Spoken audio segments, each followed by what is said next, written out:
oye lobi nkamba oyo komwana na nkamba fo balanda yango bayoka yango tukokokisa biloko wana tokokisa te ebandi deja monde fo balanda bayoka kamba alobi nini po ebima banani bakobimisa banzisa.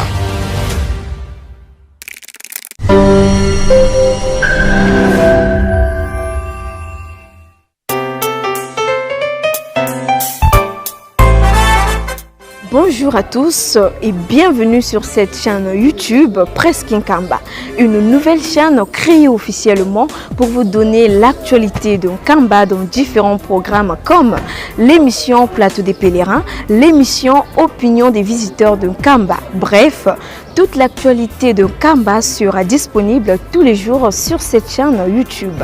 Surtout, abonnez-vous massivement car le meilleur reste à venir.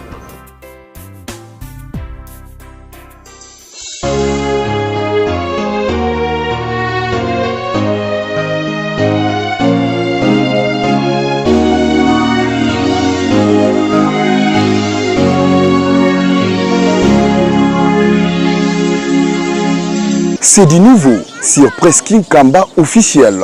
Dès maintenant, vivez les activités du chef spirituel et de ses conseillers directs, les informations de l'église, les émissions et les cultes en direct d'Nkamba Nouvelle Jérusalem.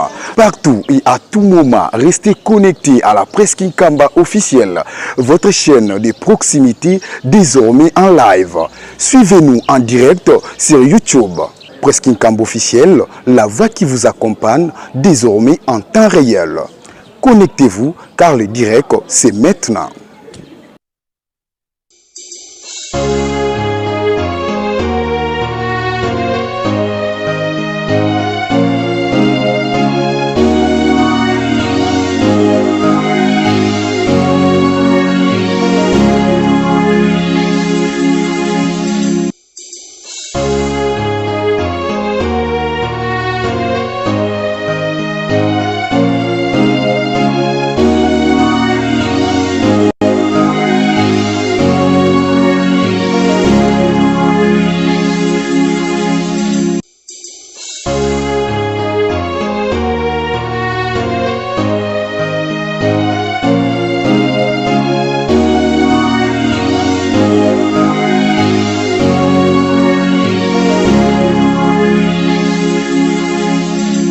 Tozala na esengo bapapa bazaki koloba na biso ete tozali bana mapamboli tosimba mosala.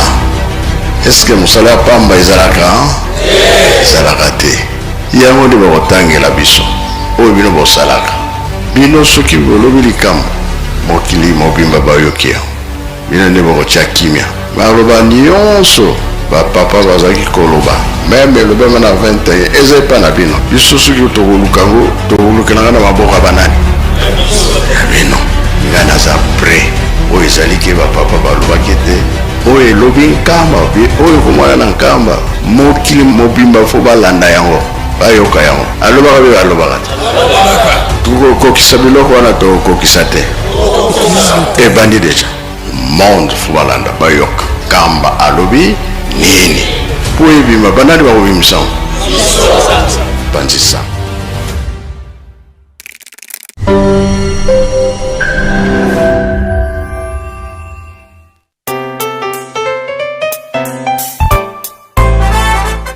Bonjour à tous et bienvenue sur cette chaîne YouTube Presque Nkamba, une nouvelle chaîne créée officiellement pour vous donner l'actualité de Nkamba dans différents programmes comme l'émission Plateau des pèlerins, l'émission Opinion des visiteurs de Nkamba. Bref, toute l'actualité de Nkamba sera disponible tous les jours sur cette chaîne YouTube.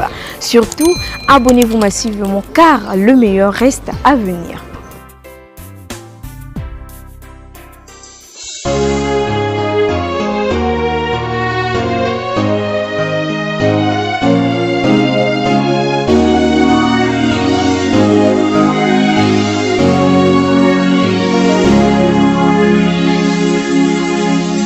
C'est du nouveau sur Presqu'île Kamba officiel. Dès maintenant, vivez les activités du chef spirituel et de ses conseillers directs, les informations de l'église, les émissions et les cultes en direct d'Inkamba Nouvelle-Jérusalem. Partout et à tout moment, restez connectés à la Presqu'île Kamba officielle, votre chaîne de proximité désormais en live. Suivez-nous en direct sur YouTube. Presqu'île Kamba officiel, la voix qui vous accompagne désormais en temps réel. Connectez-vous car le direct c'est maintenant.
Na nkombo ya tata mwana pe tata molimo santo ngeli kotanga lisusu Bible pona mbala mibale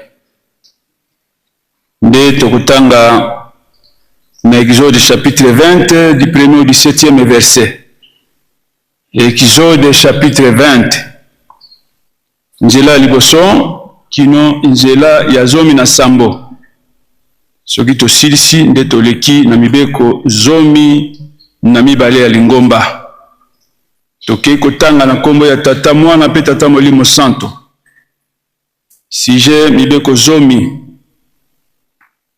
Nzambe alobaki maloba oyo nyonso ete ngai nazali yawe nzambe na yo oyo abimisaki yo na mokili na Egypte na ndako na bombo. Okozala na banzambe mosusu liboso na ngai te. Okosala ekeko mpo na yo te soko elilingi na eloko na lola na likolo te na mokili na se te to na mai na se na mokili te. Okukumbamela yango te to okosala yango te po ete ngai yawe nzambe na yo nazali nzambe na zuwa na kobatela pe na kokitisa mabe na batata likolo na bana kino libota na misato pe na mine na baoyo bakoyinaka ngai. Nde na komonisa boboto na bato nkoto na nkoto baoyo bakolingaka ngai pe bakotosaka mibeko na ngai. Okotanga kombo na yawe nzambe na yo pamba te po ete yawe akolongisa te oyo atangi kombo na ye mpamba. Kanisa mokolo na sabata ete obulisa yango okosala mosala mikolo motoba pe okosilisa mosala na yo nyonso. Nde mokolo na sambo ezali sabata epai na yawe nzambe na yo. Na mokolo yango okosala mosala soko mokete yo te pe mwana mobali na yo te pe mwana mwasi na yo te pe mombo mobali na yo te pe mombo mwasi na yo te pe mibwele na yo te pe mopaya na lupango na yo te. Po ete na mikolo motoba yawe azalisaki likolo pe mokili pe mai monene pe biloko nyonso kati na yango pe apemaki na mokolo na sambo. Yango wana yawe apambolaki sabata pe abulisaki yango. Kumisa tata na yo pe mama na yo ete mikolo na yo mizala mingi na mokili oyo yawe nzambe na yo apesi na yo. Okoboma te, osala ekobo te, okoyiba te, okoloba matatoli na lokuta na tina na mozalani na yo te, okolula ndako na mozalani na yo te, okolula mwasi na mozalani na yo te, soko mombo mobali na ye te, soko mombo mwasi na ye te, soko ngombe mobali na ye te, soko punda na ye te, soko eloko nini ezali na mozalani na yo te. Na nkombo ya tata mwana pe tata molimo santo leki na mibeko zomi na mibale ya lingomba. Tosaleta pamba te bokonzi nyonso eutaka na Nzambe. linga bato banso ata kutu bayini na yo esengeli olinga bango kaka.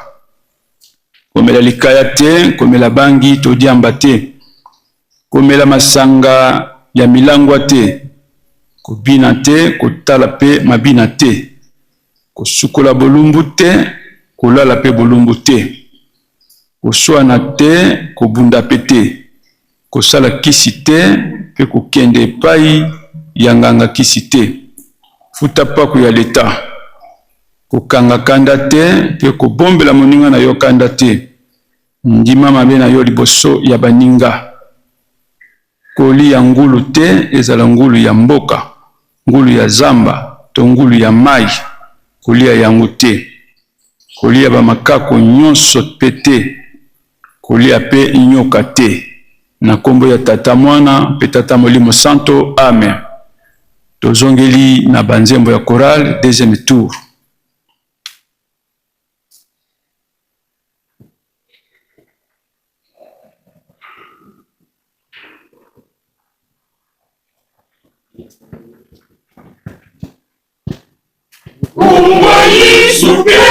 Zonga kweto yoko Wabuyeti zenza papa kotono Unza kweti bakula yokoni panu Sika sosa yokumandinu anza Ungwa isuke zonga kweto yoko Wabuyeti zenza papa kotono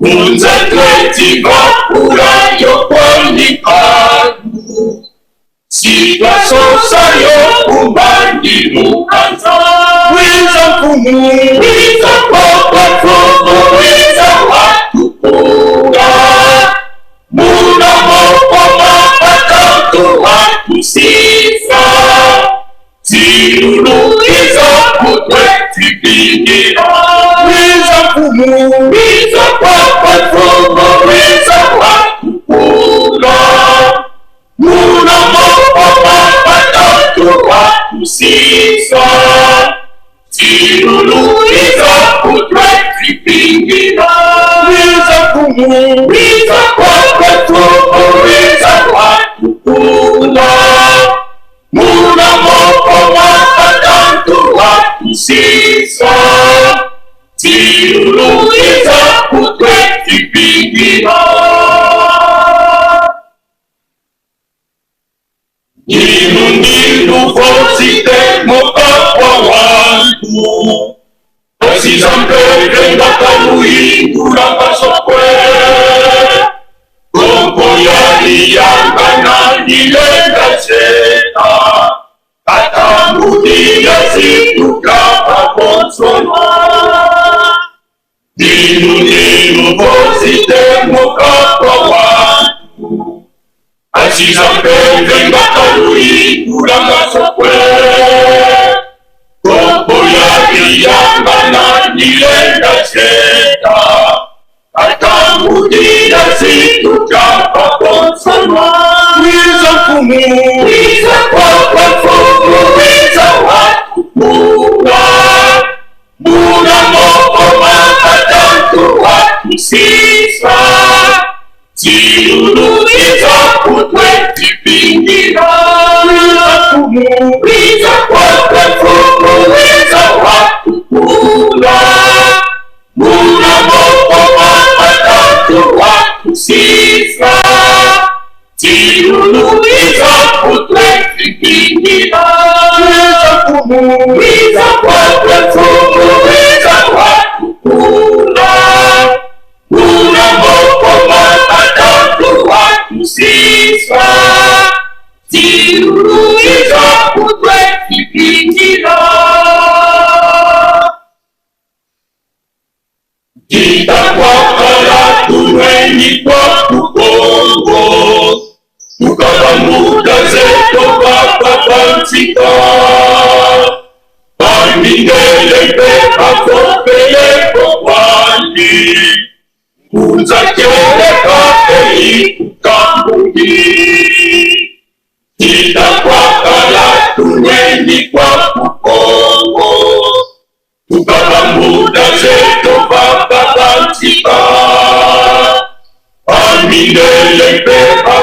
pele pokwani Uzakeleka tamu Wiza fumu Wiza kwa wetumu Wiza watu kuna Muna moko makatatu watu sisa Chiruru wiza kutweti pingira Wiza fumu Wiza kwa wetumu Wiza watu kuna Muna moko makatatu watu sisa Chiruru wiza kutweti pingira Wiza kwa wetumu Wiza watu kuna Muna moko makatatu watu sisa Chiruru wiza kutweti pingira Wiza kwa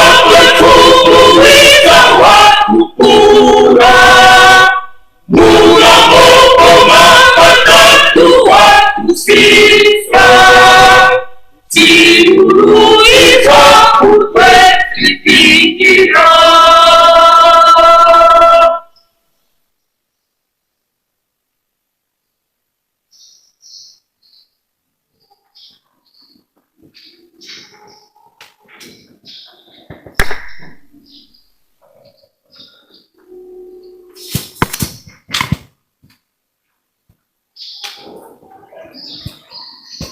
Mama mwilutala banana yona moki Mama mwilu Mama mwilutala banana yona moki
Mama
Kombo ya tata mwana pe tata molimo centre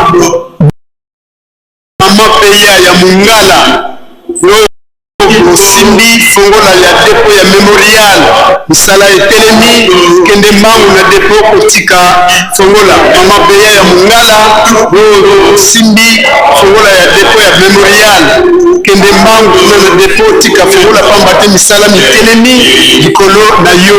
Merci.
loloka benga makumatengo kamukuwa keto basezi wa mwese swata taimula lokodolo tutumbele pangelise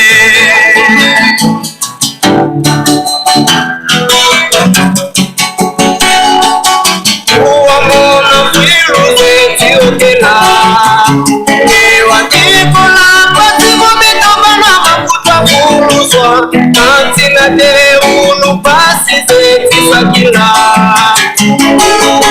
kamoneka mwana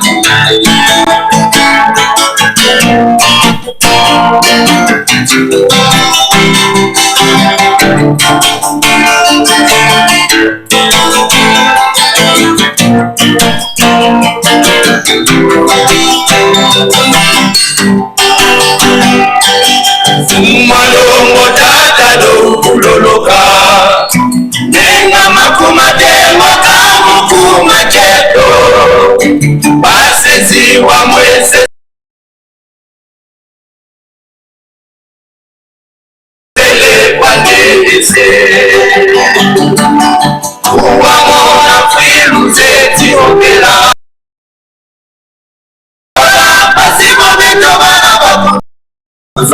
Tantina de basi sakila Budulu ya moneka mwana luti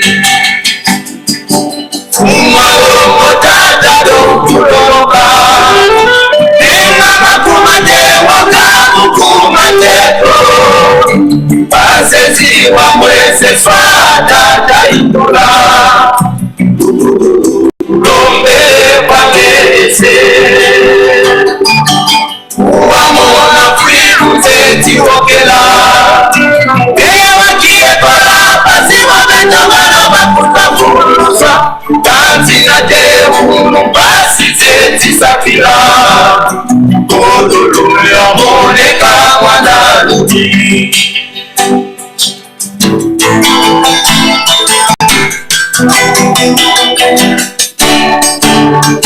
Indule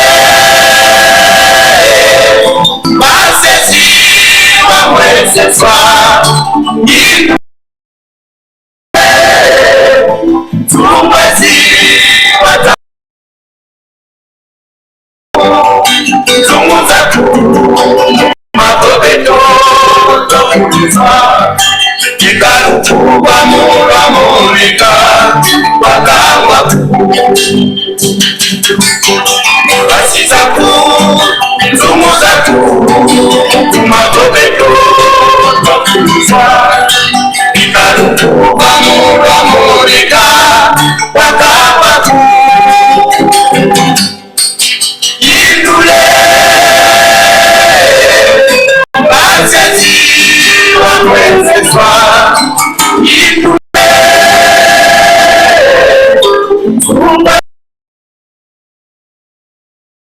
Basizaku Tumagobeto Ikaluku Bamura Monika Wakawaku Basizaku Tumuzaku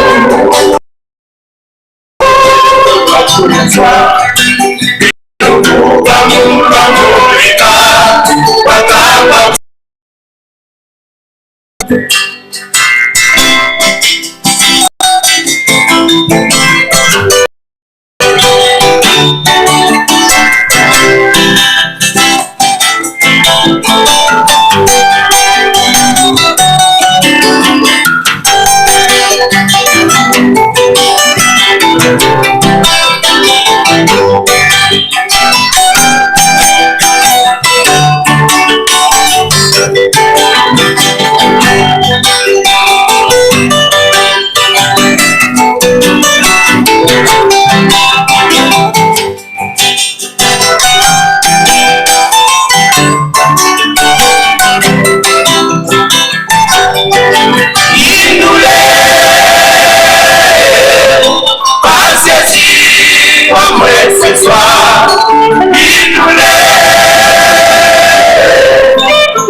Ikule Tungwezi Watamukila Pasi zako Ntumu zako Makoteto Tokulufa Ikalufu Kamura Moreka Baka wapu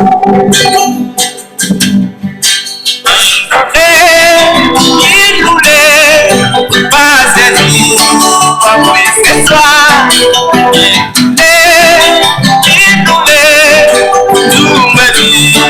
Watamukia Pasi zatu Ntumu zatu Kumakoteto Ikalufu Bamureka Wakangwaku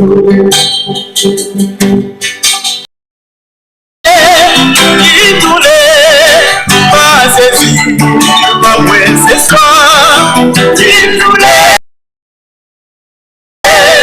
Tungwezi Watamukia Pasi zatu Ntumu zatu Kumakoteto Tokulufa Ikalufu Bamura Moreka Wakangwaku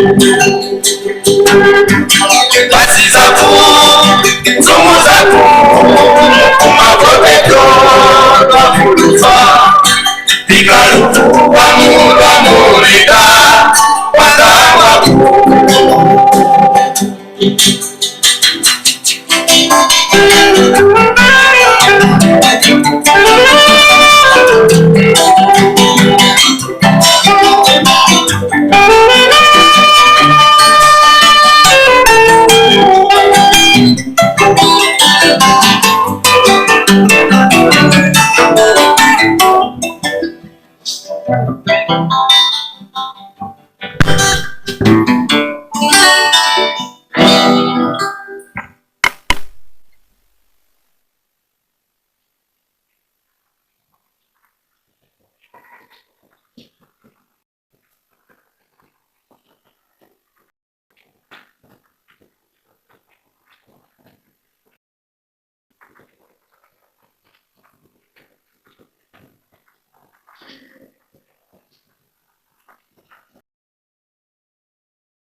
na nkombo ya tata mwana pe tata molimo mosantu.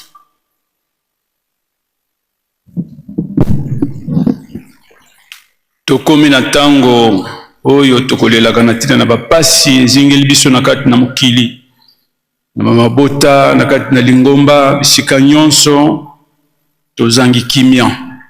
Mokili na biso tozali koyeba mai mazali koleka na kati na lingomba tozali koyeba pe mai mazali koleka surtout botongi ya Yerusalem. Nzambe ayokela biso mawa po ete tokwa kolonga na ba devoir nyonso wana. Nzoto akobela esalaka te. Tosengi na reverende Bawoma Christine yo ponami, Reverend Masudi Mubwana Anaclaire Leka Liboso, Papa Reverend Matomi Nankasamba, chef du département d'éducation na collège Lekape na Liboso, Binobasato Oponami Bambassadeur awa na Yerusalem.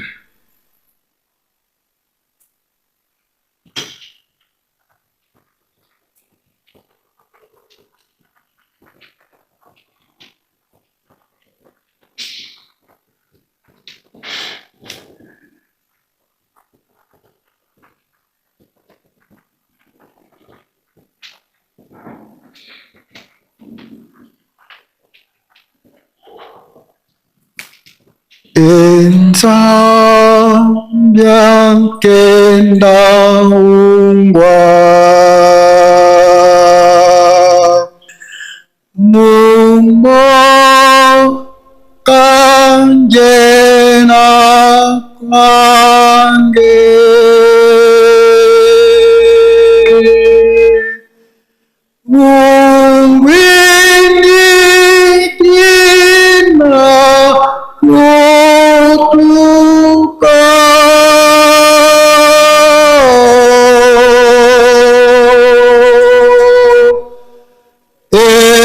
Sambu yame tamula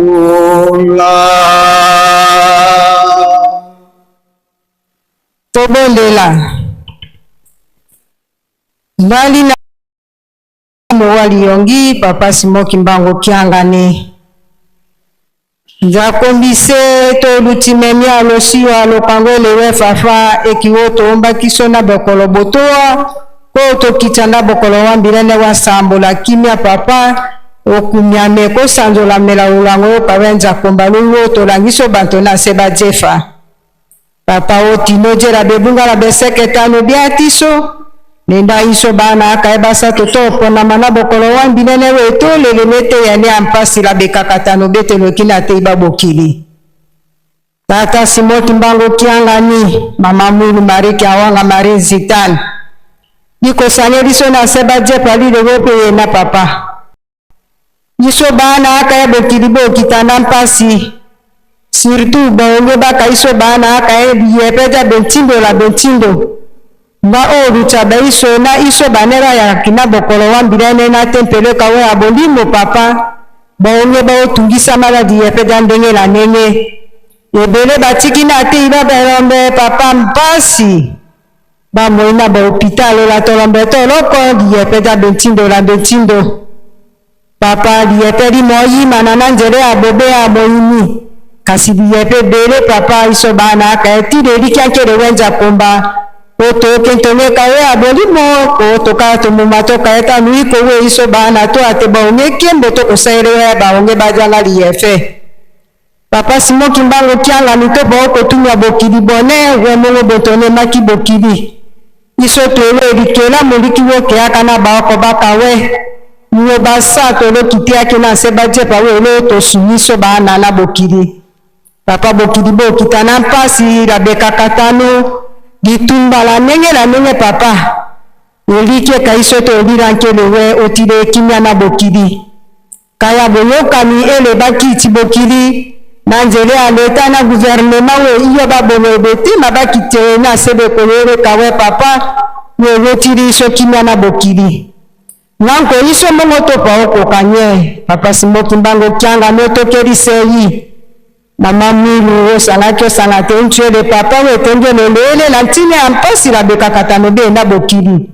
Ko toka indépendance ya wajonge. Indépendance ni aboli mo papa mpasi ole ko la sata na ungulumana te babokili. Sota sala ko wemongo mama. Bekanke le papa wete oto bete kontake kawe aboli mo. We papa Simoki Mbango tianga ni atoke isei. Atire kimia na bokili. Este ya kongo papa ye poate kimia. Bokili bonkunju litumandenge na ndenge. Bokili bewe kawe papa bokiwa we maka po temiso banto we dikela mulika we. Banto ba okita ongawe hapa njambo na bokonda we. Nemana balongo baba na baba banto ba ole ko anati ba bokili papa na Josui kawe mpasi. Totika bokili bonkunju na baako bakawe lingomba lime. Bwamelo bonto yakaki wete uwe na lingomba we bokili dofu kamena sebe koroele kawe. Kasi oto kumwe atoko kuri atoko mene ala losiwa alokango. We toke yanko wamelo bonkolo bokili otire kimia na bokili bo ate kimia ki atoko saele kowe. O nali na disera bona la bodi mo wali yongi papa Simoki Mbango kiangani. Soa na vidi ufente na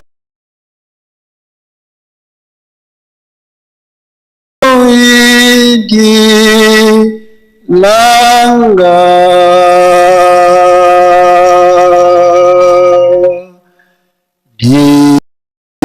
la kiuto manga mesoma fa ya mona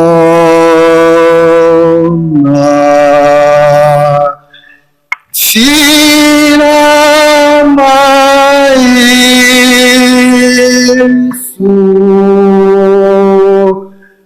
Wisanja Zisa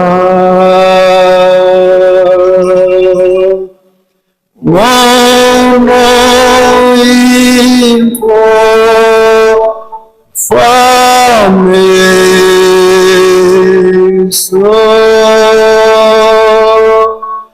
Kimona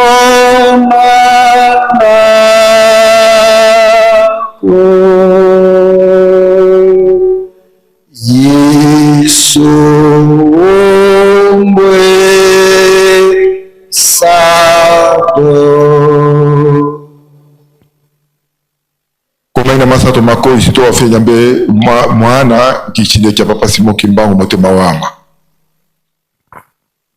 Isito wafenya mbe mabaka unga toso mema. Ukotoleta kunulusu. Papa nabono bosto uliawayana tusi nyamu da mwema abu. Tusi nyamu da mwangoba. Awene wene bise. Papa Simoki Mbango kiangani. Ndusi kuwena nane ke muke mosi. Keko tuwecha ke mwe munda mwe maisha mitu.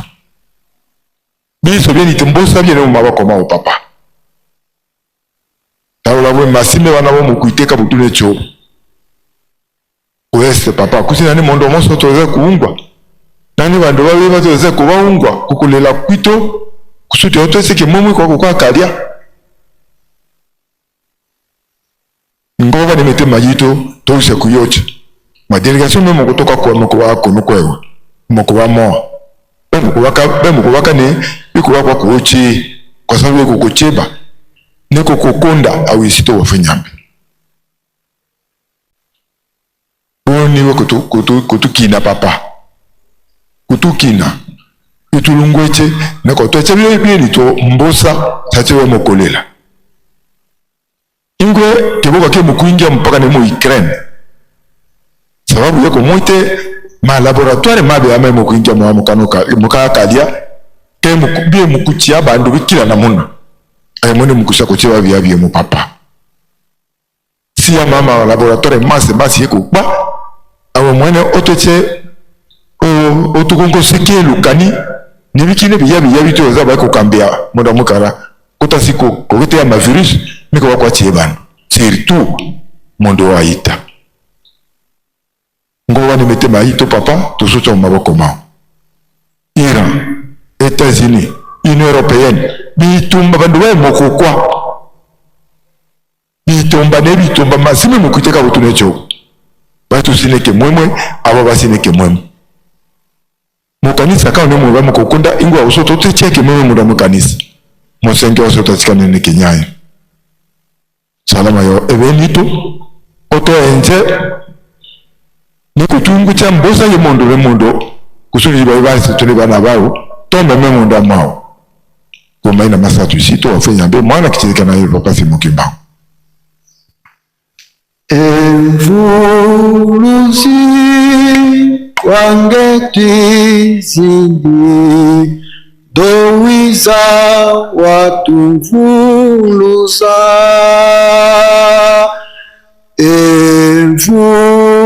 Evolusi wangeti zindi dowiza watumvulusa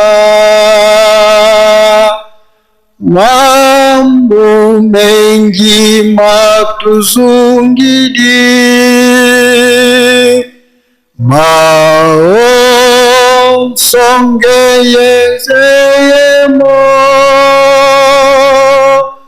nyuvu yoyo kufu ngilayo makasiko ezapanga kwandaena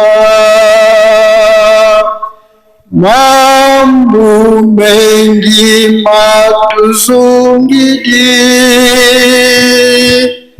mao msongeyezeyemo nyuvu yoyo kufu ngilayo makasiko ezapanga kwandaena Muchira tata ili mwana yilwanda lokasemi Nzambye puma wezima weshekana kule kwanga lutambo sisi mutali yembi kaka simoni kimbangu kyangani kisira getsambo mwange mikandi nzinzambye wange ilu emanu ebime byoto mundako tubumbi mukyawu bifano so yambulo bongelo kupiba mwini kifufuke pitu kwe libinu nzambi wega kweku nzambi otete nzambi otsuka kweli nzilu yandiku tsuka kweli nzitsambe pungu kaka simoni kimbangu kyangani kuwambale ngombi tutuki baketu mundebi babakala mukisaluke ndundo mbaka mukamba wokamba makande zindinga kungombe kozolotozolera mindembu kaka matondo chichifutira mugino mugelelo utukangide kumbundu tali kumasumu mapitu kubilakana kozu kweli disumu tukfe kenda chako chekifwa utukangide kumbundu kaka pashe pitu bandombi chendi koleya tuko muna kaka pitu Adamu ye Eva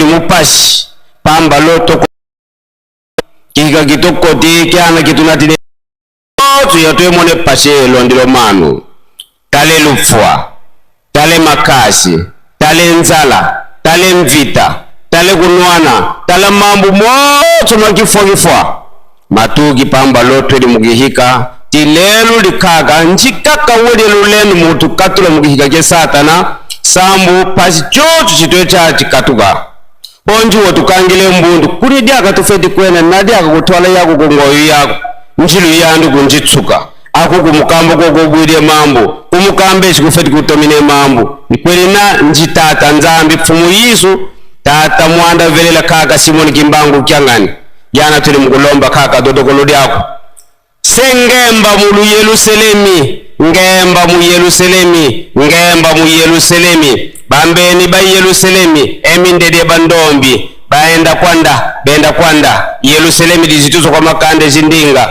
bamuta bakeki mindede bandombi bafu bamoyo bayabani nzambi koko kakalaka weka kweko luvuva mu muchetu luvuva mu libundu luvuva mu muchetu tukula mukihage satana sambo pitos tukembire bokembire bakwetu sambo pache pitu bandombi chendi koleya yambula Yerusalemi Yerusalemi isalama botu bude ngolo lulendo lobinu pulolo yidikiridi abambeni botu bebebise mambo ma Yerusalemi emindidi bandomi babotu benda kwanda sembule misu maku tala kuna ku este meri mukuhita kwa bapangije pitu ku este nzambi wega kwe kufeti kubagulusa lo mata mamindidi lo mata mabandombi lo mudingwe mambo mapiba kaka njitata nzambi fumu yisu tata simoni kimbangu kiangani nzambi mvangi njikaka feti manise mambo motu mehita ku SDPI tale programu ye kubandundu bakuluna bamubondo ville de Kinshasa criminologie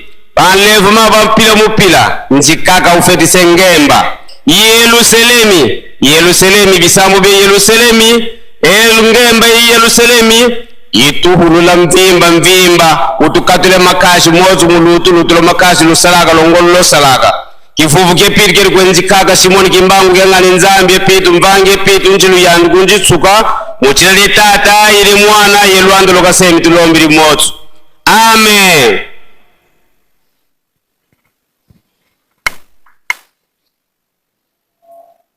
Na nkombo ya tata mwana pe tata Molimo Santu sika tokomi na tango ya bopamboli bana tosengi na Reverend Bruno Magondo koleka liboso pe oko continuité na eteni ya offrande.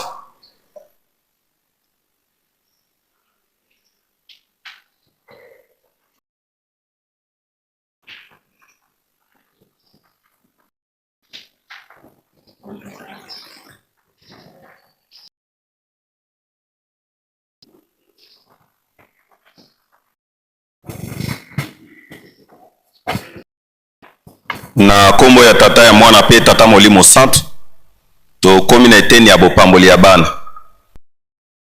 bana soki bazali baleka liboso.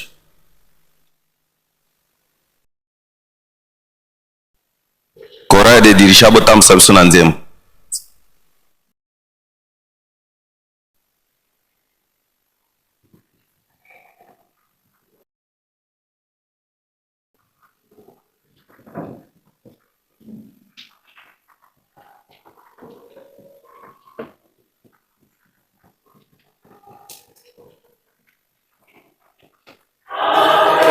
Sengi na papa pasteur sengi baya liboso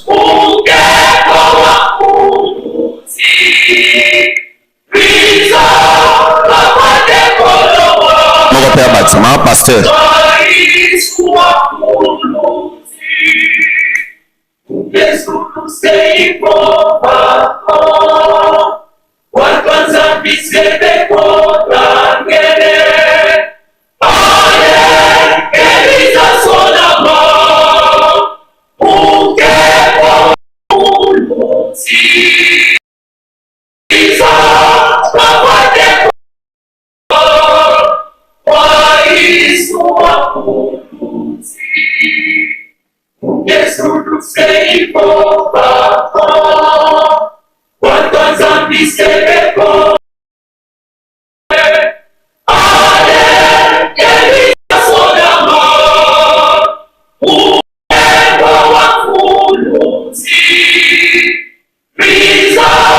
Mama pasteur Moabati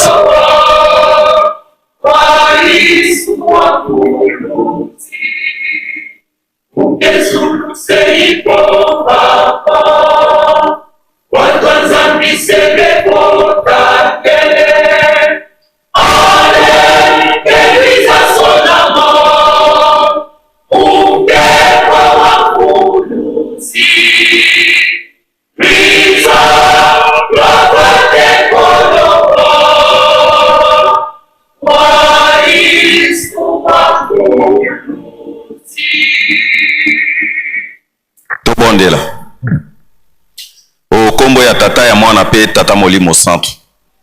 Tata Molimo Santu nde yo tata Simoki Monkiangani totondi yo tokumisio na bolingo monene obateli biso kati na poso mobimba okomisi so lelo mokolo ya munene ya yenga o mokolo tope opemaka po ete biso mabota tokumisa yo.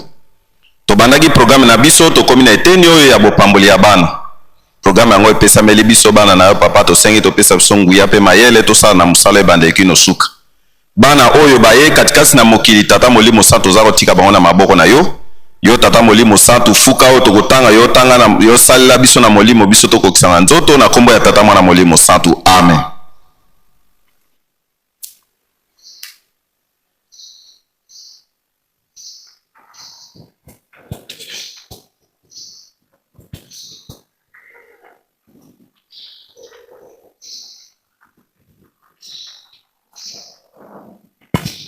Na kombo ya tata ya mwana pe tata molimo santu. Tika toyoka liloba ya tata nzambe oka Isalaele. Yawe nzambe wa biso azali mokonzi moko. Okolinga yawe nzambe na yo na motema moko na molimo na yo mobimba pe na makanisi. Tika ete malako maye ngai na kolaka yo mazala na motema na yo. Na tina ete oyebisa mango na bana bayo pe osolola mango na tango yo ofandi na kati na ndako. Na tango bozali na mobembo to na tango bozali kolala to na tango bozali kolamuka. Kolo na biso Yesu Kristo aloba ete bokeba ete botiola moko kati na bana mikete. Pamba te zekuna na likolo bakotalaka elongi ya tata na ngai tango iso. Tata na bino kuna na likolo alingi ete moko ke abunga te. Yango wana soki nani akoyangela mwana moke na kembo na pambola bango baye koliba pamela bango. Yesu amonaka bongo ai bopekisa bango te. Pamba te bokonzi ya likolo ezali na bato bazali na lolenge na bango. Nazali koloba solo ete soko moto nani akoya azingaka bango na maboko laka bango atiaka maboko likolo ya bango. Toyangani awa biso baso liboso ya nzambe pe liboso ya bato baso pona kopesa na oyo na tata nzambe pe na lingomba na ye. Tosepeli elongo na mama pona likabo liuti na tata nzambe. Tika balakisa bango makambo ya kobikisa milimo na bango pe batinda bango tango iso epai ya kolo na biso monene na bana. Na kombo na lingomba ya kolo na biso Yesu kotuna bino mibale liboso ya tata nzambe.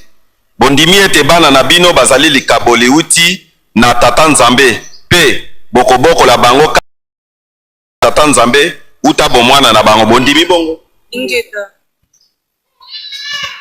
na nguya ya tata nzambe pe molimo mosantu ete bokokolisa bana kaka na nzela ya kolo pe bokoboka bizaleli ya bino nyonso na ndako na bino na makambo na bino maso ete bana bazala kaka na etamboli elamu kati na kolo na biso Yesu Kristo. Bondimi bongo ingeta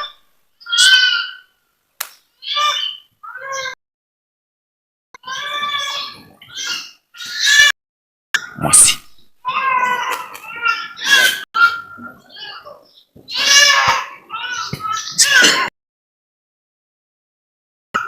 batata pe bamama toyambi bino na linga Yesu Kristo oyo azali mobateli malamu na kombo ya tata mwana pe molimo santu. Tika yawe apambola bino pe abatela bino na ye. Tika yawe abongola elongi na ye epai na bino pe apesa bino kimia.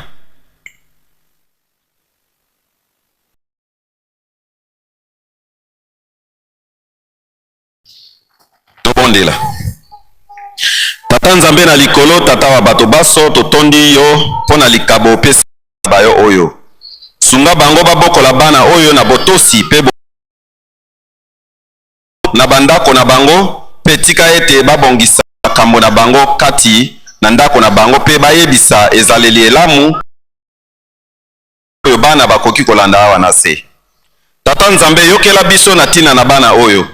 Sunga bango na mabe nyonso na batela bango pe yo moko penza yebisa bango na bolingo bwayo pe kobikisama na bomo ekati na kolo na biso Yesu Kristo mwana wa yo wa bolingo. Bongisela bango esika awa ose pe na likolo mboka na yo. Tosengi nyonso na kombo ya tata mwana pe molimo santu. Tika mapamboli na kolo na biso Yesu Kristo pe bolingo bwa tata nzambe pe bosungi bwa molimo mosantu ezala na bino uta lelo lobiko na lobiko okombo ya tata mwana pe molimo santu amen.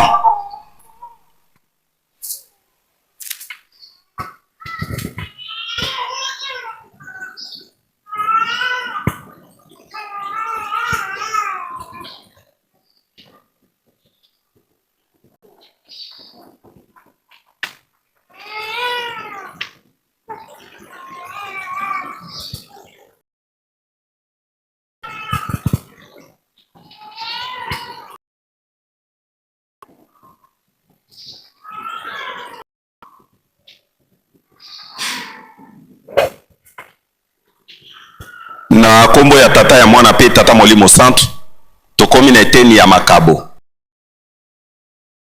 elo na ba mama selo baleka liboso po tosala mosala mwango ba flitiste botambusa biso.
tobondela na kombo ya tata ya mwana pe tata Molimo Santu.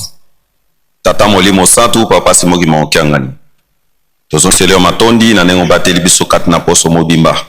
Omoni susu mokolo mwa lelo yango topoti mbango na esika na bule pona kozongiselo matondi. Tobandaki programme na biso tokomi na eteni oyo ya makabo.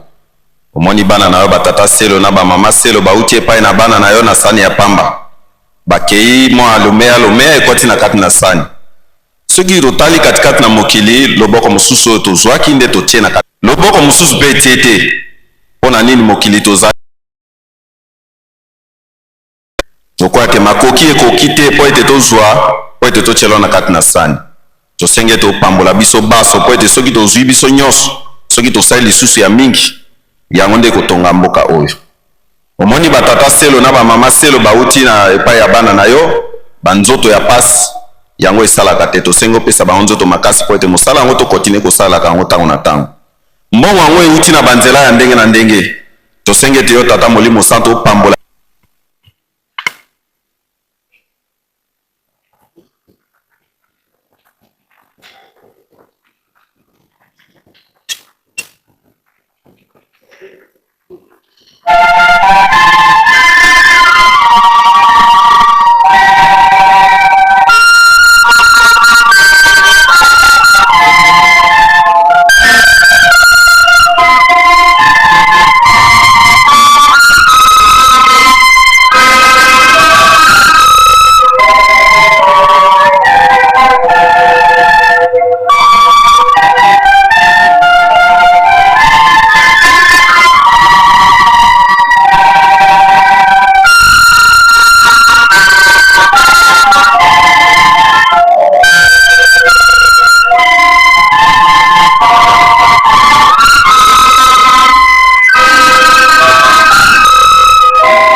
Na nkombo ya tata mwana mpe tata molimo mosanto sika ngonga na biso ekoki po ete tokoka kotanga biblia mpo na mbala ya misato nde liboso tokolekana na rappel mpo na baoyo bayaki na nsima.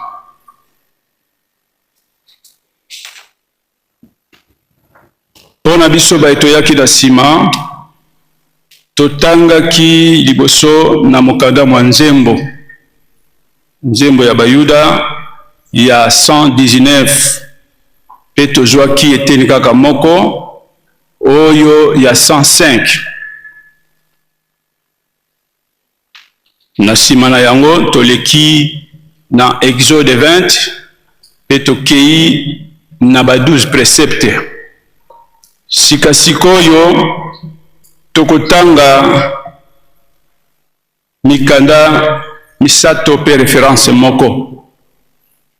Tokozwa na Genèse mukanda ya bandeli chapitre ya misato nzela ya liboso tosuki na 7. Genèse chapitre 3 du 1er au 7e verset. Soki tolongwe kuna tokei na Matthieu chapitre 4 du 1er au 11e verset. P 1 Pierre chapitre 2 verset 9. Tozongeli Genèse chapitre 3 verset 1 à 7. Tokei na Matthieu chapitre 4 verset 1 à 11.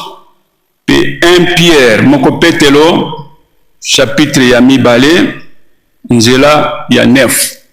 Référence ezali moko Malachie chapitre 7 chapitre 2 verset 7.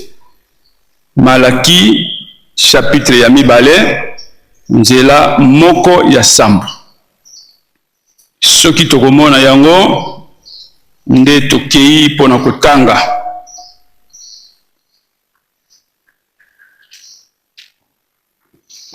Tokei kobanda na Genèse. Kuna na Genèse si jalobeli biso kili kili na moto. Kili kili na moto. Nyoka alekaki nyama nyonso na mokili na mayele mabe. Oyo Nzambe asilaki kozalisa.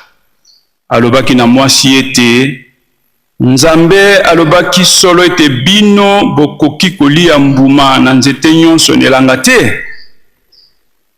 Mwasi azongiselaki nyoka ete tokoki kolia mbuma na nzete na elanga.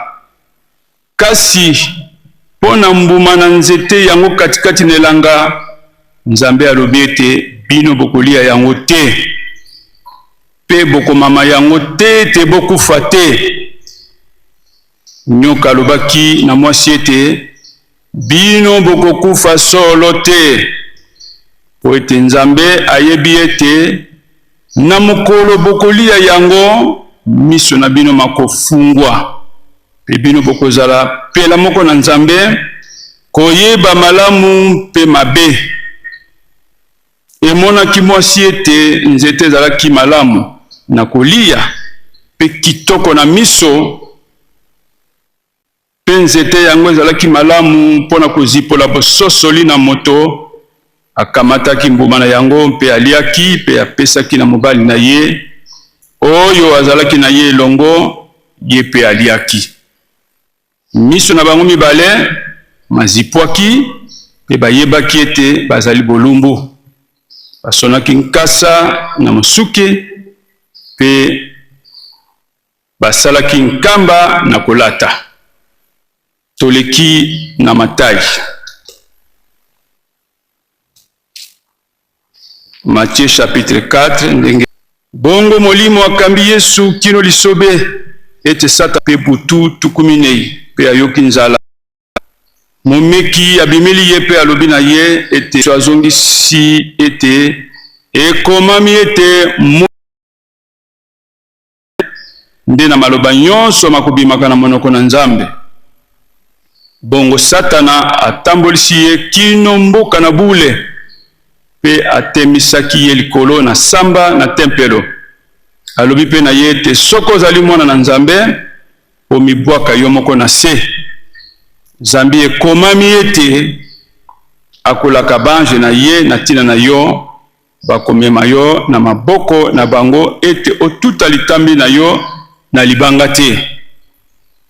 Yesu alobi na ye ete lisusu ekomami ete okomeka kolo Nzambe na yo te. Satana tambulisi ye lisusu na ngomba molai mingi, pe atalisi ye makonzi nyonso na mokili pe kembo na yango. Alobi na ye ete nakopesa yo oyo nyonso soko okokweya pe okokumbamela ngai. Yesu alobi na ye ete longwa na yo Satana, Nzambe ekomami ete okokumbamela kolo Nzambe na yo pe okosalela bobele ye. Bongo Satana tiki ye, pe tala bange bayei pe basaleli ye. Toleki na moko Petelo chapitre 2 verset 9. Tina likomi libanga na bomoi pe libota na bule. Verset 9.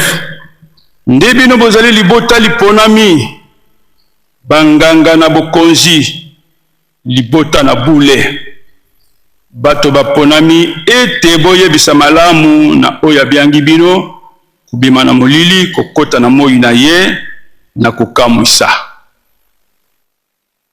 Na kombo ya Tata, Mwana, pe Tata Molimo Mosanto. Amen. Tobondela. Na kombo ya Tata, ya Mwana, pe Tata Molimo Mosanto. Tata Molimo Mosanto, Papa Simon Kimbango Kiangani, Nzambe wa banzambe, ebande lisuka ezali yo.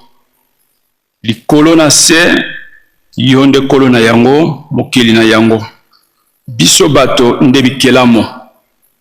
Lelo yo ezali mokolo oyo yo salaki mosala, mikolo motoba opemaki. Nako pema wana ekomi lilako, mobeko, monene, po ete bato bapema, bakumisa yo mpe bakoyoka liloba na yo mpe ezali ntango oyo yo nzambe osololaka na biso bato nde na eleko oyo opesa nzela na biso bana ya bato tolobaka na esika na yo biso tokoki te mpo ete banzoto tolati ezali banzoto ya masumu yango toza kosenga bobele na yo tata molimo mosantu papa simoki mbangu kiangani nzambe ya mawa nzambe ya bolingo tala mabunga na biso te yaka kosalela nzoto oyo mpona kokokisa liloba na yo na mokolo malelo kati na bana na yo ezala ngai ezala bango tozali koyoka lata banzoto na biso po ete yango ekoma tempelo ya solo yo sala biso tokoka kozwa oyo ezali epai na bino ebandeli kino suka tosengi na bino botambwisa biso na kombo ya tata mwana mpe tata molimo mosanto amen. Na kombo ya tata mwana mpe tata molimo mosanto ba tata pe ba mama ndenge tokundolaki totangi mokanda mwa loyembo na David ya 119 pe tozwi verset moko ya 105 toke na Exode 21 à 17 12 préceptes to mibeko zomi na mibale ya lingomba toke na Genèse mokanda ya bandeli chapitre ya misato nzela ya liboso tosuki na 7 pe Matthieu 4 chapitre verset 1 toke na 11 mibale petelo moko petelo plutôt chapitre 2 verset 9 référence tolobaki na Malachi chapitre 2 verset 7 batata ba mama biso banso toyebi ete lelo ezali mokolo ya dimanche mokolo ya ye tata nzambe oyo toyokaka ntango nyonso epai ya papa Fumwambanza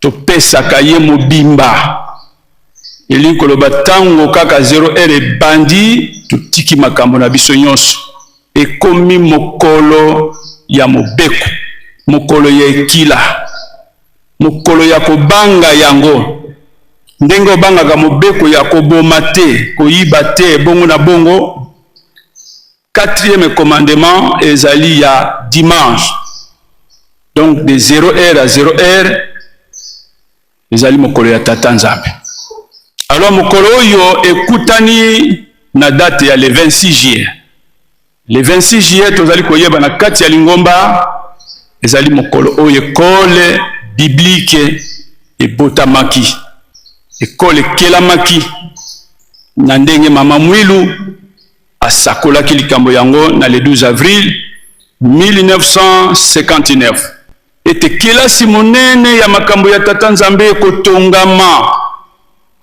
bato bakobanda koya bipai na bipai mpona kotanga mama mwilu sakoli likambo wana 63 ans durant nde lelo biso tozali kokundola anniversaire oyo donc ezalaki na 1963 lelo esali mibutuku motoba na misato donc journée ya lelo ezali anniversaire ya école biblique na kati na lingomba tozali koyeba yango donc tozala na esengo mpona makambo nyonso oyo tata molimo mosantu azali kobongiselaka biso alors na mikanda oyo totangi likambo tokokende kosimba oyo tobengi yango teme Bible pe école biblique tosimbi Bible et école biblique la Bible et l'école biblique makambo mibale tokolobela na mokolo ya lelo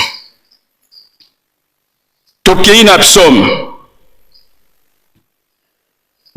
oyo totangi biso mpa toyebi ete ezali banzembo oyo bana Israele libota na nzambe na Ancien Testament bango nde bayembaki banzembo oyo ezali bakantike inspiré banzembo ya molimo eza banzembo lokola banzembo tozoyoka te mais ezali banzembo ya molimo yango okomona mpe batie yango na kati ya Bible bakanonize yango endimami Donc ezali maloba ya tata nzambe yango wana biso tozali koyemba kosalela.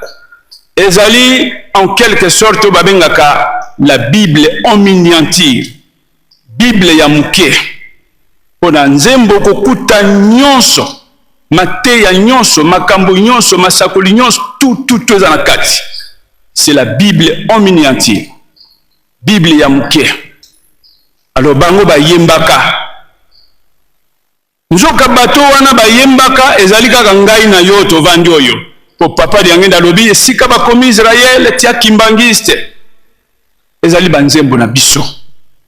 Yango tozali na intérêt ya koyembaka yango. Ya kosalelaka yango mokolo na mokolo. Ezali banzembo na biso. Bango babandaki koyemba tango nini? Tango babimi na bumbu.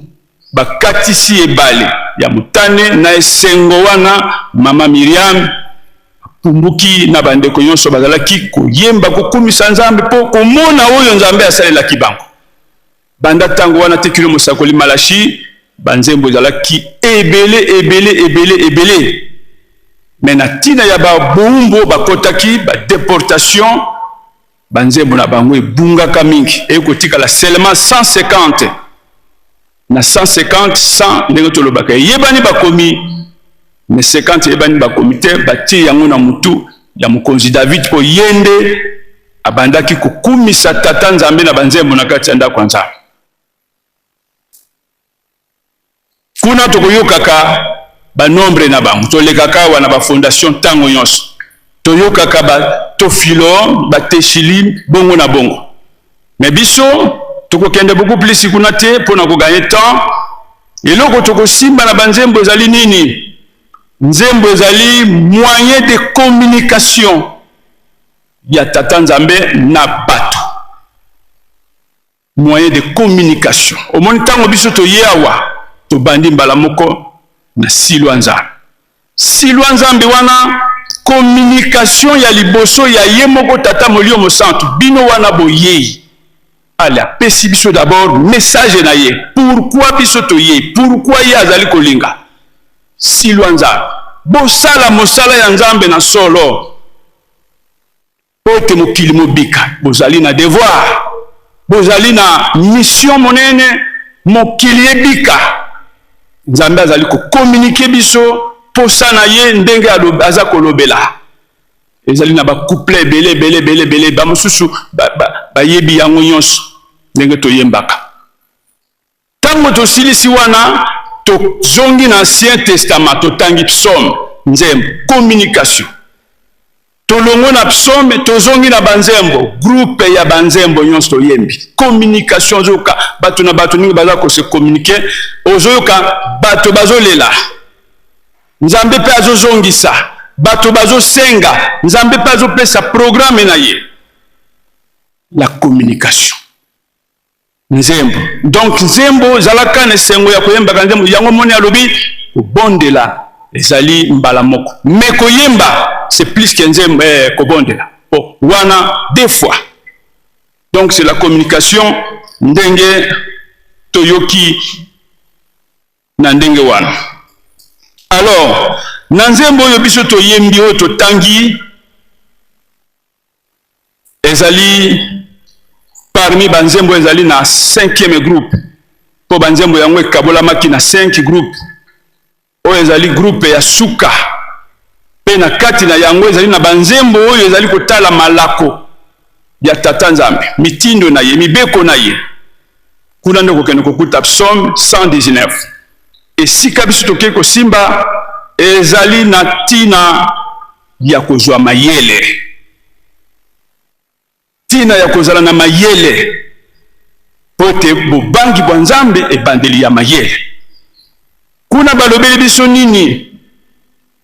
Balobi ete liloba na yo nzambe ezali mwinda pona makolo na ngai, makaka na ngai. Pe pole pona nzela na ngai.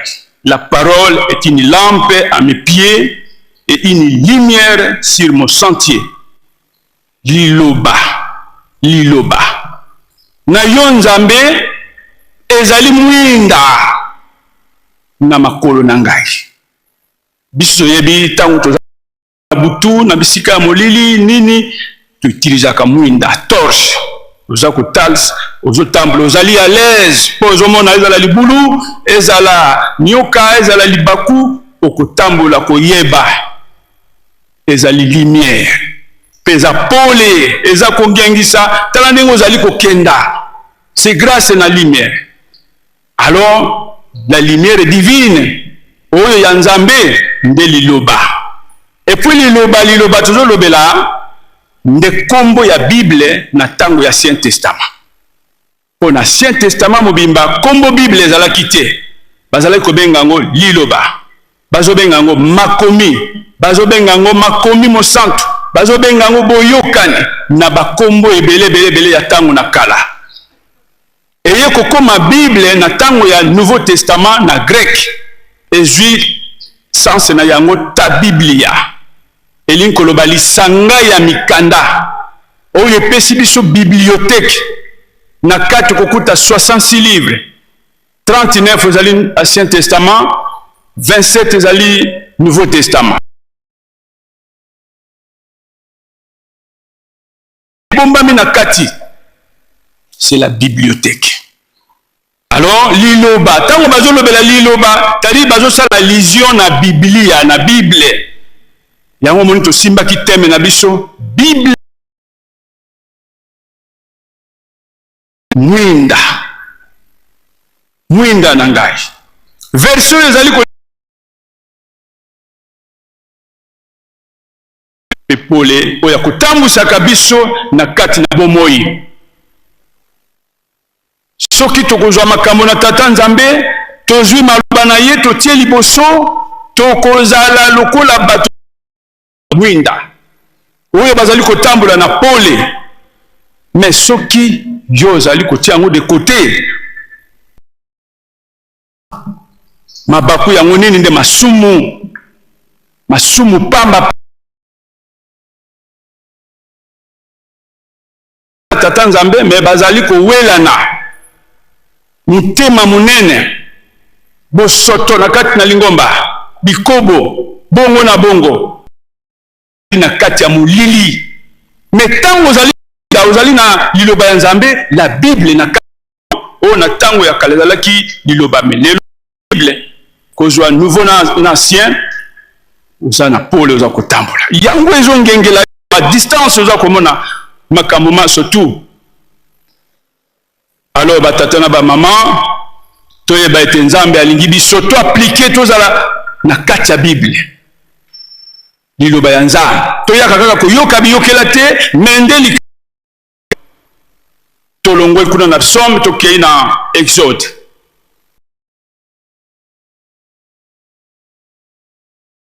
ele bazalaki wapi na bumbu na Egypte bango babimi ezali mukanda ya mibale oyo Moïse akomaki parmi mikanda mitano na ye babengi yango na hébreu Torah mikanda ya mibeko mikanda mitano wana mais na mikanda mitano wana nyonso zolobela mibeko kasi Exode c'est le cœur historique et théologique ya nini ya mibeko. Donc yango nde penza Exode yende penza zali motema motuya ya oyo etali lisolo ya mibeko pe likambo na tata nzambe evandi na kati na likolo na yango mobeko. Donc mukanda tomona ngo lokola mukanda te kasi ezali motema mobimba ya likambo ya tata nzambe ndenge azali kolobela biso na kati. Donc mukanda ya kobima ezali na motuya mingi komonisa ndenge nzambe azali kobikisaka biso pe kosengaka na tambola katango yonso tu bokeseni na ye na mikanda minei ndenge tolobi minei ezolobela solo mibeko kasi ye Exode yende penza base elikolo na yo kokuta bamibeko nyonso etongami na kati. Lelo soko ozomona tozali na 12 préceptes c'est à base du 10 commandements à base de l'exode pokuna nde sika tata nzambe apesaki likambo na ye mais bokeseni ndenge tolobi ezali nini exode yango ezali mokanda ya lobiko ya sali elobeli ndenge nzambe abikisaka bato abikisaki bato ya Israël na Égypte tango babimi c'est l'exode la sortie lobiko le sali exode ndazoloba sa mibeko pona moto na bimisi bino botambola sikolo kola na 5 bobikisi nde nzambe ezali pe mokanda ya boyokani l'alliance otango bakatisi mai ya mutane nzambe apesi bango mobeko na ngomba Sinai boyoka bino toyokana soki bolingi bino boye bino pe bosalela ngai boye boyoka nzambe apona azala une nation témoin ekolo oyo kobanda komonisaka olamu ya nzambe na kati na mokili oyo bakobanda koyeba nzambe azalaka nzoka nzambe asalaka boye po bamonaki na ino tango a 0 metre place ya koleka eza te mitema ya bana Israele esuki Mose bango bakolo kuna epai ya baegyptien esengo tozwi bango bakatisa kasi totala kasi nzambe ntango alobi na Mose beta kaka nini pa ebale kabwani baleki bango bazokamwa Égypte azokamwa oyo nzambe c'est le Dieu qui sauve ezali mokanda ezali kolakisa présence ya nzambe l'exode kolakisa présence ya nzambe alors biso tozali kotangaka mobeko mokolo na kati ya lingomba na biso nini ezali na dévolé boso pour l'église volé ya mibale biso bato bandimi ndenge tozali pona biso pona lingomba tozali kotanga épisode mbala na mbala ezala wapi ezala na sikani na matanga na mariage bongo na bongo pona kolakisa ete lingomba kimbangiste yango nde ezali lingomba ya nzambe lingomba ya solo toyokaka déclaration ya évêque protestant Domingos alobaka yango awa le soleil brille inutile d'étouffer la vérité na mokili mobimba il n'y a que 2 églises église ya nzambe na église ya satana église ya nzambe ezali kaka église kimbangiste le reste des églises ezali ba église ya satana bazongisaka ngo mbala na rateliki tuzoyokaka ngo na ngomba nyonso etikali moto akosa bino te ya satana mais oyo ya nzambe nde yango oyo c'est pourquoi ozoka bibeko l'exode de chaque jour pona kolakisa ke nzambe nde azali kovanda awa est-ce que yo moni une vraie église penza solo kopesa nzela na mwasi babalana mobali na mobali babalana moto na nyama babalana pe nganga nzambe azopambola bato bazolata pantalo bameshe bisalasala ya ndenge wana nde mangomba bondi na bango bazokende wapi mais tango église kimbangisa azosimba mobeko l'exode azali kolakisa te tala nzambe oyo nde lingomba ya nzambe oza na kati ya lingomba ya nzambe c'est par rapport na mibeko mangomba ya satana tozomonaka pamba wana azokotremble soko kuta na pasteur ya lingomba ya satana azo intimide yo obangi pe yepona nini yo poza na masumu ozokoka ete verset 9 à 13 ndeko kuta makambo ya mangomba ya satana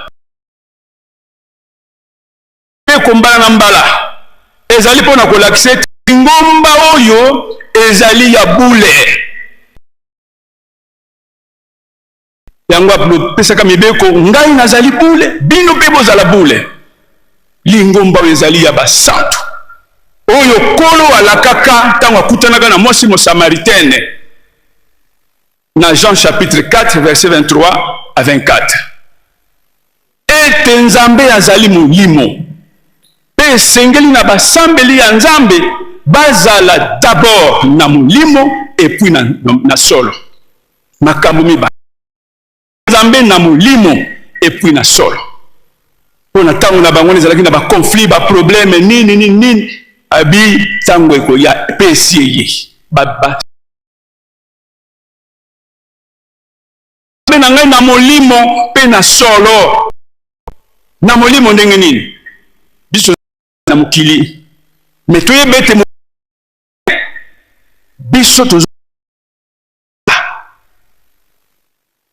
yo makambo na yo susi na yo jwa bomengo ya mokili posala ozo carte baninga ozo wela mengo ya mokili oza mutu na mokili mutu na molimo atiaka motema na makambo ya molimo nazwa boye nazala bo fotiki nyonso vanité de vanité bisalasala na pamba Salomo roi aloba yango ozomona esika tozokenda et puis na solo nde mibeko tango ozali na kati na ozwi baptême olapaki ndai na kozongela lisusu te c'est la vérité zala na solo lobi ela bongo na bongo hypocrite lobela biso mpona triage tokovivre yango et puis soki toza kotanga lisusu lingomba ya makambo ya mokili te ndenge tolobi ya bato ya bonzoto te ya baorgueille te ya bato ya baconflit te ya basianse okilite te ya bandoki te. Galate 5 verset 19 à 21 misala na nzoto mais tosalela nde misala ya molimo oyo ezali na Galate 5 22 à 24 et puis soki tozali kosambela kotanga le jour pona kolakisa présence ya nzambe na kati na mokili avandaka wapi na kati na église kimbangiste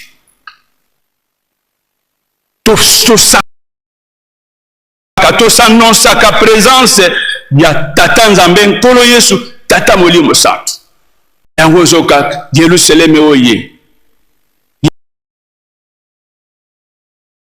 yesu tata molimo santo tozomona bango présence na bango mpe lingomba yango ekambemi na ye moko mokonzi le chef spirituel na baconseiller direct na ye nde biso tolandi basali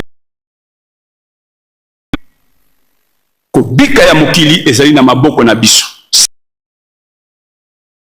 Sodome na Gomorre nzambe mpe asiliki abomi mokili mais mpo na église kimbangiste yango espoir du monde na slogan na biso kimbangiste maoye l'espoir du monde c'est par rapport na ndenge tozosimba likambo mibeko soki bongo te mbele pasi nzambe asazikisi mokili tala mokili ndenge komi kobomana ekomi eloko moko pamba et puis pona kolakisa ete bokonzi ya nzambe oyo kolo alobaka yango nde oyo c'est l'église kimbangiste kala tina ya exode toyotangaka mokolo na mokolo soki yo ozotangaka exode mokolo mokolo ozoyeba te tala basanse na yango wana premier volet.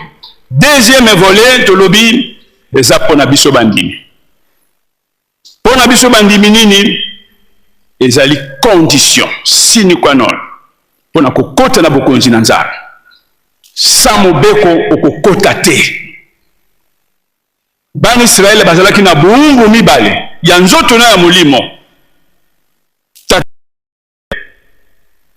abimisaki bango na buungu nzoto babimi bango nyonso ngolu grâce bolingo abimisi bango mais komi na mokili ya elaka Kanana kuna ezalaki condition mobeko awa balongaka te batosaka te est-ce que bakotaka sur 600 000 personnes décellement nzambe azalaka na mawa te yosakana na mobeko na ye ndenge tobondelaka wa tata nzambe bongola ngai lokola ndika ya kopola bongola biso lokola ndika ya kopola yo yebi komi bongola te babongola yo kaka kobongola bongola biso lokola ndika ya kopola ndenge bongolaka kupenda tokomi kosakana na tata nzambe ce n'est pas comme ça tokobongola nde biso moko na oyo nyonso nzambe azali kolinga na biso et puis nzambe batindaka ete bongola tango ya bongola kindika papa kupenda mutu atindaka ye ya kobongola biso te ma sengi to bongola to tika mabe to sala malamu. Donc wana nde sika nzambe azali koloba e komi na tango na biso pe tozalaki na bongo mibale ya nzoto, tozalaki na ba oto nobenga traître négrier, ba esclavagisme, colonisation, bongo na bongo asikoli biso nyonso. Mais sikoyo oyo ya bokonzi na nzambe ya molimo bibeko, soki tokotelema na mobeko tokokota, mais soki toboyi mobeko tala pasi na biso yangwana mawa ekozala te po alobaki oyo nde mbala ya suka. Tozoyoka mingi malamu tozala batosi na esika wana. Tobeti sete na mobeko ya minei mpo na dimanche yango tolobelaki na introduction na biso. Topesa yango na tata nzambe mobimba po ete ezali mokolo na ye. Totika koningizaka dimanche po ekopesa nzambe pasi. Tokei na ba precepte ezali pe kati na mibeko, ezali malamu, ezali mitindo, ezali makambo epesaka motu mayele po alongwa na masumu. Biso tokosimba mobeko ya motoba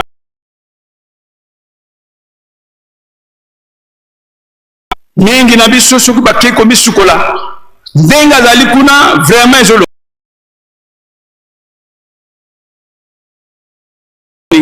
lata elamba ya kokita la mai misukola. Même ozali na douche na yo sukola ndenge na po nzambe azali komona yo kolala okomona na sengle babra cassé bongo lala ndenge mundimi alalaka po nzambe soka kutyo na position mabe asala nini omoni sika passe ezali. Donc wana nde likambo tosimbi na mobeko ya précepte. Tokei na Genèse oyo totangi batata na bamama kuna tokei kozwa lisolo mama Eve na Satana. Satana ayebaki ete nzambe apesi bango mobeko te soki bakolia nzete oyo mbuma na nzete oyo bakokufa. Mais Satana lokola azalaki na mayele makasi ayei akosi mwasi akwei akosi bango bakwei pase ye na mokili aitilizaki bobele la Bible. Tokei na Matthieu chapitre 4 kuna tokei komona kola sikoyo akoya pona kokorige loko ya Adam asalaki oyo mama Eve pe asalaki. Deba na bango sikoyo ekei na Bible. Satana komona kokende na ebo sala boye po ekomami boye ye pe akozongisa ekomami pe boye ya lobi boye ye pe azongisi boye na Bible. Deba na bango na Bible batata na bamama Bible ezali munduki ezali utile la Bible. Soki koleso alongaka Satana parce que ayebaka Bible asosolaka yango pe atosaka yango. Biso foto yeba Bible tososola yango pe totosaka makambo wana tosalelaka devant babskirité makambo yonso tokolonga Satana. Satana zozo kaka la Bible elobami boye ezali pe solo na Bible ba référence nango ezali ye pe nzambe pe akozongisa ye ela kende pe na sikapo kaka bongo te na suka Satana longwa okomeka nzambe te. Satana kende kipi ba angelu ba yei ba yambiye na esengo alongi na tina na Bible batata na ba mama Bible ezali na place monene na kati na église. Biso tovandi awa soki balobi ba compter ba tala contrôle ya ba Bible okokuta te kaka ba téléphone na ba téléphone pe ya cher ba Android. Mais Bible mosusu azali kaka na carnet na ya notaka kaka nini wapi Bible. Tango bazotanga Bible zala na Bible somba Bible zala na souci ya Bible ozoyeba importance ya Bible te. Mais Bible nde lobiko na biso ezali wana. Et puis toyeba ete na Bible makambo ebele mazali na kati kasi Bible wana bambuta mutu batunaka papa Simon Kimbangu yo ozali kokende otikeli biso nini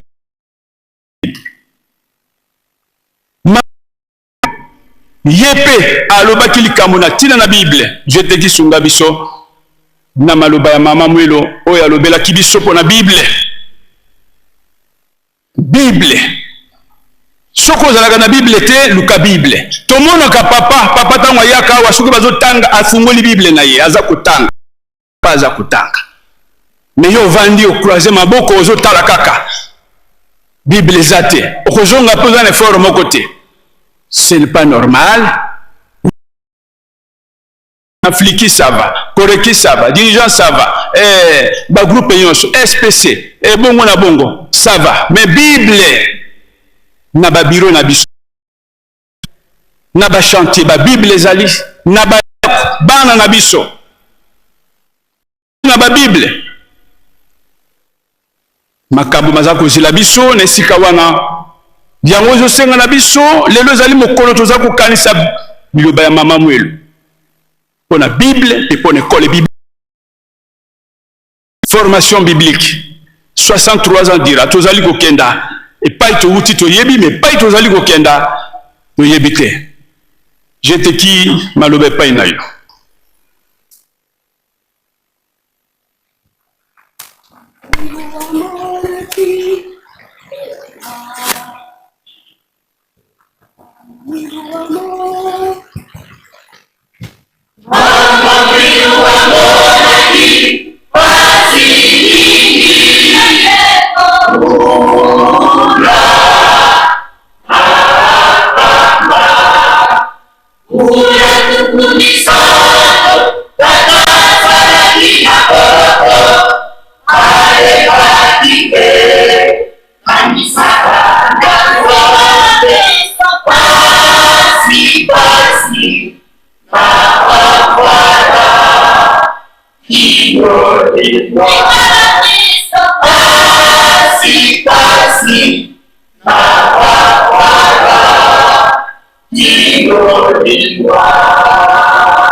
c'est la vie d'Otesipa.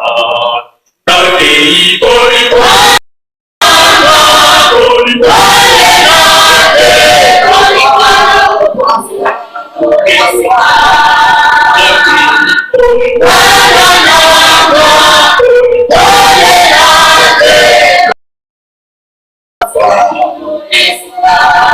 Mama,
Merci, je te dis. Maman Mouelo, oyo asakola ki likambo ya école, ye moto. Te oyo bayaka kozwa brevet na 59 ezalaki déjà école. École oyo ebandaki kala, mais ye asakola ki continuité na yango. Toyoki papa baza. Tokosala ndenge nini? Abinatikeli bino batata pe ba mama ya mokili mobimba. Tikeli bino Biblia oyo bokosalela ba jeune ba téléphone ya Android c'est facile pour nakosomba mais Bible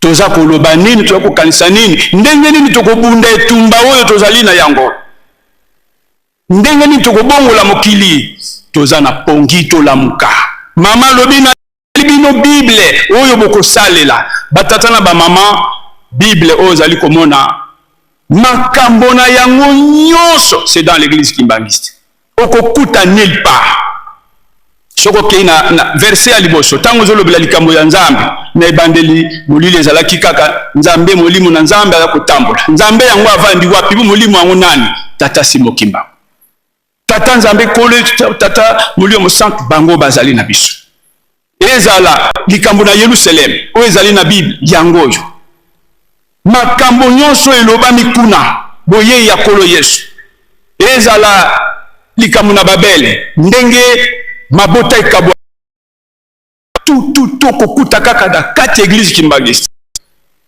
ezali ya biso bomengo héritage monene mais toza ko comprendre yango te voir même boye ya kolo Yesu na mokili pona mbala ya mibale pe ya misato kolo Yesu babangoma mususu babanisa ko toucher loko wana balobi elobama déjà te kolo so ko ya na mokili mbala misato mbala liboso ko ya lokola pate anyo oyo bakoboma ye pona mbeka ye wana yaki akendaki mbala mibale ko ya lokola moyibi ye wana yaki na kombo ya papa jalunga na ye lokola moyibi pa akei mais mbala ya misato ko ya lokola mokonzi musambi so ko mima mokili ko kabola mabena mala miso na biso ezomona te pe ezali wapi na kati église kimbangiste nyonso ezala libération de l'homme noir ezala likambo ya likolo na sika se na sika kaka na église kimbangiste jardin d'Éden paradis makambo nyonso bakota tozolobaka kilikili oyo okoya kokuta ndimbola na yango kaka awa église kimbangiste mangoma mosusu basimbi kuna kaka eza kaka poti ka basimba te likambo ezali nde pai na ngai na yo mais tozali kolala tokei mpo na formation biblique mama lobi ekole ya makambo na nzambe kotongama bato baya kotanga ososala ekole biblique ube oza kozila nano ezali ya ngai te ezali ya bato tala ndenge tozali komona sala ekole biblique ezali obligatoire, c'est un devoir, une obligation pour ngai na yo osali nano ekole biblique te ngonga yango lobi kotika na ba 1 mois et demi odinga bato bazokimilaka mbangu te école biblique mama mwelu mutalobaki école monene kosalema ezali liloba ya nzambe aoyekola te kende bandeko bauta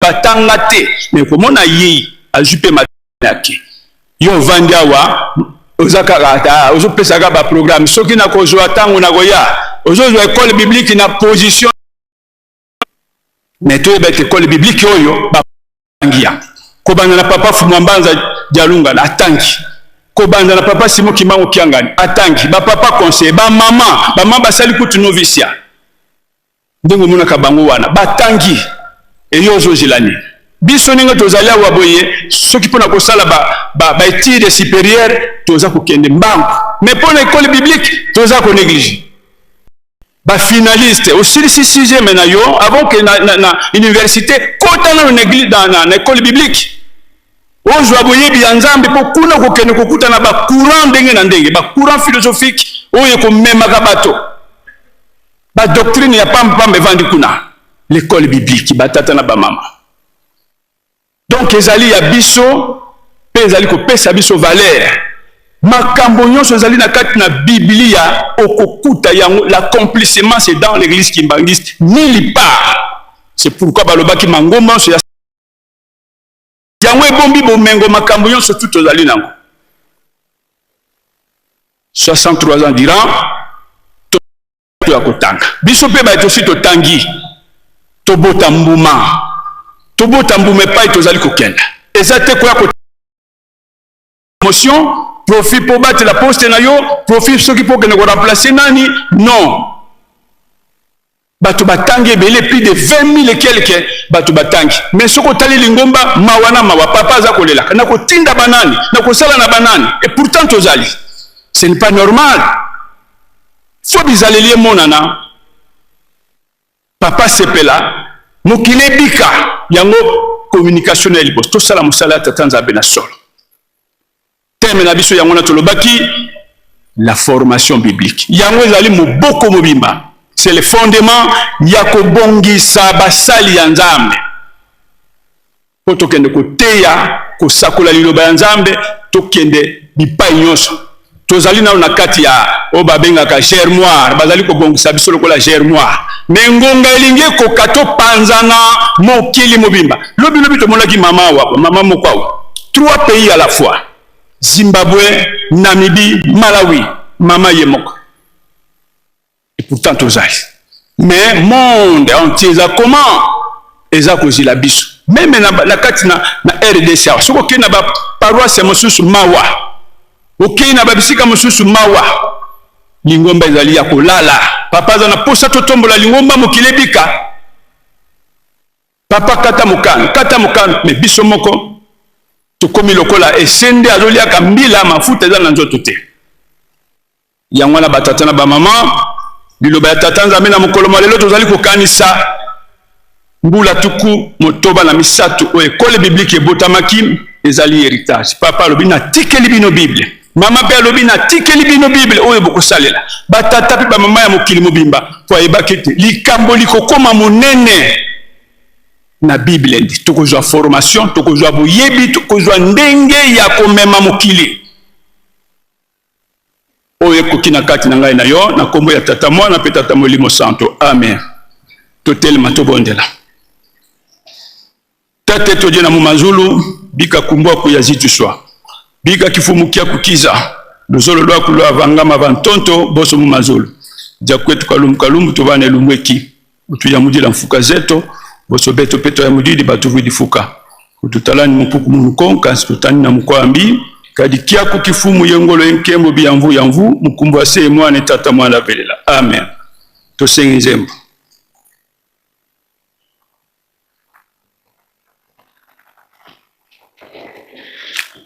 Lelo nandimi Yesu alinginga. Elakana ye lelo elongani. Lelo nandimi 2, 3. Lelo nandimi Yesu alinginga. Elakana ye lelo elongani. Molimo mosantu aye iponanga. Nandimi Yesu mobikisi. Lelo nandimi Yesu alinginga. Elakana yele molimo mosantu aye iponanga. Lelo nandimi Yesu mobikisi. Imabe yakatolanda ye yakanibaso tokumisa nkolo. Lelo ebongi tokumisa nkolo na kombo na yembo.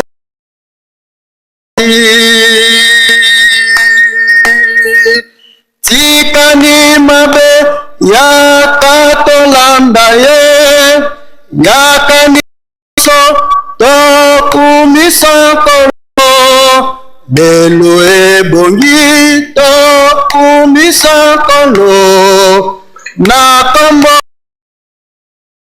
moi ezali Yesu epai na ye nzela bomoi ezali na Yesu molimo mosantu ayei mponanga tikani mabe tokumisa nkolo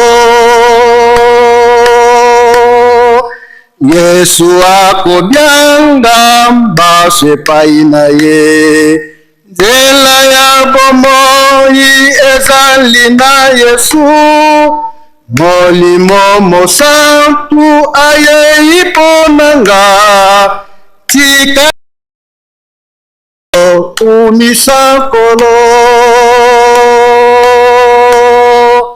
tikani mabe yakatolanda ye yakani baso tokumisa nkolo lelo ebongi tokumisa nkolo na kombo na ye moi ezali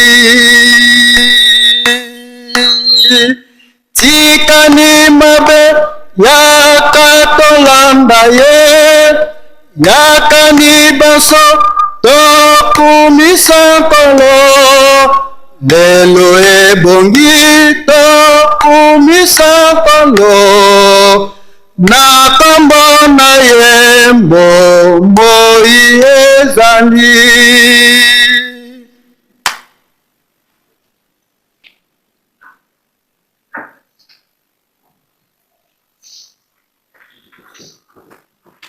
tosengi na papa secrétaire aleka pona deuxième partie.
kombo ya tata mwana pe tata molimo santo lelo mokolo ya lomingo mokolo monene mokolo ya tukumi bale na motoba pona sanza ya sambo sanza ya jiye mobumu ankoto mibale na tukumi bale na motoba dimanche le 26 juillet 2026 tolandi na bokebi nyos matei mapesameli biso na papa révérend Faustin Mabengo yazali secrétaire kuna na école de formation biblique pekesier général ya apaki matei ya bongseli biso na mikanda mitano atangeli biso loyembo ya Dawidi ya nkama pe zomi na libwa nzela yoko mpamba ya nkama na mitano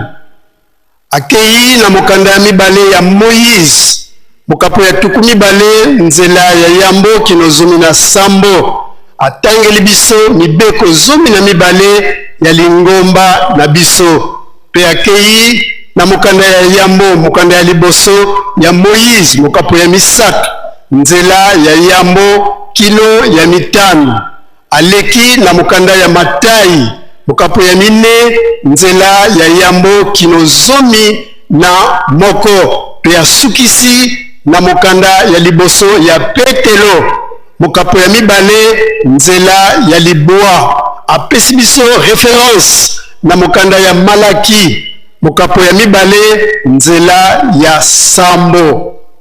Psaume de David 119 verset 105. Exode chapitre 20 verset 1 à 17. Lecture des 12 préceptes de notre chère Église. Genèse chapitre 3 verset 1 à 5. Matthieu chapitre 4 verset 1 à 11 et 1 Pierre chapitre 2 verset 9. Référence dans Malachie chapitre 2 verset 7. Tozali na cérémonie ya boyambi ndeko na biso oyo asalaki mariage ya kolendisa mokolo ya mitano nenantina ena tobengi papa évangéliste ya Ville Sainte aya kokamba biso. Merci.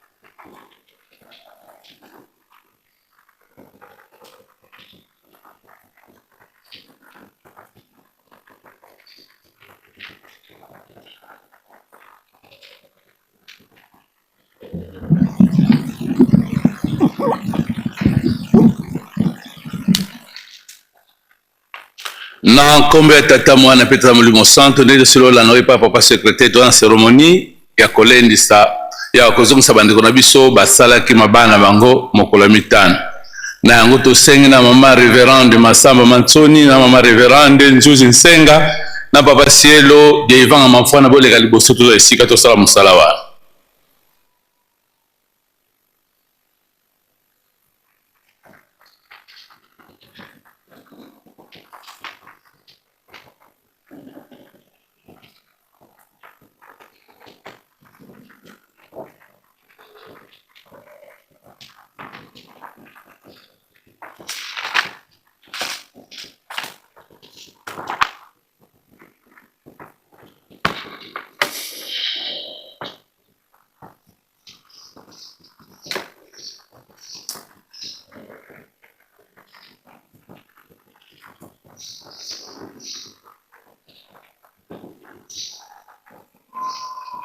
Tusama mkumbwasi mwani mwanda velela tata nzambi mfumu wetu Yesu Kristo tata Simoni Kimba Kengani nzambi matondo kwa beno batatu banlongo monakende nlevo losanga kwa beno tonza wonso lokula kitwekina ina tangu situ vutula bapangi bakele vomva lokucha tangu basompa mukisi tsikasi kabakala musiku mangeta nzambi ngevoso nduno vanga longo mulembo tala tata nzambi longo lona nzambi kuzeyiloko uba mweni ubakabukile ntima nge mosiko kuti muntima myao batela mene pasi mulungisa sono so tukuba futula pasi basala salu kange beti mutu sala salu beti tu pasi bantu tuvuata muna tukwenda vite ntuwa salamanima kengi se bisumle bihonze bekana pi mkumbwa semu wani mwandavela. Amen. Mkumbwa semu wani mwandavela situazi ulankanda Paulo kwa dibundia loma mukapu kansambanu yantika bukia tete na tekumi yeya votu sole matengo mkumbwa semu wani mwandavela ntuankanda babutu kwa mukristo Yesu kabavutu kwa ngabia kala mmasumuko buna nkitu avova sito sikla masumu pasi nlemvo nyeke kabwako betu tofula masumu bwetu na vumuna mumaudi yake kadika luzeye kovo buna tuena tuabotu kwa mukristo Yesu tuabotu kwa mfuilo ande ikuma tuazikwe yandi mumboto kolo mumfuilo mpasi bonso bafulu kusa Kristo mubafuwa munkembo ase buna tufuete diata munkadulo ya mona ya moyo kadi voto bunda ne yandi mukifani kia mfuilo andi situabukala mpe mukifani kia mfuilo kulo andi kadi tuzeidi adivo weto mtu wankulu wakomo ye yandi vakulu nti mpasi nitu ya masumu ya fukuswa katu divutu kakala nanga ya masumu diaka kadi wafua wakutula mu masumu kansi voto fua ye Kristo tulekele minu vositu akala ye moyo ye yandi mpe ibutuze yevo Kristo bukafulu kusomu bafua kana vutu kafuako lufua kalulendi vutu kakunyalako kadi lufua lukafuila wafuila lo masumu kia makulu kansi moyo ukenina kwa nzambi kenina o bonto bobo lufutu kibanzi lampe vola fuila masumu kansi kwa nzambi lwena moyo mu Kristo Yesu ikuma kaluyambula masumu mayala nzilizo mfuluko kaludituma mananzinu za yao kaluyekola biela bieno bonso luazu bikondo lunungu kwa masumu ko kansi lukiyekola kwa nzambi bonso bamoyo bavukuswa mubafua ye biela bieno bonso luazu bialunungu kwa nzambi kadi masumu kamana kuluyala ko kadi kaluna kutia nsiku ko kansi kuti anlemvo mukumbwa se mwana ye mwanda velela. Amen.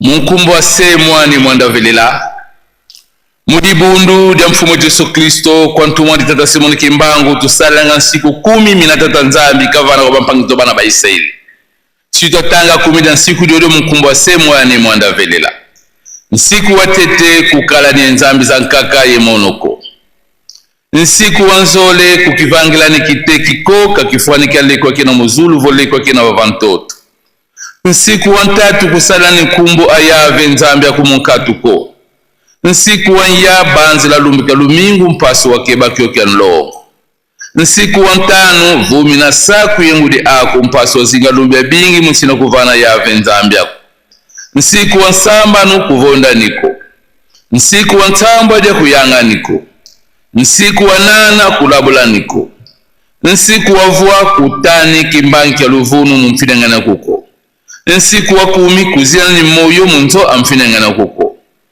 10 dan siku dio mfumo Yesu Kristo wasia misa dio mumambo mamole diantete zola mfumo nzambi muntima kwa wonsono mumwela kwa wonsono mudiele da kude wonsono yomongoloza kuza wonsono dianzole zola mfinangana kubonsu kizodlanga nge kibe vatandwa 10 dan siku dibundu data mwanda velela peda kubika 10 siku miole mina tubokela nga 12 precepte dibundu mina sauna mudiate tuarisa dibundu minkugisi bede atande atulo ya biza nsiku watete zitsa luyalu lanti kadika vena luyalu kolo alembituka kwa nzambi kuwanzole kala zola kwa babonsono kani nkutu ntatu ako nsiku wantatu kunwe fumu vodi ambako nsiku wanya kunwe malavu mankolo ako nsiku wantanu kukini kovo kwenda tala makinuko nsiku wansambanu kuleki mwasiko ikuyobila mwasiko nsiku wansambwa dia kulendi zonza yovonwanako nsiku wanana kusadila nkisiko nsiku wavua fwete futa nga mpako aluyalulanti nsiku wa 10 kulundila nkwaku nganiza bilumbuko nsiku wa 10 ye mosi zabatambulila mbi zaku kwa zimpangi zaku nsiku wa kumyezole kulendi diangulu ya vatavo ya mpinda kongatu nkewa nkima makaku kanyoka mpeko tosengi na bandeko na biso oyo basalaki libala mokola mitano boleka liboso esika banganga nzambe bazali.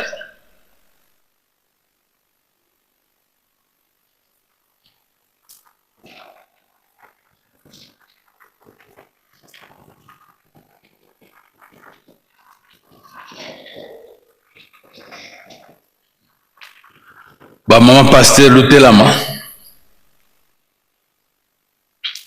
kansi buka luenga wa vova bisadi bya bingi bene sami bene madema mengi kansi mono mwa mungeti fonsak mono siatelama ekwenda kwa same vova kwa yandi tata ya volele masumu kuzulu valuselu wako kifweni deka biko mwana kuko upanga boso nsadi munsadi myako sedi ya vova kwa nanga myandi lutwala mvuatu lutili mutoko lumvu ikawo lumvala kipambo mukoko kwani sapatu mumalumandi lutwala mwana ngombe wa vuluka luvonda otwadia twa yangalala kadi mwana wa wafoa kedi kansu fulu kididiaka wavila kansu solo diaka babadika yangalala tusamu mukumbwa se mwani mwanda velela tata simone kimbao kiangani nge mwelo yepaka mameme ukukutanga muntima mosi mosi mamema ngeye ndona wilu ndinga kuzibulanga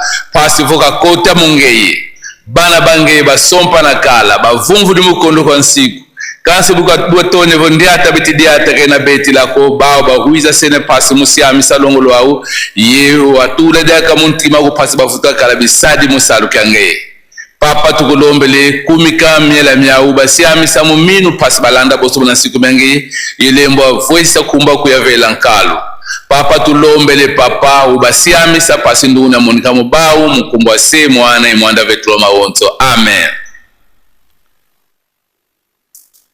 Tata ye mama beno ibana banzo nsiku mebundu dieto beno kabanzenzako bundu di yanga lele wa unufutu di mufulu bila sisa tuka isa zimpangi zeto mukumbwa se mwani mwanda vela mukumbwa se mwana mwanda vela faki ubateli misi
Mkumbwase mwani mwandavilela tata nzambi tufutile matondo mumbongo ikumikini unu kiki.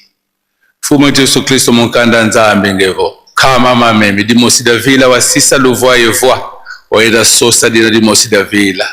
Kikutusonga vo mwela muntu ena mbide talu vatalise kitanzambi. Kusole kuju mosi kutumubeto kavila. Bana bange bavumvili unike bavutu kidi.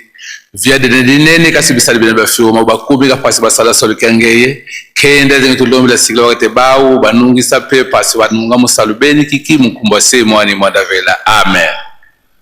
Bama pasteur bozonga bisika na bino.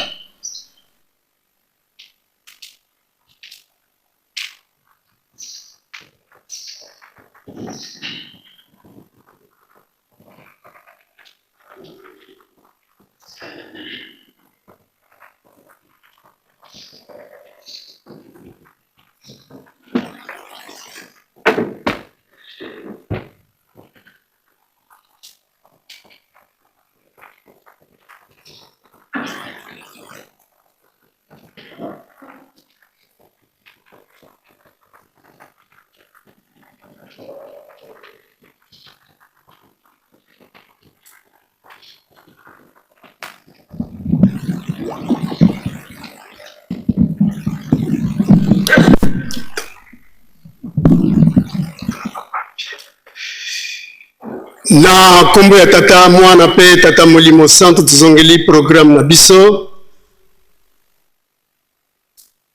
tout ya misala pe le 27 juillet kino samedi le 1er août. Lobby lundi le 27 dirigeant jeune Vunda Kinkuzu Congo. Mardi le 23, dirigeant Maman, Kanfuma, Koreki, Gaki, Mbunda, Mpangu, Kumbi. Mercredi le 29, Faki Kamaso, Kinkiesa, Kisangula, Yanda. Jeudi le 30, Jeteki, Kankipaku, Nkalankala, Makonga, Nzalabula, Kintumba. Vendredi le 31 juillet, Ajax, Kanweno, Nzundu, Madimba, Nokinzundu, Mafiela. Et enfin, samedi, le 1er août, Fluki, Jejeki, Nga, Nsala, Nsaka, Kimaza, Ngomedima. Tokei naba communiqué. Communiqué pour la Banganga Nzambe. Sengami na Banganga Nzambe Bans, Tofandi, Awanankamba, était tout le monde lobby lundi. Lobby lundi, le 27 juillet, na réunion na biso, ya chaque lundi, simaya lokumu ya tata mokunzi wa bule, pensinsani ya mazut. Tobongisa makambo ya lingo, ya lisanga na biso, Banganga Nzambe.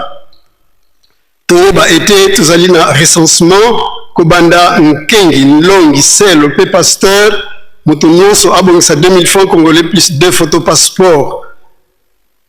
Otala Papa Selo, bokene kopesa mbongo epa ya Papa Selo Dolo Mathieu na bureau ya Ville Sainte. Notre bien to bosanate nsinsani ekozala par camp par naba pèlerin. Tombeli bino banso boyeyi malamu signé révérend Simbampaka Raymond. Communiqué ya Apaki Direction nationale ya Apaki Nkamba Ville Sainte. Esna pekosala nsinsani na site na bango oyo ezalaki na mokolo mwa vendredi le 24 juillet 2026. Zali bongo Kankipaku oyo ayambaki Kamaso na site ya Kankipaku. Ba camp pe ba section nyos etikali totosaki te. Batata soki toza faible na ba cotisation pe ba nsinsani ndenge nini tokokoka kosomba bateau de pêche. Batata tozala bana ya botosi na ba cotisation pe bansinsani po tokoka kosomba bateau de pêche. Tozongisi matondo mingi na batata pe ba mama ya kan maso pe kan Kipaku na botosi na bino. Tata Molimo Mosantu akobosa na bino te. Tozonga simate kasi tokende kaka liboso po tozala ndakisa na bakan misusu pe ba section nyonso ya Nkamba. Signé le président national Papa Mavinga Vangu. Toujours na apaki pona ntsinsani ya batata na bamamo dimanche le 2 août 2026 yoka kibiso banso était ekozala lisusu na ndenge tosalelaka te ekomi ya ba cotisation ya $5 na tata pe maman nyonso na yango tosengi na batata président de camp de section pe territoire de Luozi tosengi pe na ba responsable de groupe mouvement pe association tosala ba liste ya cotisation ya $5 na tata nyonso. Versement dimanche na mbongo na bango na mbongo na ba liste mbala moko liboso ya tata mokonzi wa Bule ba pèlerin nyonso bokende na bureau ya apaki kopesa ba $5 na bino na papa Delu comptable national ya apaki Nkamba ville sainte yende akosala liste na biso ba pèlerin. Signé le président national Mavinga Vangu.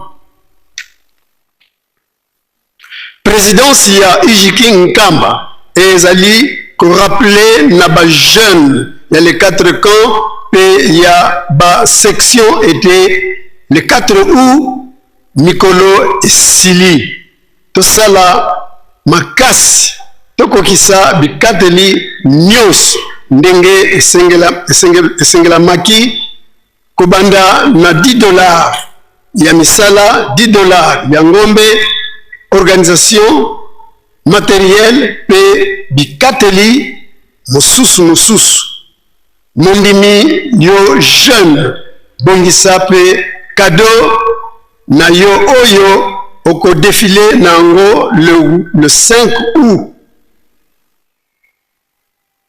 Kwanga ya munene ezanga te. Tozali pe ko rappeler le sous-boye était direction générale ya Ijiki et bongisi programme oyo na mokolo ya yenga le 26 juillet 2026 donc lelo ya liboso ekozala opération latisa nganga nzambe eloko nyonso oyo okoki kosomba somba ndakisa pantalon, chemise, singlet, gants, chaussettes donc oyo nyonso okoki kosomba ya mibale kaka na mokolo yango ya lelo dimanche le 26 juillet 2026 ekozala versement ya $10 ya défilé ya tol par jeune pona ndako tozali kotonga na nzanza longa tia mbongo na yo $10 na enveloppe kanga yango malamu nde okei kotia na sani kaka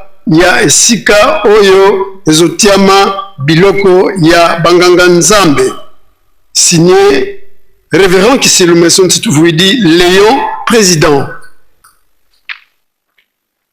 Présidence ya Ijiki Nkamba ezali ko rappeler na ba jeune banso était dimanche ya lelo le 26 juillet 2026 ezali mokolo oyo direction générale ya Ijiki et bongisaki programme ya opération donc latsa nganga nzambe ya mibale to lobelaki pe na mikolo mileki $10 ya tol par jeune versement ekozala pe lelo mbongo na yo wana $10 tia na enveloppe pe kanga yango malamu koma kombo na yo likolo ya enveloppe pe tia yango kaka na basani oyo ekotiama biloko ya ba nganga nzambe. Signé révérend Léon Kiselumeso Ntitouvuidi. Liyebisi epa ya batata pe ba maman sel uta na les 4 camps ya Nkamba section Nkamba ba pèlerin pe ba volontaire ya Dungi Luenda Benga pe Nkendolo Tokolesa était Tokolesa, 3e résidence au mokolo mois vendredi le 31 juillet 2026 de Nantina na yango esengami na baselo banso tomata pe moko na moko selo apesa 5000 francs congolais pe cadeau na ye na sima ya programme ya losambo ya tongo botosi eleki mbeka ya kotumba signé Diacre Divanga Mamfwana Alphonse. Direction générale ya Fareki awa banankole ezali koyebisa na lingomba mobimba pe ba membre nyonso ya banankole était Tata Molimo Mosantu Papa Simoki Mbangu Kiangani a prolongé opération il y a $20 pour l'achat il y a cadeau phare kino le 12 octobre 2026 nango ba délégation ba kotambola bisikanyos bozali pour réussite ezala to sengi pe lisungi na batata président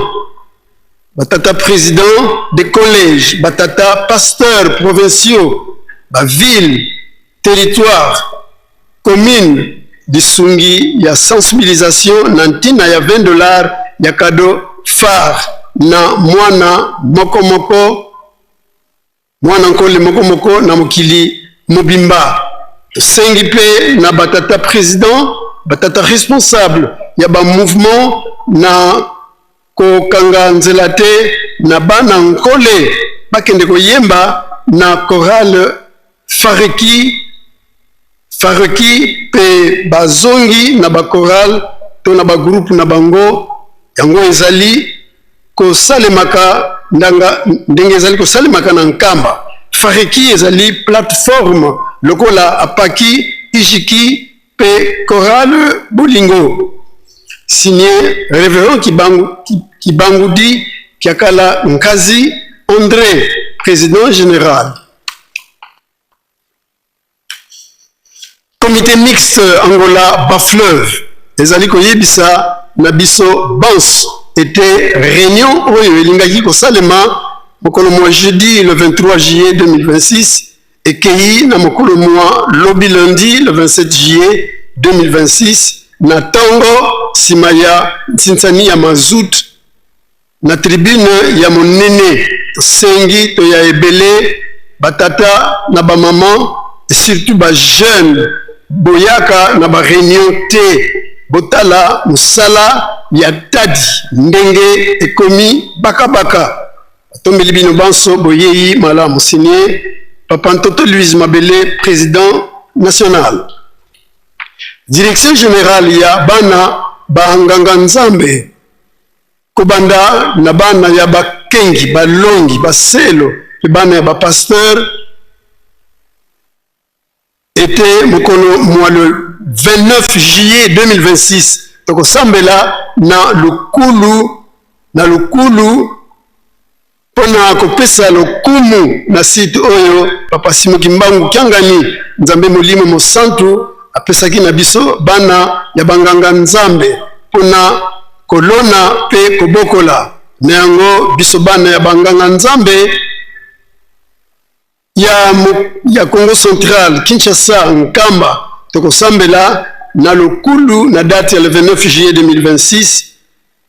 Merci Boyoki Malamu Nabino Bans signé révérend Bazei Manzungu Séraphin président général ya AEPEKI.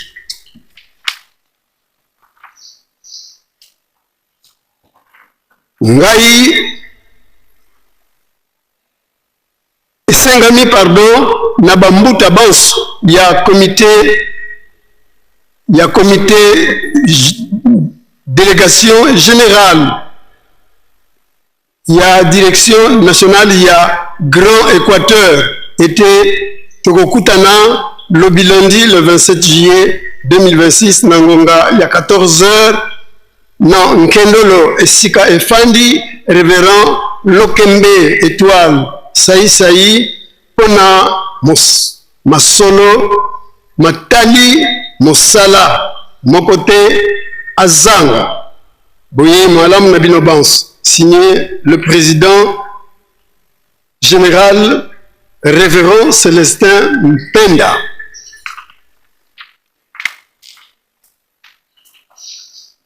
Ba chef de camp, de 4 camps, il y a Mbanza. Et ba pèlerin, boye ba été fête nabiso, il y a le 16 août, et commis Péné.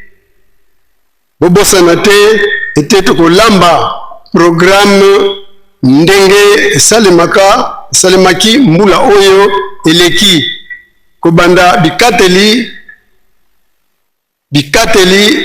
Bimbelekela Bakado Toko Salela Kaka Ndenge Mbula Eleki Bankengi Balongi Bolamuka na Pongi Tolali Pongi Molai Mingi. Signé Maman Aumônière Nationale Mayingi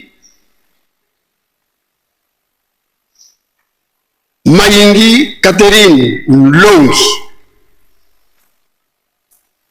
Rappel Nabana Misat Bukaya Manyanga pe Grand Kasai. Pendant opération, il y a $10. Oyo Tata Mokonzi wa Bule à Sengi Nantina. Il y a chantier agropastoral Nseke Mbisi. Lokola Mingi Nano Bapesite. Nango opération et Zaliko Koba Souka le 31 juillet 2021. Yomwa na Misat Bisika Nyoso Zouami Télément tout sepelisa Tata Molimo Mosantu Biso Tozwa Mapamboli. Signé révérend Nanike Nayaou Nsiabula président. Lié Bisepa Yabana la Sankuru Nyos était Togolamba jeudi le 30 juillet 2026. Nango Tosengi Namutu Nyos Oyo Apesinanu Pikateli na yete Ayako Pesa 5000 francs na ye plus 2 kopro. Il y a Loso Pe Kopo Moko, il y a Madesu.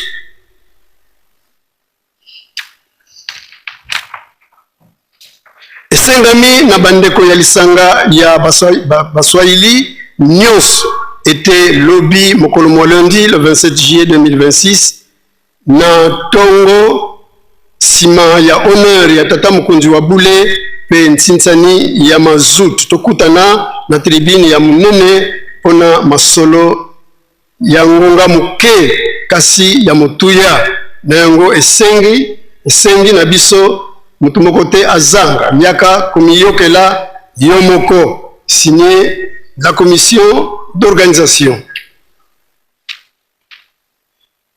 Lisanga ya Baswahili ezali kopesa merci mingi epai ya Tata Molimo Santu Papa Simon Kimbangu Kiangani mokonzi wa Bule pe mokonzi ya Lingomba na Tata conseiller direct na ye Tata Songianzila Mkoloisu na groupe MKB na lisungi ya Molimo pe matériel oyo basalaki biso na tango ya liwa ya bandeko na biso na liwa ya Tata Katebwa Jérôme pe Tata Jean Waubiula bosani pete bambuta ya Lingomba Faki Fluki dirigeant Jeteki Koreki Jejeki pe Lingomba mobimba na accompagnement oyo bosalaki biso na tango ya pasi. Signé la commission d'organisation. Ba mama mafola défilé ya biloko pour magatango nyonso défilé ya kwanga pe pondo ekozala dimanche le 2 août 2026 ndenge bosala katango nyonso ndenge wana kaka mukolo yango tokende kotoka mai na ndako ya mama tokende kotika mai na ndako ya mama walongisa Fatuma pe koni pona kolambela mama nyonso abongisa bakwanga mibale ya minene oyo akotambola nango na défilé. Bureau funéraire de Ngombe Kinsuka ezali kosala rappel pona bokundi bibembe na cimetière sengeli tokunda yango na limemia nyonso, c'est-à-dire kobinisa cercueil te, kotelema pe kofanda na dali ya cimetière te, koteka pe kosomba biloko ya kolia na kati ya cimetière te, koteka pe kosomba biloko na bino likolo ya ngomba. Sima ya kosala musala na cimetière botia bopeto propreté na esika bosaleli musala. Sixièmement, avant kosalisa misala pe kokunda ndeko na cimetière, lekananu na bureau oyo ezwami na résidence maman mwilu pona ko éviter ba déviation. Septièmement, na nzela wana sengami toyeba ete bureau funéraire ezali pona kotia ordre na cimetière, signé le responsable Papa Mungu César. Pe tozali ko rappeler na biso bandimi nyonso ete ba communiquer esengeli epesamaka un jour avant kuna na bureau ya ville sainte. Bureau ya ville sainte ezali ya kofungwama kobanda tongo kino 19h. Papa Dolo Mathieu azalaka toujours présent. Ezali kitoko te yo muto ozali kotambusa groupe mobimba ozali na communiquer moko pamba okoya kotikango le même jour ya diffusion et juste tango biso to telemi poto ya kozwa to ya liboso ya micro za kitoko te soki otiki te communiquer na yo un jour avant te ko regretter te soki etangami te kozala bana ya botosi. Nécrologie. Monotata Kutalu Mvuta Moro Kukan Prof. Tata Wenayeto Sadam. Tata Nlandu Nombasi chauffeur. Maman Luvuvamu Thérèse Mwanakiwa Sisulwa Kuvatadia Nzundu Benayensangu Zalufua Lua Mwanau Nleke au Ntekolo au Mwanankazi au Kele zinadia Mama Mantantu Brunette Yanwa Kele Vuanda Kuvatadia Kwilu Ngongo Kezini Mkwikizi ni mwana wa Koral. Kuna Kwilu Ngongo yani Mkwikizi yani wafua mulumbukia zole muola ya 6h. Kuna lupitalu lwa Kwilu Ngongo buna nitu yena kunzo ya kiozi. Kuna Kwilu Ngongo programu ya luziku siyavanwa kunima nsangu zizi za luakila kwa kanda dia wonsono dia kinsaku wa mama kimonekene dimonekene buro mama bazei tata Nzinga Jilio Bakalanga kufatadia Mbanza Ngungu mama Yaya Bukalanga kufatadia Mbola Wakoreki Nkamba Koreki Kwilu Ngongo yeko dibundu dia onsono lombele usalusu munabisamu ngai maman pasteur Albertine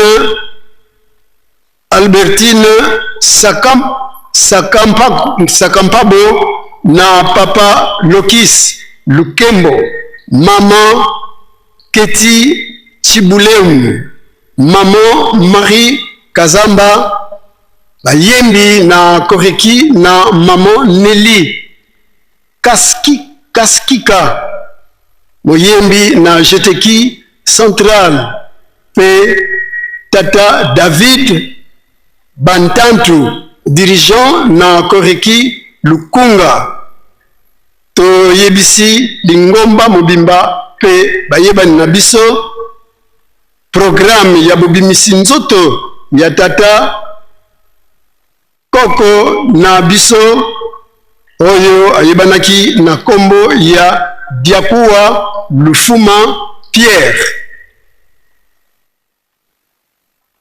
Pierre Machakado Koko Bolingo ye azalaki surveillant conseiller provincial ya Luanda Lunga Nord pardon afandaki mingi na poste ya Nkandiabola asilaki kotika biso le 19 juillet 2026 awa na Nkamba programme ya Bukundi ezali boye nzoto ezali na morgue ya Ngombe Matadi mardi le 28 juillet Bukundi ekozala awa na Nkamba na cimetière ya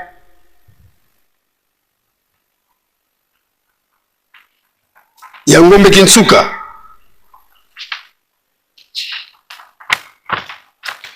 Pe programme ya Papa Ntoni Lundadila Papa Dollar yango ezali boye lelo dimanche le 26 juillet 2026 nde bakosala veillée mortuaire kuna na Kinshasa lobi lundi le 27 obimisi ya nzoto pe boyeyi na mboka Yanda mardi le 28 Bokundi na cimetière ya Ngombe Kinsuka tokei na mboka za Longo.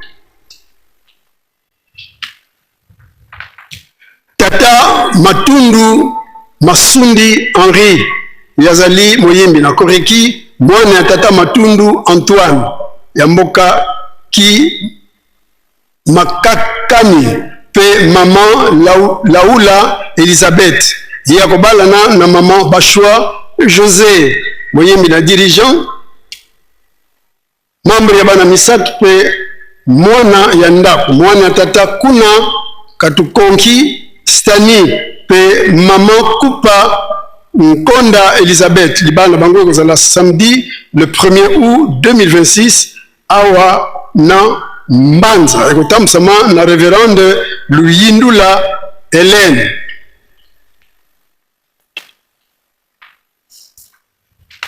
Tata Mwanda Mbedi yazali tolier pe membre ya transport mwana ya Tata Mwanda Mbedi pe maman Tazi Kibabe ya kobalana na mama Makiese Alphonsine membre ya Ajax mwana Tata Lupepo pe maman Bangekaka ibala bango kozala dimanche pardon samedi le 1er août 2026 awa na Nkamba na temple ya Ngombe Kinsuka ekotamsama na papa révérend Mabengo Faustin.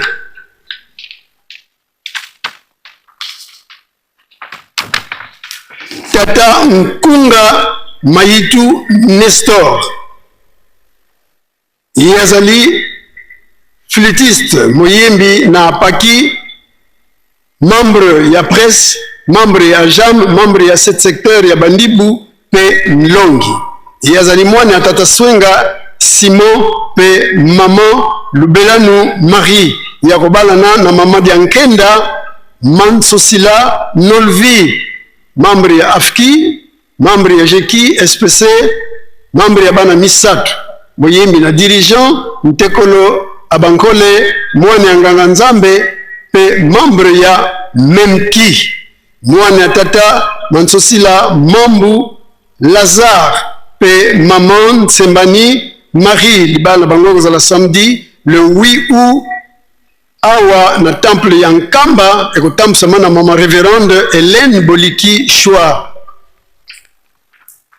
Tata Minka Nidel Jigal yazali moyembi na JEKI membre ya JEKI membre ya Grand Bandundu membre ya association des enfants ya JTK mwana ya Tata Minka Delphin pe maman Ikwela Cécile ya kobalana na maman Bunkulu Choluka Priscilia moyembi na JTK hôtelière scout membre ya UJIKI membre ya AFKI CK volontaire mosali na restaurant ya Lukengo pe mwana ya Matadi mwana ya Tata Mabwaka Madiaka pe maman Pambu Ndembi libanda bango kozala samedi le 15 août 2026 na temple ya Nkamba ekotambisama na papa révérend Nsimba Mpaka Raymond.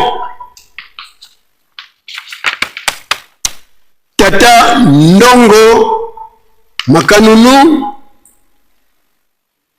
Brice yazali flûtiste motsali na département ya transport membre ya Ajax mwana ya tata Zingi Kumwelo pe mama Wasolwa Msoni ya kobalana na mama Kundi Nlangi yazali moyembi na Jeteki kuna na Nsona mwana ya tata Batukana Ferdinand pe mama Kundi Julienne libala bango za la samedi le 29 août 2026 awa na tempelo ya Mbanza ekotambisama na révérend Jean Bekonda Eyambe.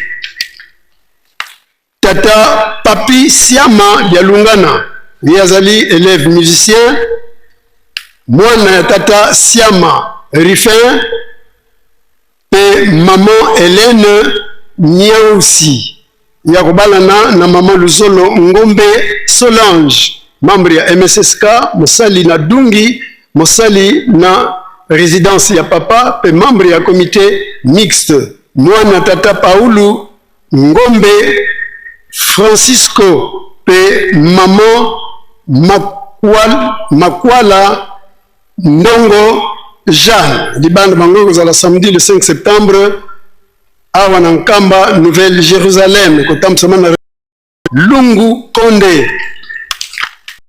Tata Manamichi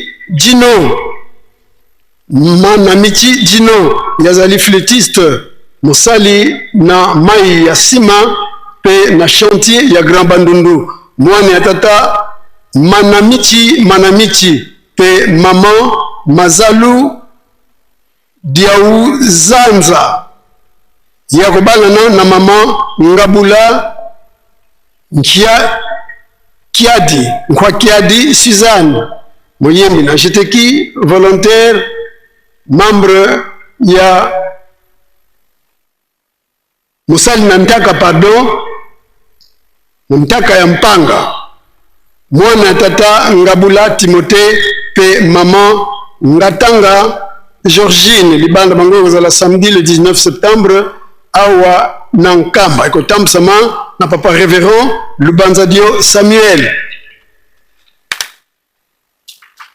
Tata Chassa Masunda Délivrance yazali flûtiste kuna na Delvo mwana ya tata Masunda Banzungidila pe maman Baya Ngoma ya kobalana na maman Kabemba Makiete Sagesse yazali moyembi na Jeteki kuna na Delvo mwana ya tata révérend Kabemba Kayala de Gaulle pe maman Ntimba Sunda Jeannette libanda bango kozala samedi le 19 septembre kuna na Kinshasa Delvo ekotambisama na révérend Waita Blaise. Tata Mbandi Mbuku Junior yazali moyembi na Jeteki mosali na Vuzila Nkulu membre ya comité mixte mwana tata Mbuku Nkwanga Celestin pe maman Lendo Kumbu Albertine ya kobalana na mama Lelo Nyati Brinette azali flûtiste mwana ya Nganga Nzambe membre ya comité mixte mwana tata Nyoti Panzu pe maman Basekula Balenda Joséphine libala bango kozala samedi le 26 septembre awa na Nkamba ekotambisama na révérend Kipuku Munganga Floribert. Tata Valu Wadi Eric yazali flûtiste mwana tata Valu Kialenda pe maman Makembe Mvula ya kobalana na maman Majita Fucheka Jackie, membre ya MSSK, mwana tata Majita Chibwila, pe maman Kangolo Kabati José, libanda bango za la samedi le 10 octobre awa na Nkamba na temple ya Mbanza kotamsama na révérende Lelo Poba Celestine. Tata Atope Njonjo Richard yazali scout, membre ya bana misatu, protocole mosali na résidence ya Maman Mfumanlongo. Ye azali mwana tata Ndongo Lohonda pe maman Akisi Elochi akobala na maman Bapoma Wabi Monique, moyembi na dirigeant mosali na service d'hygiène, membre ya Grand Bandundu, mwana ya tata Bolaboto Beken pe maman Mbokolo Georgine libanda bango za la samedi le 17 octobre awa Nankamba Nouvelle-Jérusalem kotamsama na papa Selo Diivanga Momfwana Alphonse.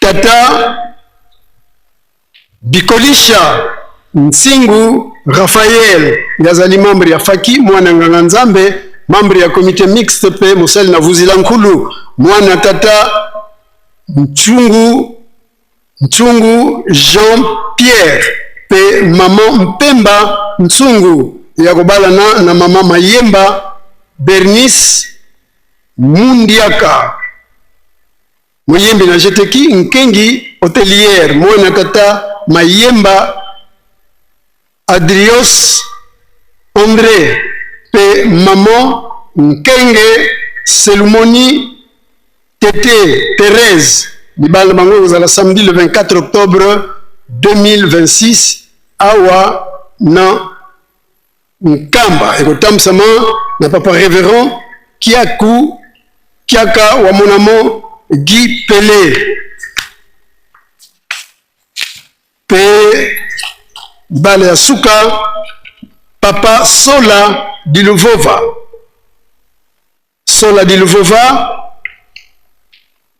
Planche yazali membre ya MSSK, membre ya MEMKI, membre ya comité mixte, membre ya Grand Bandundu, mwana tata Kanga Embani Leandre pe maman Matondo Suzanne ya kobala na maman Dako Mbenzi Sarah, moyembi na jeteki mwana ya nganga Nzambe, mwana tata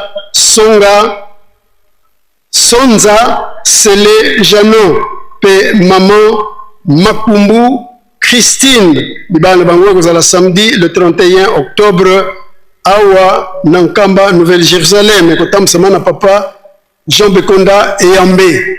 Tokei na kopesa na mbote Faki Omilenge.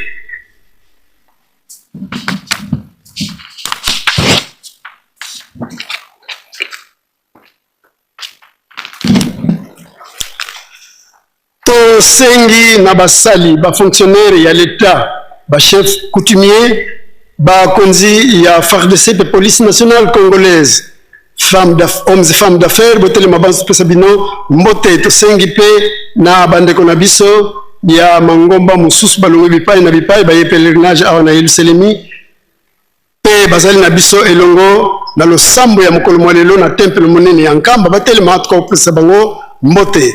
Auto yambi ba recommandation ya bandeko na biso, recommandation ya maman ba Nakisa Mvundulu yauti na Brazzaville na République du Congo, azali mondimi ya armée du salut ayaki elongo na papa Nsilu Ndompetelo. Tuyambaki pe recommandation ya papa Kambale Masakidi Dieudonné, yazali sympathisant auti na Butembo. Recommandation ya papa Mabunda Mabunda Bedi Frido yazali sympathisant pe communicateur auti na Kinshasa. Recommandation ya papa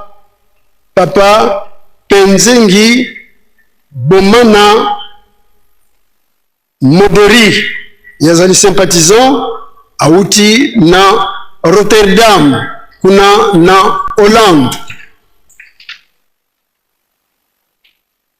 Di sika bozwami botelema tukwa kupesa bino mbote faki sepelisa bango.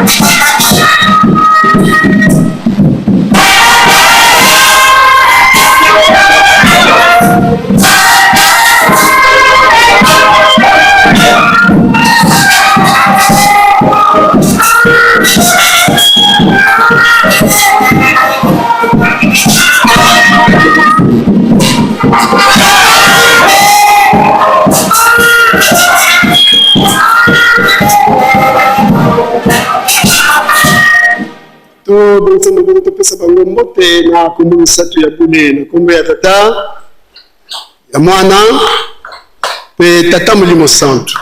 Merci beaucoup na biloko fanda tuyambaki bimbangi ya bandeko na biso bakimbangiste kimbangi ya papa Nkanza Pierre Samuel yazali musicien ya Faki auti na Kinshasa. Kimbangi ya papa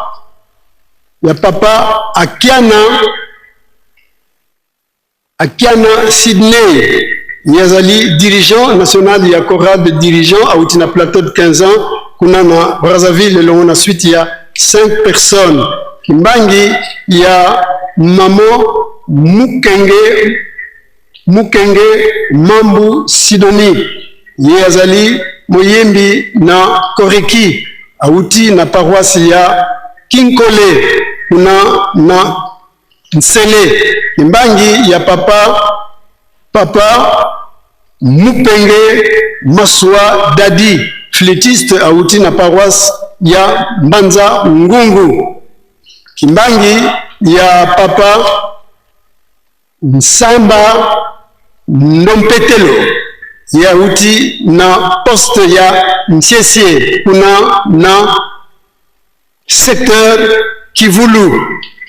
Kimbangi ya papa Kisolokele Lukelo yazali flûtiste auti na paroisse ya Loma na Mbanza Ngungu. Kimbangi ya papa Kongo Wavelela Joli ye azali protocole auti na Kipaku kuna na Madimba na territoire ya Madimba. Kimbangi ya papa Mbuyamba Chimanga Benoît ye azali président ya JTK kuna na camp Mbaki azali pe concierge azali accompagné de 13 personnes. Kimbangi ya maman Mogale Patience yazali catéchiste présidente communale ya Koreki Chopo kuna na ville ya Kisangani ya yepo na formation biblique. Kimbangi ya papa Kiala Guillaume yazali catéchiste comptable ya paroisse ya Liège kuna na Belgique.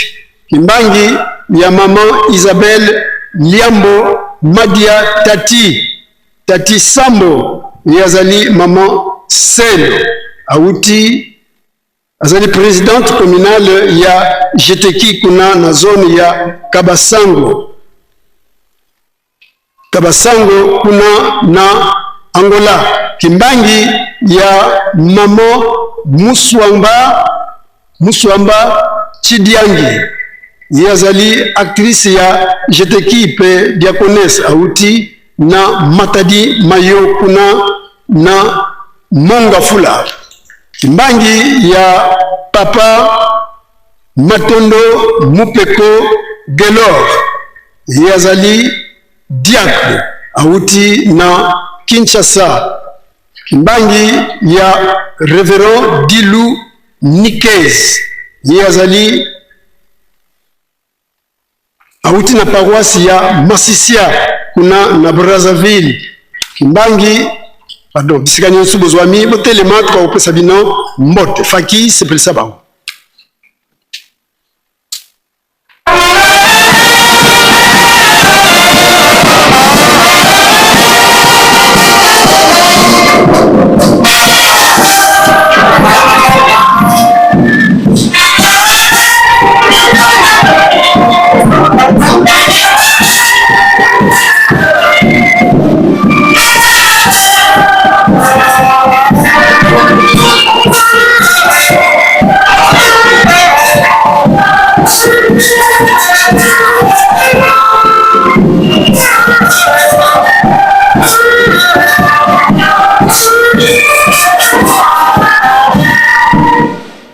Bonsa mwangu topesa balombo te na kombo misatu ya bule na kombo ya tata ya mwana pe tata Molimo Santu. Merci beaucoup kina bino kufanda lobi tozalaki na nkembo makasi bana na biso babalanaki papa Claire na maman Jolie tosengi na bana na biso batelema tokopesa bango mbote elongo na bambangi na bango faki sepelisa bango.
Ndonge tokolo bakatango nyos bango balongi na bango pambate ba kei na nzela ya kotenga mate ba sali mariage coutumier civil pe religieux bango batosi mibeko ya lingomba sepelisi baboti na bango pe basepelisi tata Molimo Santu to bongisa maboko topesa bango mbote na kombo misatu ya bule na kombo ya tata ya mwana pe tata Molimo Santu.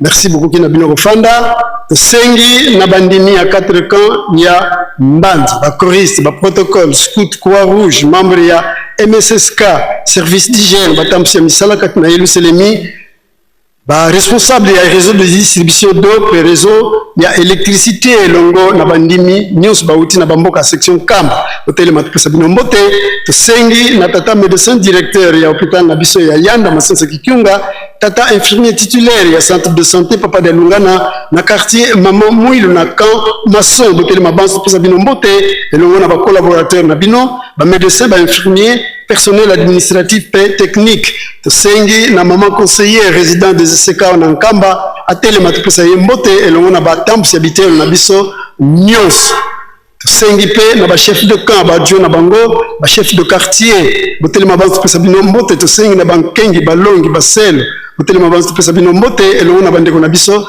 ba maman mafora ba maman veuve faki sepelisa bango.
Pesa bango mbote na kombo misatu ya bule na kombo ya tata ya mwana pe tata Molimo Santu.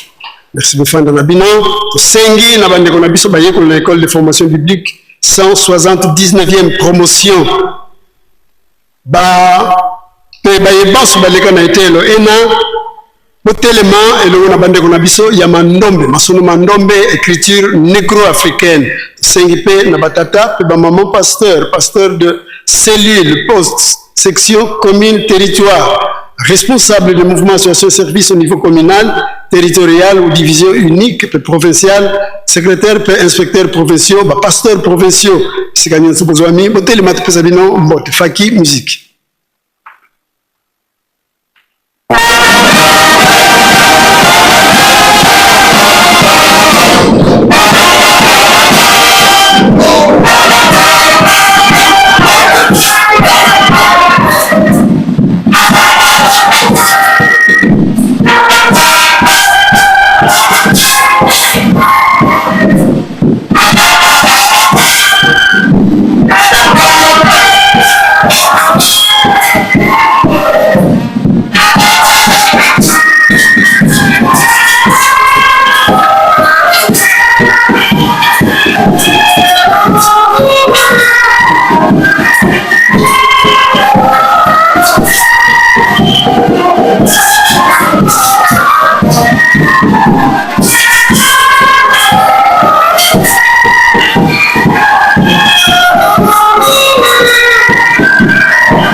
Pesa ba mbote na biso mbote na kombo misatu ya bule na kombo ya tata ya mwana pe tata Molimo Santu.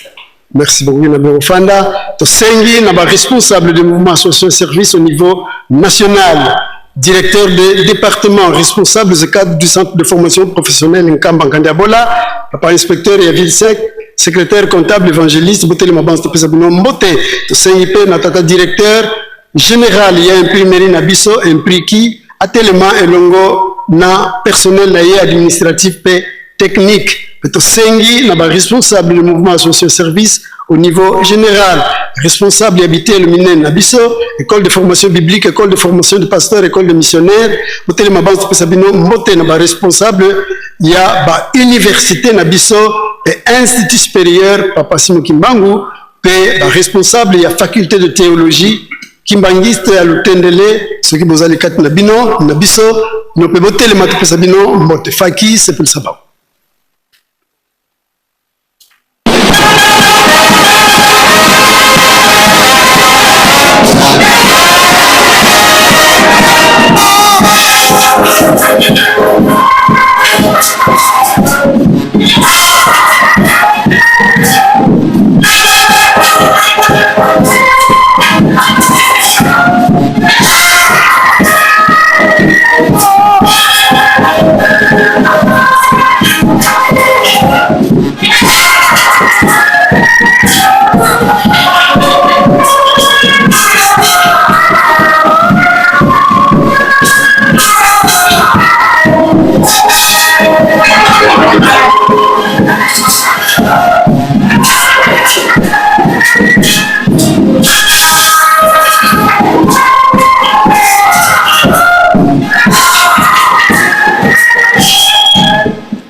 Pesa bango mbote na kombo misatu ya bule na kombo ya tata ya mwana pe tata Molimo Santu. Merci beaucoup kina bino kofanda tokei na mbote ya suka sengi na bambuta na biso président délégué ya ba collège exécutif ya bamboka nyonso bambuta sika bozwami botelema elongo na ba proche collaborateur na bino Lingomba epesa bino mbote faki sepelisa bango.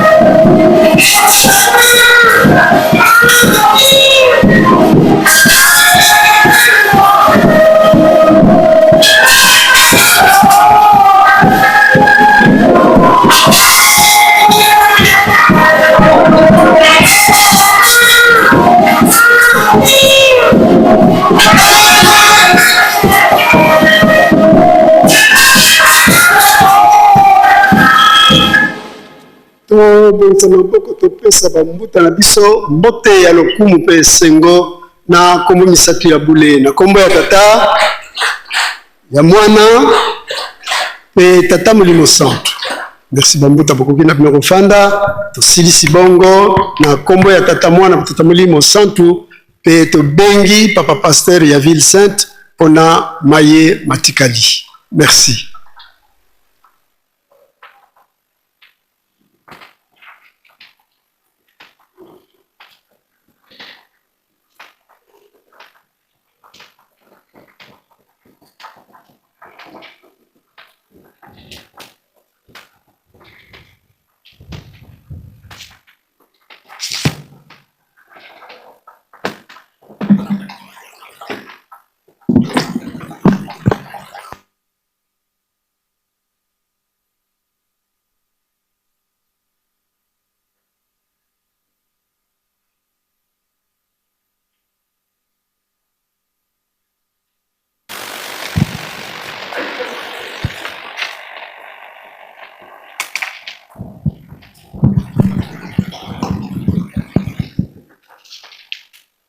Na kombo ya Nzambe tata ya mwana pe tata Molimo Santu tolandi banso matei bapesi biso na mokolo mwa lelo dimanche 26 juillet 2026 aye toyoki tobomba tosalela ete mokolo ya suka tokoka kobika elaka biso nyonso toyebi elaka ya mama Mwilu oyo apesaka na le 12 avril 1959 tango apesaka bakarte ya liboso na baoyo bazalaki batei ya tango wana ete kelasi monene ekoya kotongama awa na nkamba Yerusalemu ya sika. Nde dati ya lelo le 26 juillet na 1963 nde efungwamaki kelasi oyo lelo tozali kobenga École de formation biblique awa na nkamba oyo lelo tozali kozelela sorti tobosilisi ya 178e promotion pe tozali deja na 179e promotion ba oyo baye na session spéciale et tozalela yango makanisi surtout na biso nyonso oyo tokotaka école biblique journée oyo ekonserne biso tozala kaka makasi na mabondeli ya tongo mabondeli ya bangonga soirée spirituelle pe babeko tolemba te isala kati na Yelusalemi botongi nkamba pe tolona tobokola aho basengi na biso tomipesa mingi na misala elanga yango nde tobongisaka pe totambusaka bamisala ezala misala ya botongi ezala misala ya bilanga de periode yango sala ya nzanzalonga dati ya kopesa bafungula toyebi yango le 12 octobre tina wana batu na batu tosala molende po ete tofayir lisusu te na date ya le 12 octobre tozali na ekateli ya lombango pona le 2 août 2026 ya solo toyebi yango ete depuis un bon bout de temps chaque premier dimanche du mois tozosalaka bantsinsani ya batata na bamama kasi na kotalaka urgence tozali na yango nde yaki kosengama $5 na mondimi moko moko oyo mbongo nyonso esengeli to regroupe yango dimanche le 2 août c'est-à-dire mokolo wana oyo balingi ete bango bazwa trophée tolembisa te batata na konti ya batata bamama na konti ya bamama $5 biso batu tomesana kokitisa surtout biso batu tokopesela na monnaie locale abanza na biso na monnaie locale $5 ça déjà presque na valeur ya 12 000 tango opesi 10 000 ezali $5 te pamba te 10 000 wana yo okopesa $5 ekokosombama te loba bazwa lisusu mwa 2000 ou 2500 3000 na konti ya mutu mosusu po ete $5 na yo esombama. C'est pourquoi pe ba cotisation ya boye ezali te basengi yo loboko pesa lokolo $5 égale $5 to fournir ba effort moto na moto welela mapamboli soki pona bilamba soki pona ba uniforme soki pona kobongisa ba fête d'anniversaire osoko banga na yote kobuzie $100 $50 bongo pona kowelela molimo na yo kalikili nini otozali kosala pona $5 biso mingi na mokolo ya ntsintsani ya batata na bamama tomesana komonana na mulongo ya bato bakobima na ba $100 bato bakobima na ba 300 000 $500 même bongo sikoyo basungi biso yaka kaka na $5 na yo okomisa kombo na yo to otia na sani tobandi kosalela yango bakalikili nzambe asepelaka na oyo apesaka na esengo ye wana nde akozwa mapamboli. Donc mokolo ya yenga le 2 août biso nyonso lokola mutu moko wete elonga ekoka komonana.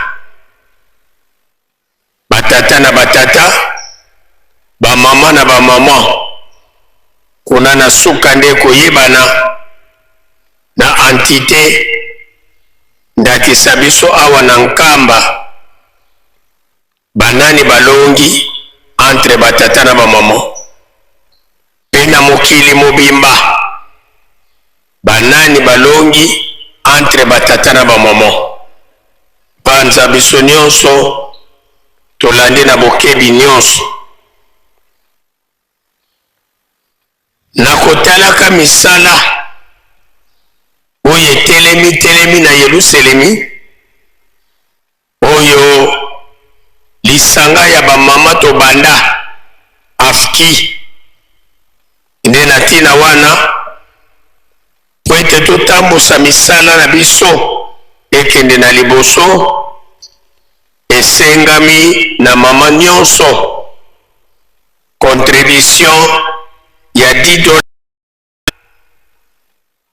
po ete tolamusa bamisala na biso nyonso oyo etelemi surtout awa na Yerusalemi. Biso nyonso bamama tozali batemoin de mingi mbongo wana na mokolo na biso ya mercredi.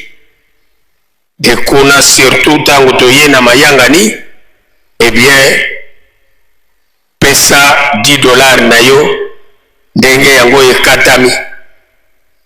Biso pe batata tobosana te, mokolo na biso ezalaka vendredi, esengeli biso moko pe totia yango poids mokolo yango. Totie elike ete biso nyonso tolandi na bokebi nyonso, tolandaki mikanda batangelaki biso. Baderogation oyo ezalaki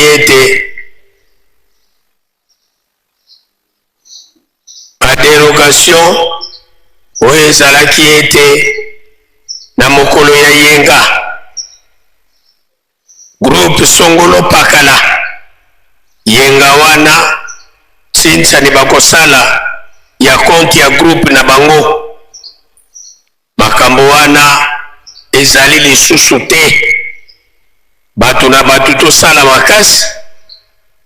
Biso ba choriste na ba jour na biso ya ba répétition tobundela. Ba jeune na jour na biso ya mardi, batata na jour na biso ya vendredi, pe ba mama na jour na biso ya mercredi. Tutie elike ete biso nyonso tozali bana botosi, tozali kolanda malamu. Milulu ya le 29 juillet, accident ya papa Mfumwanlongo, papa diangenda kuntima na lukulu. Mikolo ebelemi tenatina wana bandeko na biso baminganga pe association ya ba pharmacien tobosana te. Feti na biso yango e deja emonani, mikateli nyonso tozali na yango tokokisa. Bandeko na biso pe ya Grand Bandundu sinsani na biso pona ndako na biso Pakebo vendredi le 31 juillet awa na Nkamba tozalela yango pe makanisi. Mwana ya Grand Bandundu diaspora ya Kinshasa, Congo Central, Nkamba, Wilu, Kwango, Maindombe, tozala ya kobongama po ete toya kosepelisa Nzambe na biso. biso banganga nzambe lelo nde yango ekozala cérémonie ya lancement ya bacontribution na biso mpona oyo etali cadeau phare elikya na biso ete ezala batata to bamama pasteur batata to bamama selo batata to bamama longi biso nyonso tozali prêt po ete lelo oyo tobanda deja bacotisation na biso ya cadeau phare ekatamaki $100 na nganga nzambe moko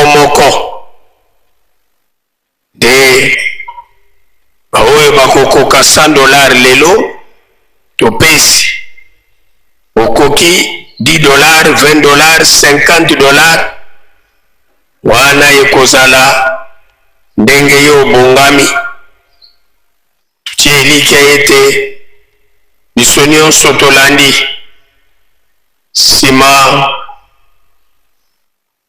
ya lancement ya cadeau phare nde ka tosalelaka yango sinsani ya bamouvement ndenge ezalelaka chaque dimanche bajeune lelo nde yango mokolo oyo direction générale ya ijiki abongisaki mpona opération latisa nganga nzambe biso bajeune eloko nyonso oyo yo obongisaki ngonga soki ekoki tokoleka na yango mpo tosunga banganga nzambe na biso mpe biso mpe bajeune tobosana te le 4 août yango oyo deja ebelemi moto na moto tala kuna na liste ya bikateli nini na nini deja osi opesi to nini nano opesi te banza biso nyonso tolandi na bokebi nyonso ravitaillement bamouvement jusque la biso nyonso nano tomoni papa comptable ya ville sainte te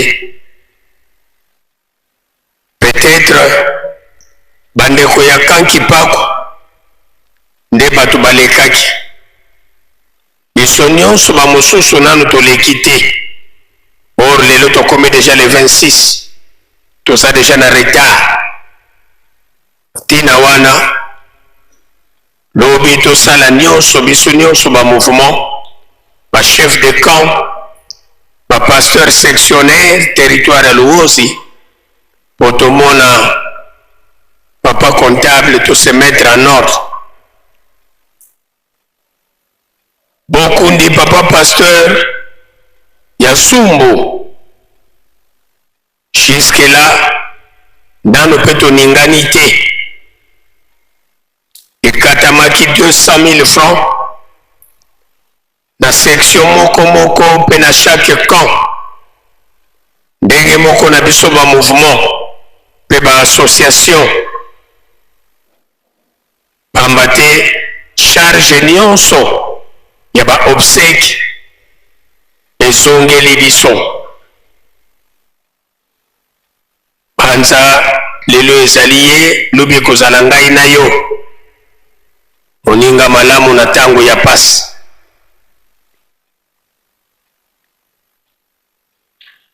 mpona bandeko ya koreki mpe jeteki tobosana te mwana ya bandeko na biso papa Achille ya koreki mpe mama Eugénie ya jeteki bokundami ekosalema mokolo ya mardi na cimetière ya Ngombe Kintsuka tozalela yango makanisi tutie elikya ete biso nyonso tolandi na bokebi nyonso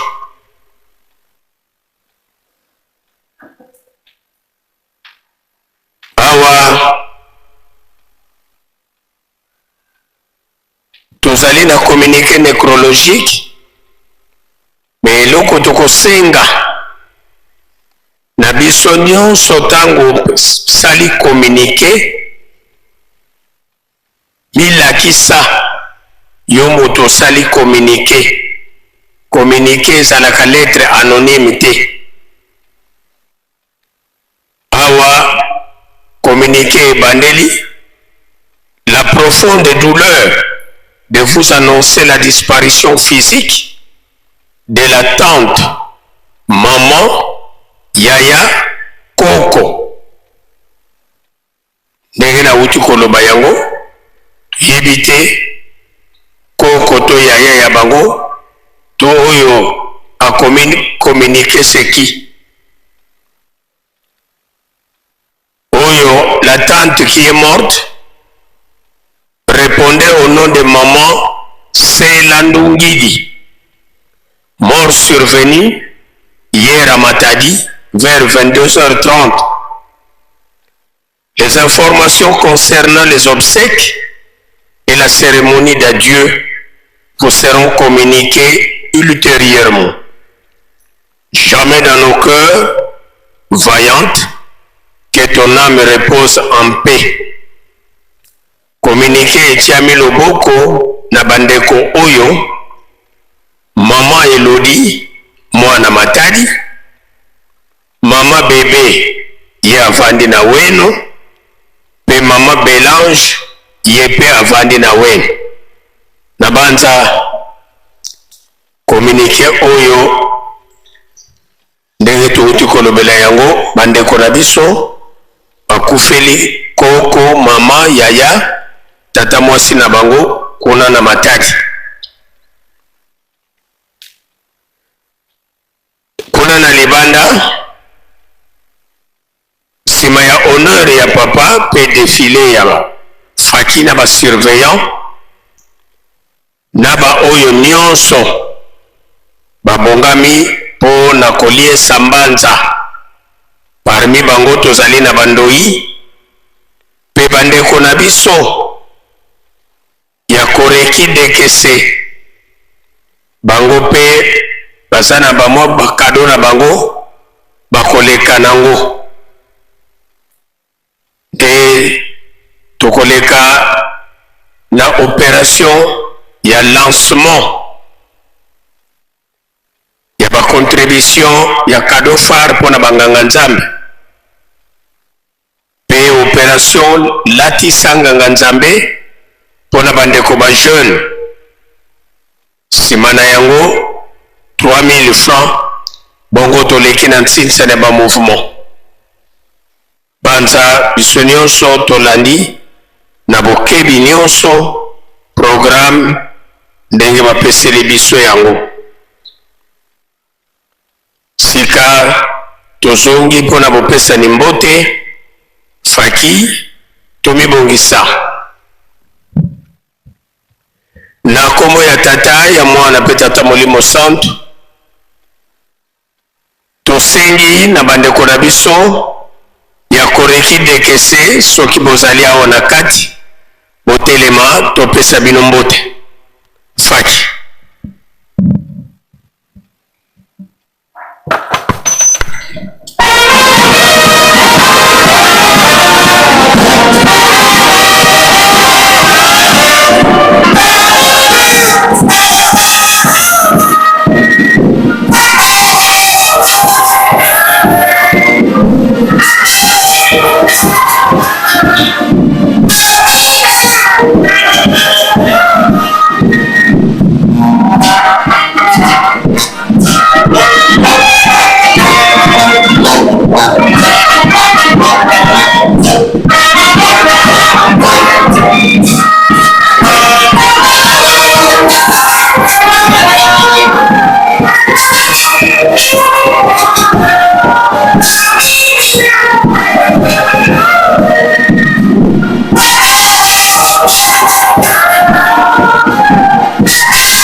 tobongisa maboko topesa bandeko na biso mbote na kombo ya tata mwana pe tata molimo santo na kombo ya tata ya mwana tata molimo santo bandeko na biso bokoki na bino kovanda mozola kwa se ye mwana ye tata mwanda vilela tulombele kwa tata directeur di cabinet vana vawena kintuadi yembuta zawo tsuno basalanga ku cabinet kya tata mfumo longo fwa di bundu fulu bya wo tsuno bile vwandili utelama beto mpangizo no mudi bundu talo vana kya mbote faki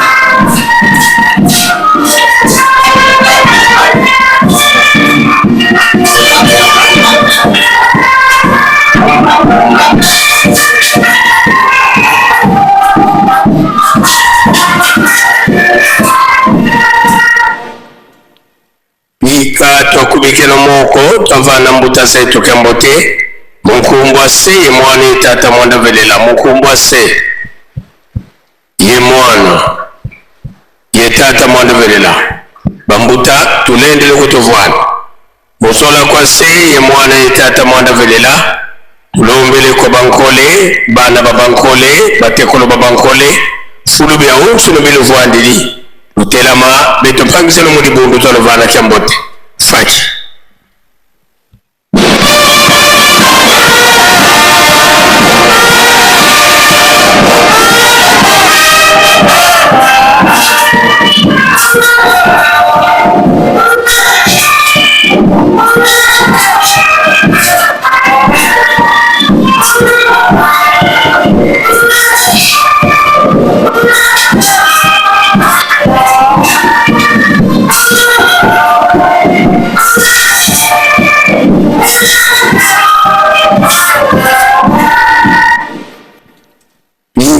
tokubike no moko vana moni myempasi mbote munkumbwa se mwana tata mwanda velela munkumbwa se ye mwana ye tata mwanda velela kambuta tulendele kutovwana tuvutuliki mfovolo kwa faki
Na kombo ya Nzambe Tata ya mwana pe Tata Molimo Centre tomoni banso bokoti ya nkolo kati na tempelo de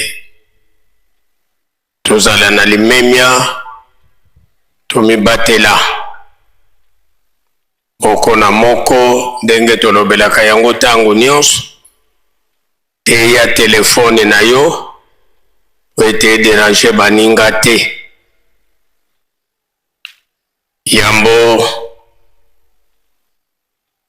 toleka po ete tosilisa bambote tosengi na bandeko na biso oyo mibale baye komilakisa oyo moko awuti Kinshasa baye po ete bazwa mbote tosengi na papa pasteur Mukanza Luvwalu esika ovandeli leka liboso papa Nkanza Luvwalu esika ovandeli leka liboso tosengi pe na papa pasteur Nzeidio Alphonse yo pe esika ovandeli leka liboso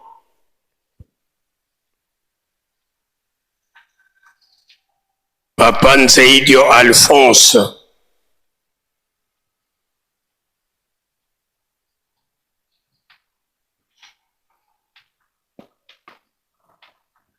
papa Nzeidio Alphonse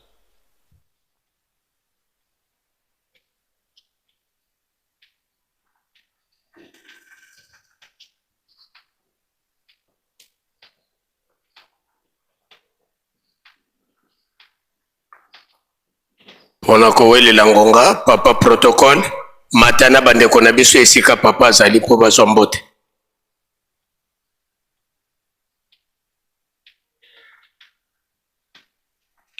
mwa internet musical na faki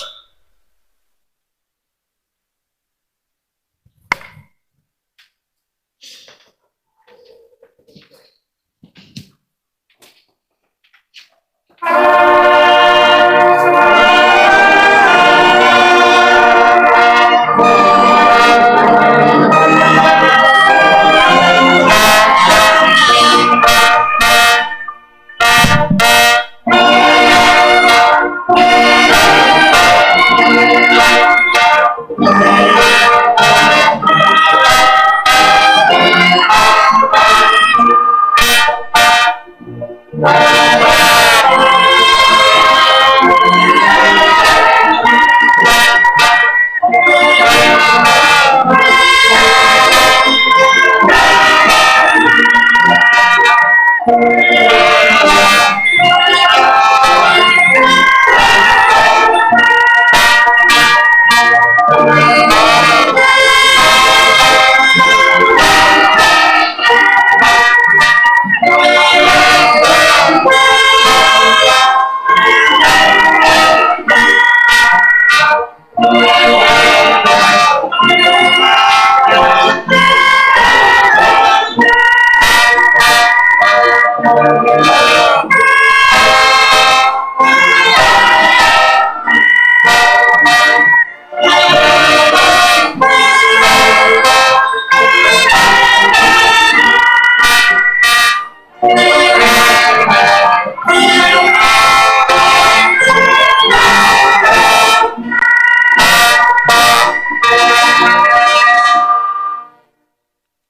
kumbo ya tata ya mwana pe tata Molimo Centre tango toko telemisa papa tuyebike tozali nano na mois de juillet koreki boko bongama pona nzembo faki to bongama poete to continue bambote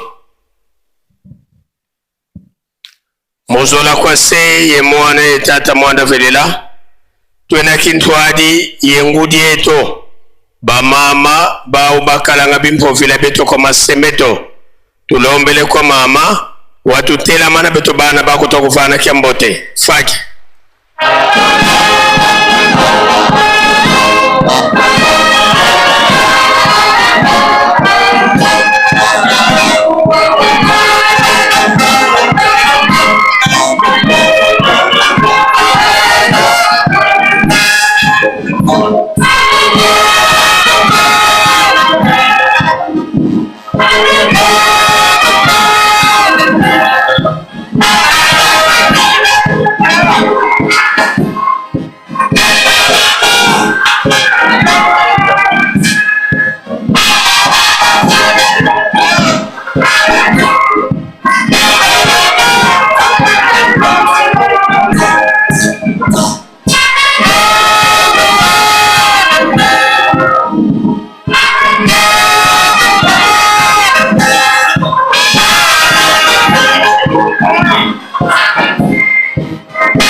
Nika twakubike no moko twavana ngulieto kiambote munkumbwa se mwana tata mwanda velela munkumbwa se ye mwana ye tata mwanda velela mama lendi loko kufwana musola kwa se ye mwana ye tata mwanda velela twena kintwadi ye sedieto tata mfumo mbanza tata nluengisi tata nsongya nzila sinzili ditwa sisula mu Yerusalemi tuka muna 1921 kasiswa mu Yerusalemi tata mfumo mbanza vwendi yeto mumukati kwa Yerusalemi yesimbi lisalukiande na kekete bonso bukasisula kyo yandi inkengili a Yerusalemi ntungisi yenvyengisi a Yerusalemi yandi pe watambula mbebe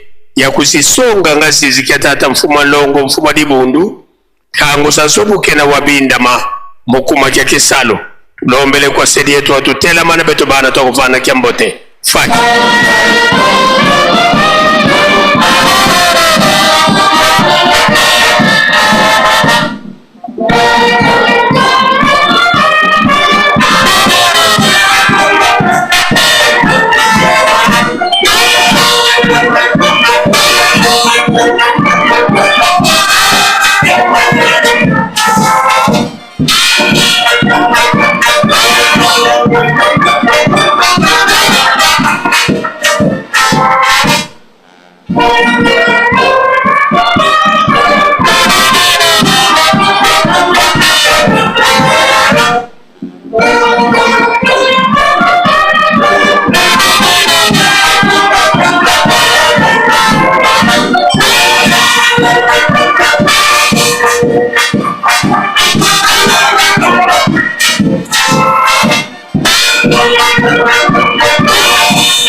Ika twakubike no moko twavana sedieto kyambote munkumbu ase ye mwane tata mwanda velela munkumbu ase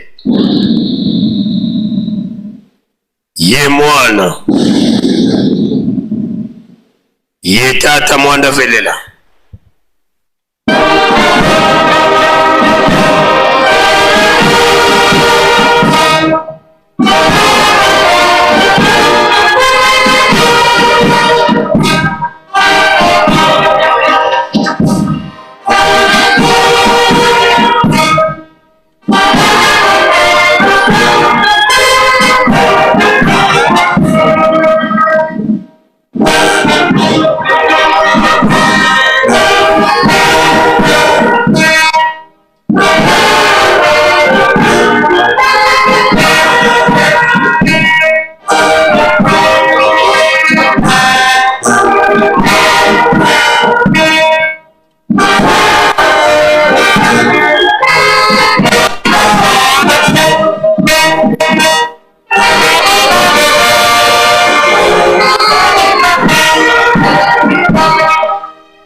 Sedieto wanza beto tata mfuma mbanza beto bana bakutukulombele bakafulu watusikilikisa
Usamu. Ensambu zange mfumu wetu Yesu Kristo yozola kwangitata nzambi wasi yontwadi wangitata mwanda wavelela bika kwa masikilanga munaito tuko kwa yele mvu se ye mwani tata mwanda wavelela. Amen.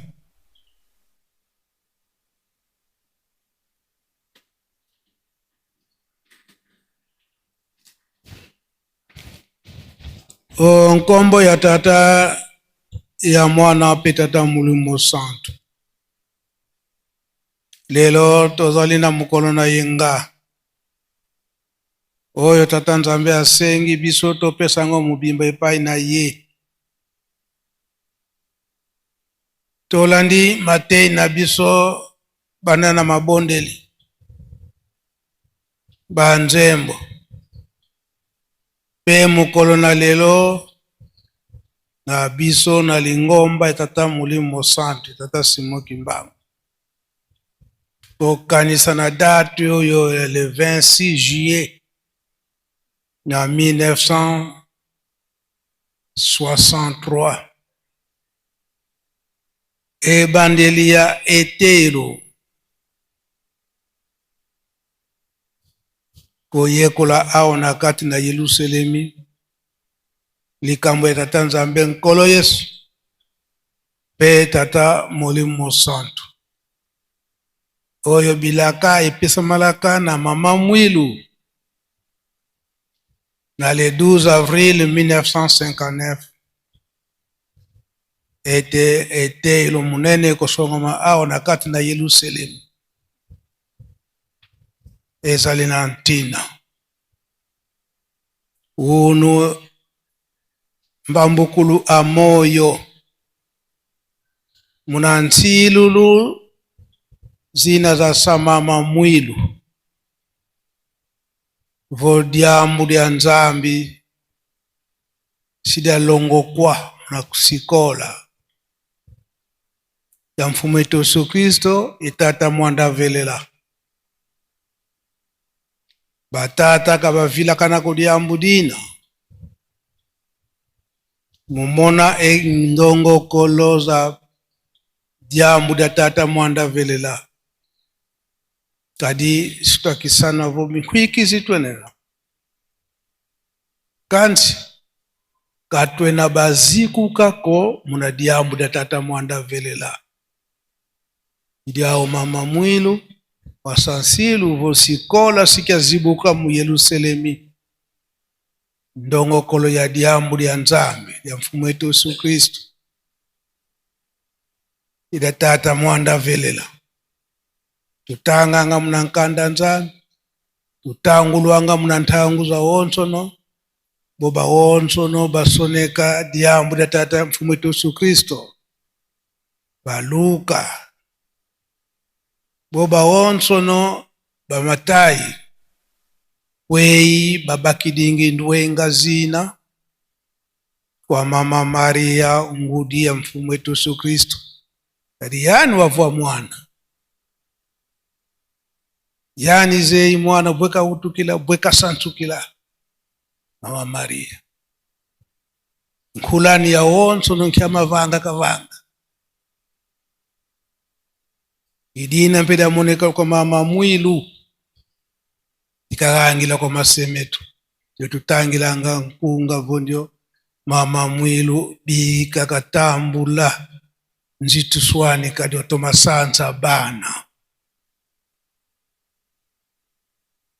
alobi mwa mingi na Kikongo po bandeko na biso mingi Angola bazo comprendre te makambo nini eza koleka na kati na Yerusalem date ya lelo.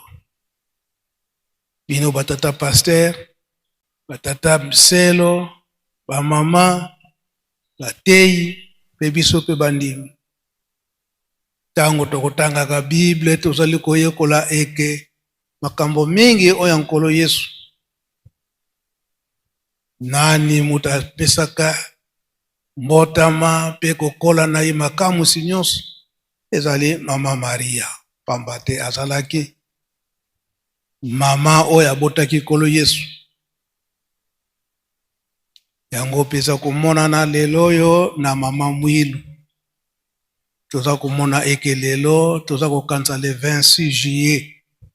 Ndenge mama mwilu alakaka na le 12 avril na 1959 ndenge apesaka ba carte eke bino topesi bino ba carte kasi na mikolo koya likambo tata Molimo Santu bokoyekola yango. Totali malamu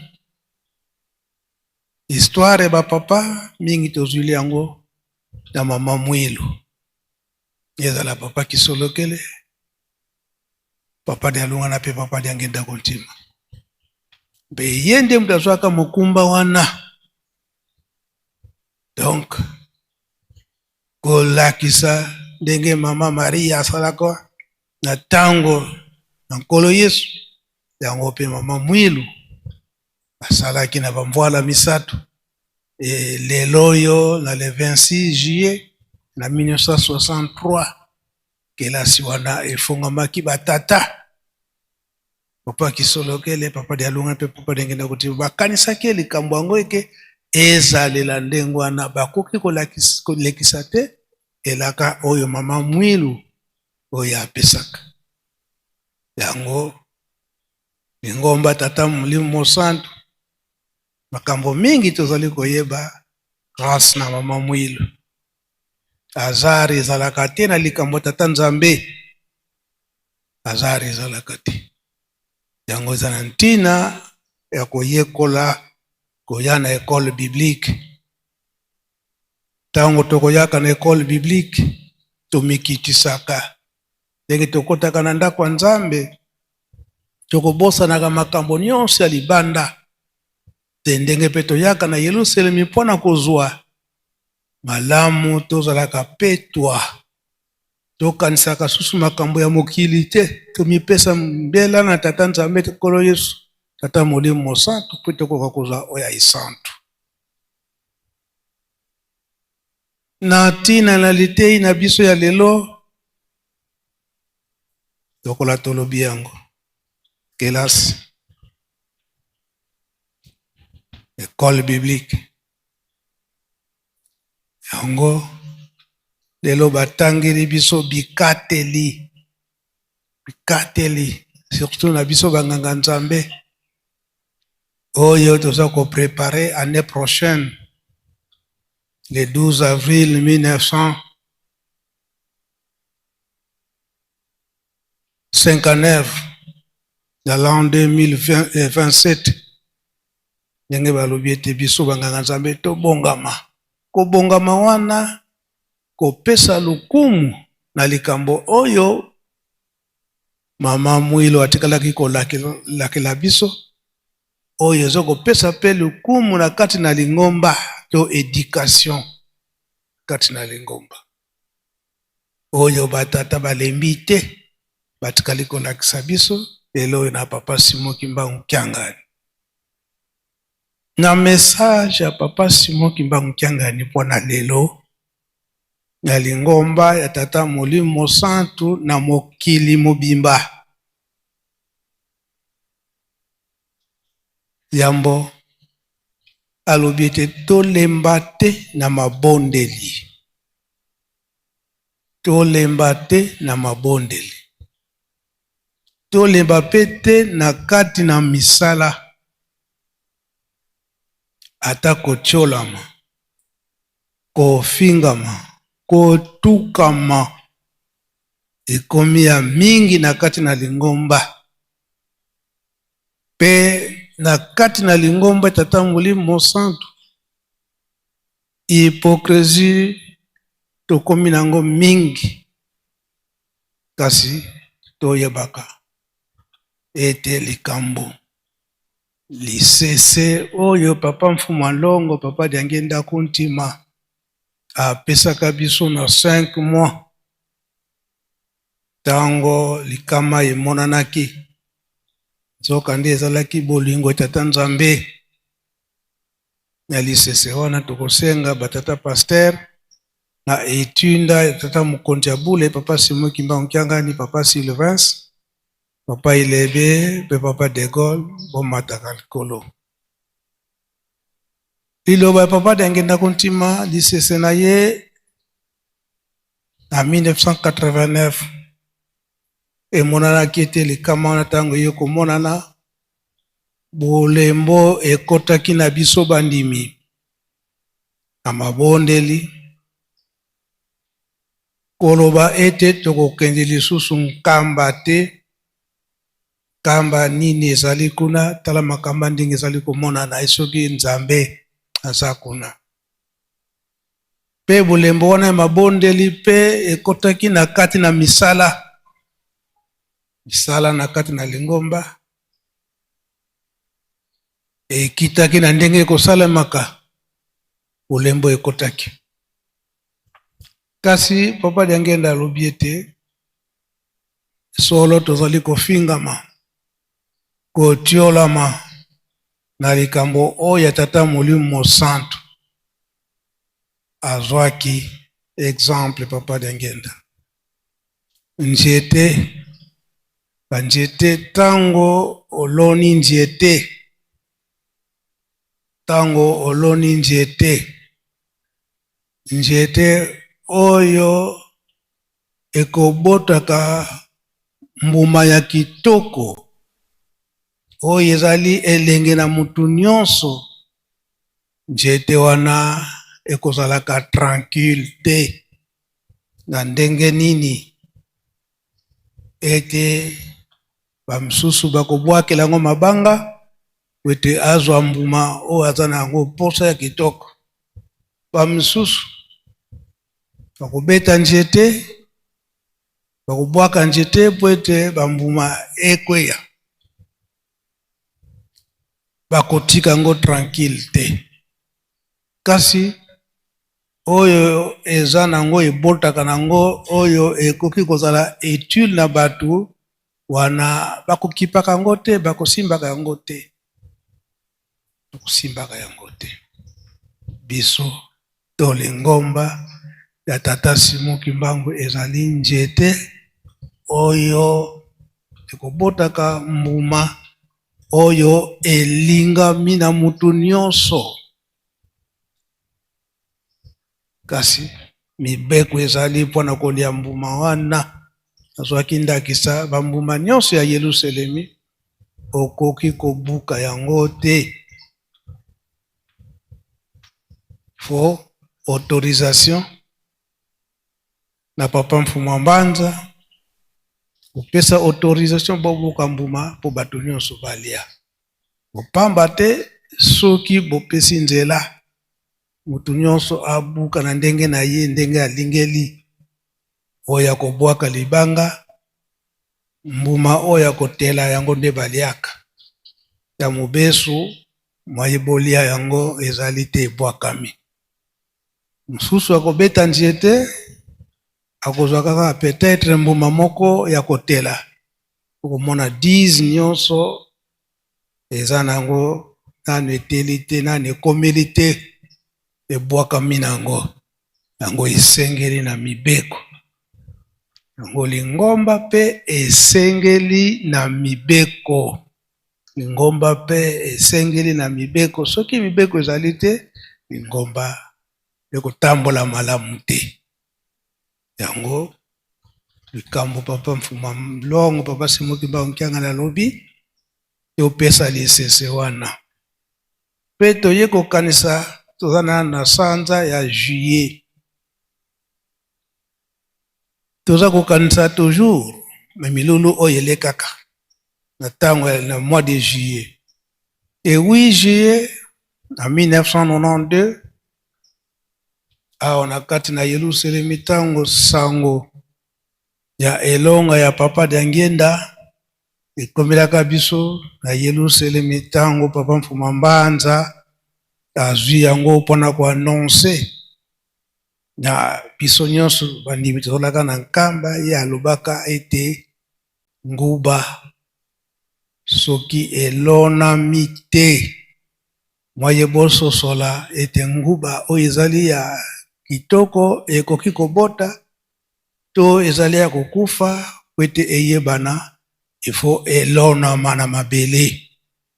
Yango papa Mfuma Longo papa Dangienda kuntima atikaka biso po ete nguba ya kitoko tango ekobima po ete eservir biso nyonso wana na lisese wana ya papa Mfuma Longo njete oyo ekobotaka mbuma ya kitoko ekolingamaka te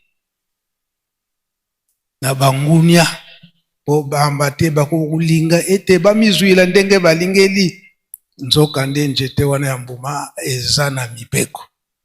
Yango topesi bandeko na biso batata pasteur balembolola biso Bible elobi nini bachapitre wana papa Mfuma Longo papa Simon Kimbangu Kyangani apesi biso. Topesi bino nzela.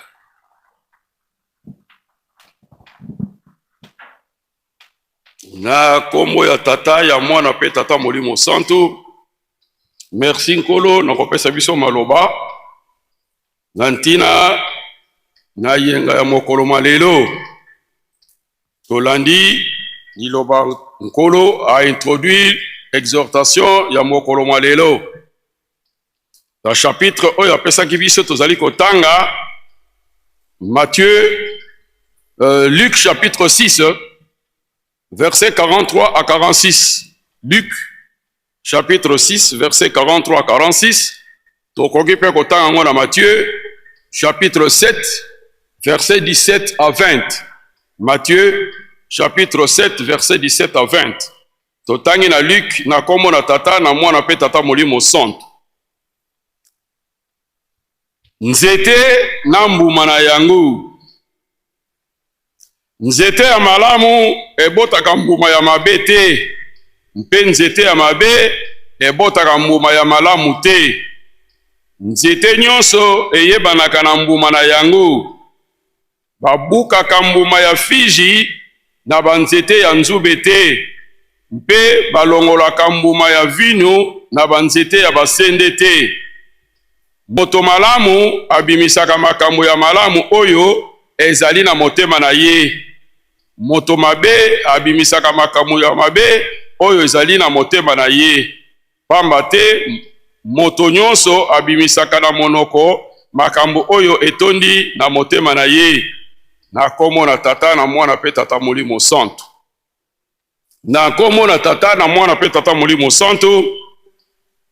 Tolandi l'exhortation ya mokonzi ya mokolo malelo ezali kolakisa biso ete babwakaka kaka mbuma to babwakaka mabanga na nzete oyo ebimisaka mbuma ya kitoko.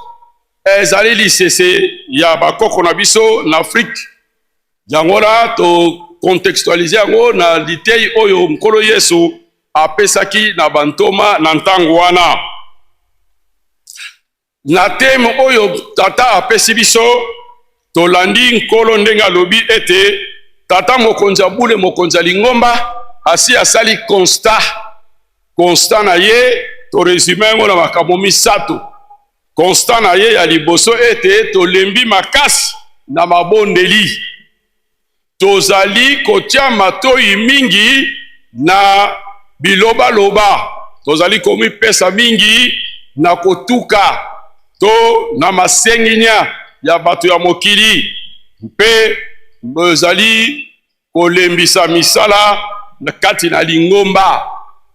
Na ba constat misato yango etindi mokonzi abule mokonzi lingomba na kopesa biso lisese oyo alobi ete babwakaka mabanga kaka na nzete oyo ebimisaka mbuma kitoko oyo bato bakoki kolia bakolinga kolia ngo na désordre sans ordre no okande soki basali ndenge wana ekopesa résultat kitoko te elingi koloba nini olingi kolimbola ngo na bokuse ete bato oyo balongaka na misala oyo bango basalaka bato oyo bazali na valeur monene to baza mutuya na musala oyo bazali kosala na miso na bato oyo bazali kosala musala ezali komona na mpe bazali kolonga na yango bango wana bazwaka bakritike ya ndenge na ndenge ezala gauche ezala droite bazali kokritike bango mingi yango na français balobaka ete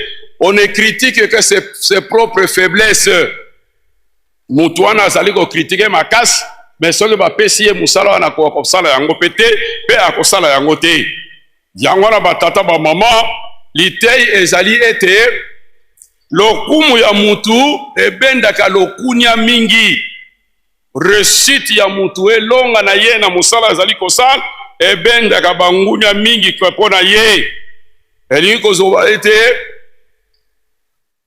bakritike oyo tozali kozwa yaki ezali kolakisa biso ete mosala tozali kosala eza mosala kitoko mosala tozali kosala ezali komonana na miso na bato lokola nzete ndenge tolobi ete oyo ebutaka mbuma kitoko yango nde babwakelaka mabanga kasi tomonaka nzete ata etandami na nzela oyo ezala ebotaka mbuma kitoko te oyo ezalaka peut-être ebotaka pe te okomona bana mike to na mikolo na se ya nzete na te to mabanga ebelebele na se ya nzete biteni ya nzete wana ezalaka te parce que bazotia yango ka te po te ezalaka na ntina te yango wana mpe ezali ndenge moko na biso na ye tozali kosala mosala soki tozali na lokumu te bato nde batiaka biso ka te soki tosalaka mosala kitoko te komona na miso na nzambe mpe na miso na bato nde batiaka biso moto te nde bakritike nyonso oyo nde tomonaka yango te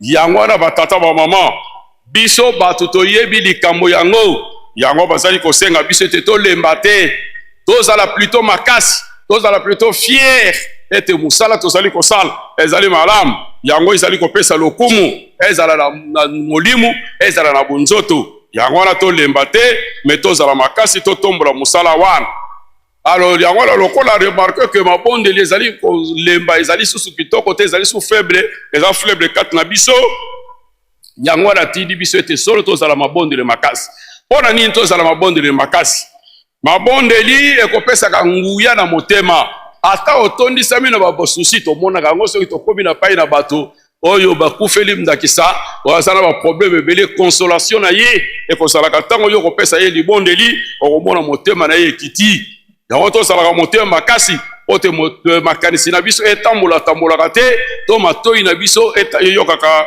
makambo oyo ezangi ntina libondeli ekopesaka mutu courage meme nzambe ayebisaka na Josué ete azala courage mpo te libondeli ekopesa yo makasi kati na yo mpo ete bolembu to mawa to makanisi oyo ezali kotungisa molimo na yo ezala lisusu te elongwa libondeli ekopesaka biso mayele mpo toyeba kozwa badesizio ya kitoko nazwa desizio na ngai te nzela oyo nga na pona eza ya kitoko mutu to basongisongi to masenginya ekokolongolaka na nzela wana te sengeli tozalaka makasi wana yango na mpe papa aza kosenga na biso ete bandeko na biso balembi deja oyo bazali na bolembu esengeli biso oyo toza makasi totelemisa bango topesa bango batoli ya kitoko mpo te mosala ya nzambe ekende liboso ndenge apôtre Paul aza koloba ngo na Romains chapitre 15 na verset 1 ti na verset 3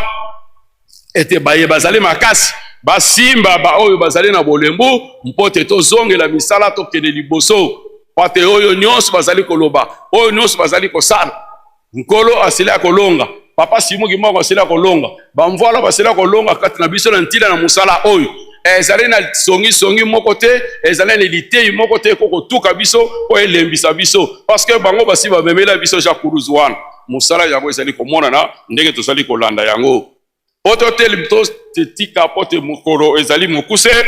Dans Matthieu chapitre 7 verset 19. Matthieu 7 19 balobi na biso e pasola esi etiami déjà na se na nzete. Nzete oyo kobimisa mbuma malamu te bakokata ngo pe bakobwaka ngo na moto. Baye nyonso basi bayebi te bango basila kobebisa. Bango basila ko rate nguya oyo ya Molimo Santo. Bango nde bazali na songi bazali bazimbisi o bazali ko lembisa biso na mateya ya mabe pote biso na bango to kokana to kweyisa libula oyo bapesaki biso to bosana te lisese ya bana misato o bapesaki bango ndoto na tata na bango pona ba male misato bakedu kozwa likolo na ngomba bapesaki bango toli bakomisa ngo na ndako nde kuna bakomona bomengo oyo ezali kuna na kati. Alors biso tosi toyebi mayele wana bapesaki biso ete kulutu ezali bosof abebisaki atie kalpota kweyisa leki akweyisi leki ya mibale be leki ya misato akweyaki te. Biso tozala leki ya misato ala oyo maloba songi ekoko kweyisa biso te ezala liwa ezala biso te ekabula biso na bolingo na nkolo te. Ndenge apôtre Paul parle dans Romains chapitre 8 verset 32 e kabula biso eloko ne okabula biso bolongo mpasi ese kolela kozanga bolumbu yango te. Donc tozala plutôt makasi pote na suka likambo oyo nde tokoyeba nani akolonga mais elonga na biso esili deja komona na miso na nkomo na tata na mwana pe tata Molimo Santo nkolo na tele. Merci papa pasteur papa Elebe.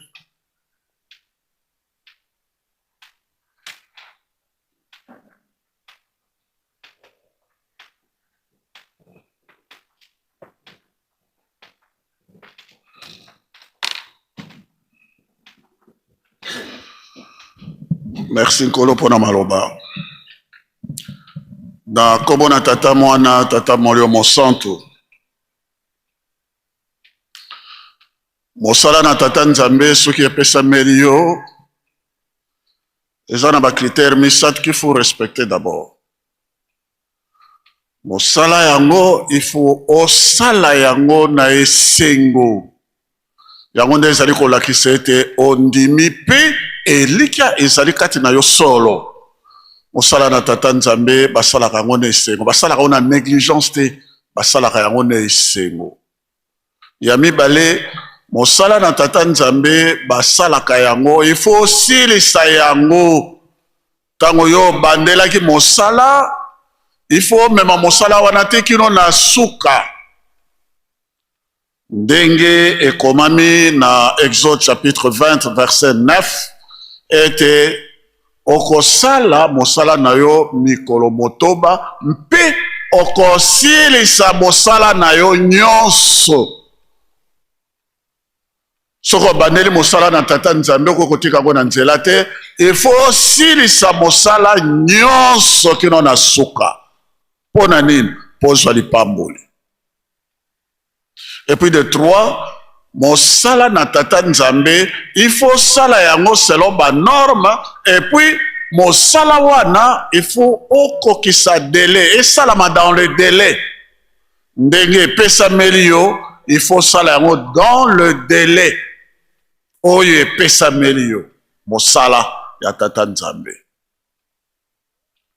Yango wana tokoki komona yango pe na tokoki kotala yango na Exode chapitre 39 verset 43.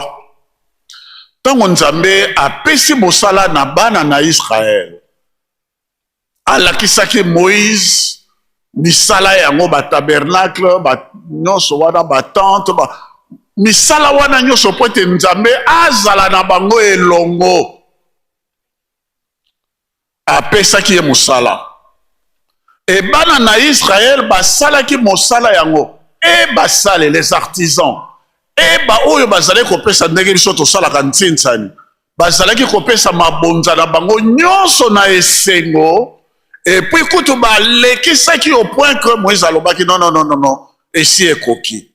Donc bazalaki na esengo ya kopesa mabonza pona mosala wana esalama Nzambe azala na bango elongo yende mutu abibisaki bango na Egypte pe akamba bango te kino na accomplissement. Il y a promesse comme en terre promise. et ezala baptisant ezala boye bazalaki kopesa mabonza bazalaki kopesa babikateli bazali kokokisa yango bapesaki yango na esengo et puis c'était fait selon le délai et puis Moïse ayaki vérifier si c'était fait selon les normes ndenge lakisamelaki ye Moïse asalaki vérification ete eloko na eloko esalami lolenge esengelaki yango esalema selon les normes selon les directives petango ya amonaki ete esalami lolenge wana kotanga yango na jeudi na Exode 39 verset 43 tango ya amoni ke esalami exactement selon les normes selon ndenge yango esala kosala. Qu'est-ce que Moïse a fait? Apamolaki les artisans basali ndenge tosoli komona ba volontaire bandeko mingi bazali kosala musala na kati na nkamba bazali kotonga na bisika nyonso to bazwaki mapamboli. Et puis Moïse pe apamolaki l'ensemble du peuple d'Israël. Moïse bazalaki kopesa makabo. Voilà la bénédiction bokoki kozwa ngo kaka na nzela wana. Alors Jérémie pe na Jérémie chapitre 48 verset 10 alobi alaka mamabe moto asalaka mosala na nzambe na bolembi alaka mamabe parce que mosala na nzambe basalaka ngo na négligence te na bolembu te il faut sala yango na courage nyonso même pour to sala mosala na nzambe na courage nyonso na esengo nyonso tout selon les normes etc. ndenge biso tolobi ndenge pe collègue awuti koloba tout de suite il faut sambelaka makasi polo Yesu alobi na biso yango na 1 Thessaloniciens chapitre je crois 5 17 1 Thessaloniciens chapitre 5 17 alobi priez sans cesse c'est-à-dire moyo azali mondimi azali na kati na mosala na nzambe asambelaka na kolemba te. Priez sans cesse. C'est-à-dire que votre esprit doit être toujours tourné vers le Seigneur. Kobana tongoti, okobana kaka kobanza banzaka, toujours tourné vers le Seigneur. Tango mosusu ozali koyeba, tango mosusu ozali kosambela, tango mosusu ozali kokanisa liloba nzambe papa alobaki, ozali toujours vers le Seigneur. Pour être, ozala emporter na ba distraction te, na ba zimbisi te, na ba réseaux sociaux, na makabazanga ntina te. Pona nini? Priez sans cesse. Toujours tourner vers le Seigneur. Liloba na nzambe ozali na yango. Et puis ozali kosabela. Et puis ozali koyemba. Vous êtes toujours dans la spiritualité. Okoki kosala masumu te. Parce que na tango ozali kosabela lolenge wana na makasi. Masumu ezali kokibaka. Molimo ne kozala toujours na moto.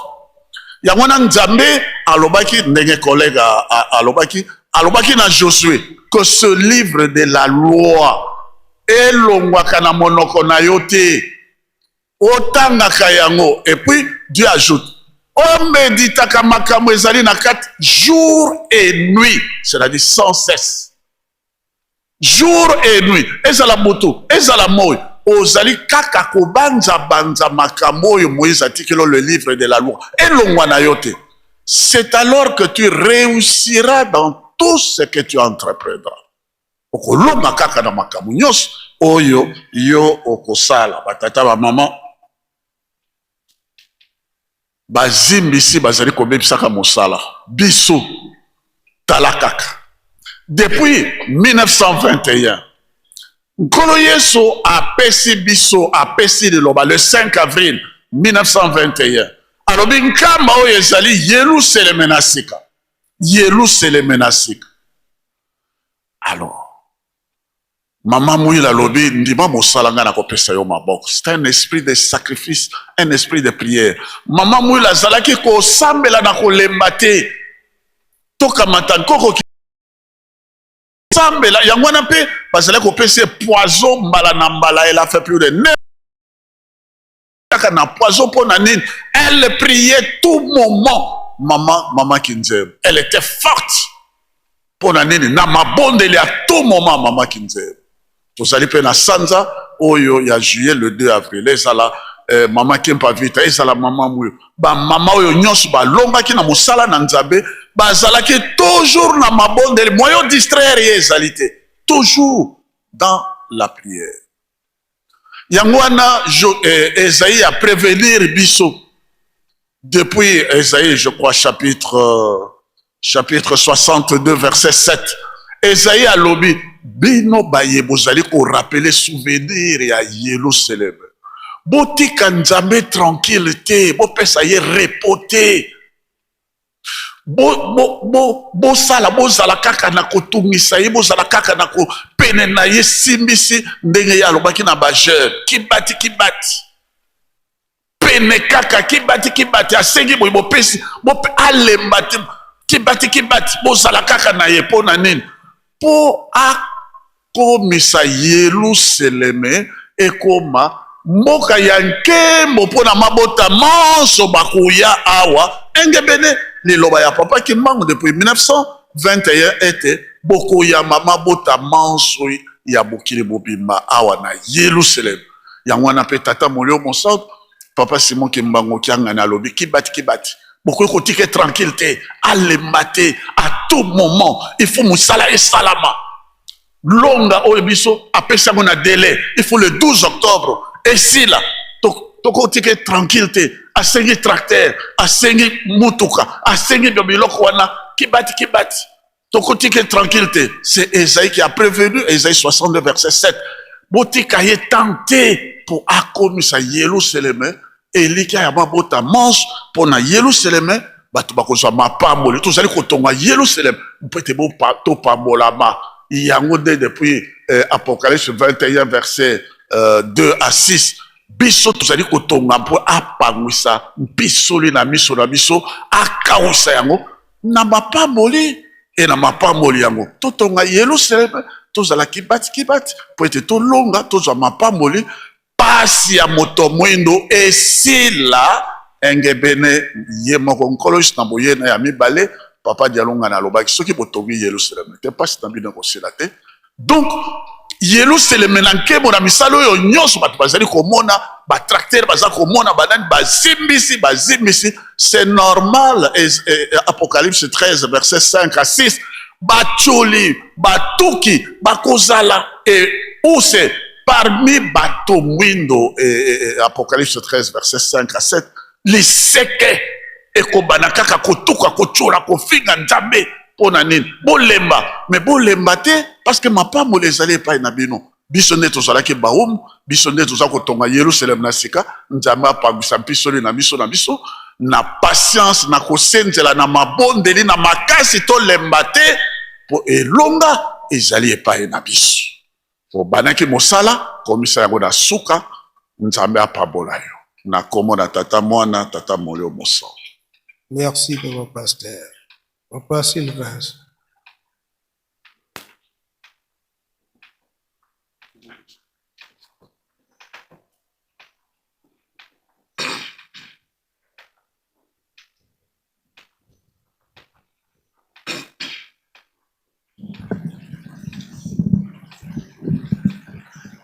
Na kombo na tata mwana pe molimo santu. Merci papa pona maloba ndenge boyokanaki na papa Mfuma Longo papa Simon Kimbangu kiangane pona kopesa biso ba passage oyo pona komeka kolimbola to ko interpréter papa obandi na fête ya lelo to événement ya lelo le 26 juillet na 1963 ndenge olobi yango pe ndenge Révérend Mabengo Fostate biso malamu ezalaki création école de formation biblique Yankamba conformément à la prophétie ya Mama Mwilu le 12 avril 1959 et en 1963 le accomplissement to bokokisi ya elaka ya Mama Mwilu ekokisami lelo effectivement école de formation biblique eza na Nkamba ezali ko former bato ebele nyonso wana ezali kopesa biso esengo nyonso wana ezopesa biso bakimbangise kondima tala Mama Mwilu asakoli le 12 avril 1959 ke awa na nkamba na bambula mikolo ezali koya ete elo monene ya liloba na nzambe ekotongama to ekosalema mpe bato ya mokili mobima bakoya koyekola liloba na nzambe awa. Lelo bato bazowuta poto Amerike baprovince banation tozali koya koyekola liloba na nzambe awa Bible mpe kimbangisme to bokoko ya tata Simon Kimbangu.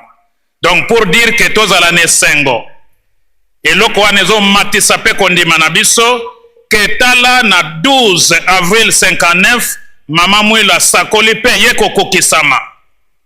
Donc tokokobenga ye mpe prophétesse pour selon Jérémie 28 verset 9 soki na bosani te soki moto asakoli likambo mpe ekokisami elingi koloba ete message na ye ewuti epa na Nzambe.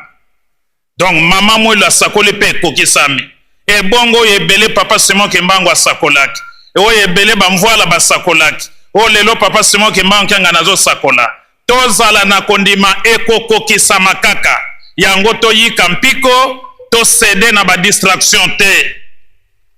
Leçon yango papa pe aye kolobake na date yango ya lelo lancement officiel ya cadeau phare ya biso banganga Nzambe oya pesaki bakarte to bandaki le 12 avril 59 ekosalama lelo na nkamba na 16 international. Papa lobi na biso ke ezali lokumu tozali kopesa na mama Mwilu. Donc nganga Nzambe soko ozali ko comprendre te sikoyo comprendre. Yo moto tanga na école biblique soko ozali ko comprendre te lelo comprendre. Ke tango pesi mbongo na yo ozali kopesa lokumu na mama Mwilu. Tango négligé, c'est-à-dire ozali ngra liboso ya mama Mwilu oya fongola kinzela ya biso to koma banganga Nzambe. Leçon ya mibale papa apesi biso nzete oyo ezalaka na mbuma ya malamu to ya kotela yango nde babwakaka banzete to mabanga. E Révérend Kabemba tangi pe interpretango malamu nzete tokoki kokokisa yango na lingomba lokola l'église kimbangiste. Mbuma ya kotela to ya malamu ndenge alobi ezali bakonzi boyo baza na autorité bazali kokamba papa Simon Kimbangu Kyangani baconseiller direct na ye bango nyonso mbuma ya kotela e bazali exposé po mbuma ya kotela ezalaka toujours exposé ezala moleki nzela ezala nani abambaka mabanga po azwa kaka mbuma wana. E na kotala oyo ba papa bazana ngo ya motoya ya molimo satana kwa kozala nesengo te ako msala ba montage ba critique négative o ezanga ntina ya lokuta e pona ko décourager biso bandimi e mbuma ya mobeso ezali biso bandimi e tango babamba nzete na mbuma ya kotela parfois ezomaka te bakozo yango te mbuma ya kotela etikali e mingi ekweyaka ndenge papa lobi parfois di mbuma ya mobeso ekwei me baza koluka mbuma kotela critique parfois bakosala montage kotuka kofinga papa ekondima ezokita ya biso bandimi yango papa sengi na biso tozala makasi na mabondeli soki tozali makasi na mabondeli toko resiste na batentation nyonso wana tokolonga monguna satana tokoyeba kososola mabe na malamu likambo oyo nayebi nanga mozindo nango te nazala keba nazala na bareserve me oyo aza na bososolité discernement te ake ngulungulu azotalaka forme me fond azoyeba te ake kweya na libulu yango papa sengi na biso bandimi kimbangiste na mokili mobimba tozala mayele pe tozala makasi na mabondeli po mabondeli ezali kopesa biso resistance ezopesa biso makasi kolonga tentation to komekama soki yo mondimi nga mondimi toza faible na mabondeli tokokweyisama mnoki ndenge nsembo lingoma na biso eyembaka vosumu ndikwiza lusambilanga tango lisumu ezoya tentation ezoya bobondeli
la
Est-ce que vous savez pas mais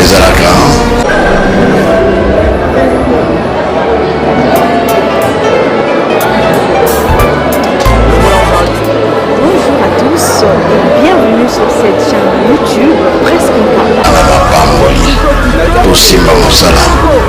Est-ce que vous savez pas mais il y a un mot de l'otangue la biso. Oh, il est salaka. Il est ce qui me l'oblige. Mokili mobimba bayokia. Il est né comme Tchakimia. Baba nyonso. Papa bazaki koloba. Même le bon la 20 et c'est pas la vie. Il se souvient de Lukango, de Lukana na maboka banani. Mais non. Gana za près. Oh, ezali ki ba papa. Oh, elobi nkamba. Oh, komwana na nkamba. Mokili mobimba fo balanda yango.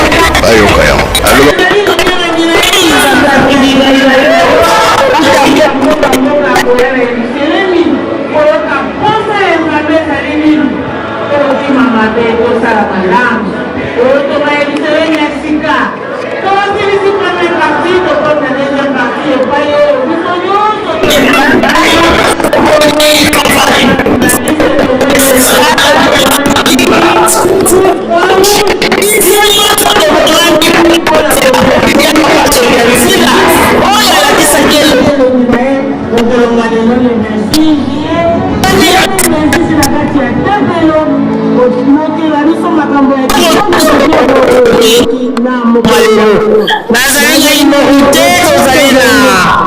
Papa Fortunan, Rosalina, Mama Safi, Mama Latima Kese, Bisounoula, Papa Selo, voilà, Andiandi Amataki, Papa Galanzambe, Rafosse Rabengo, Esibiso Bilé, Ligo, Namo Kolomaele, Tosa Kolomaele, Mama Safi, Akozarate,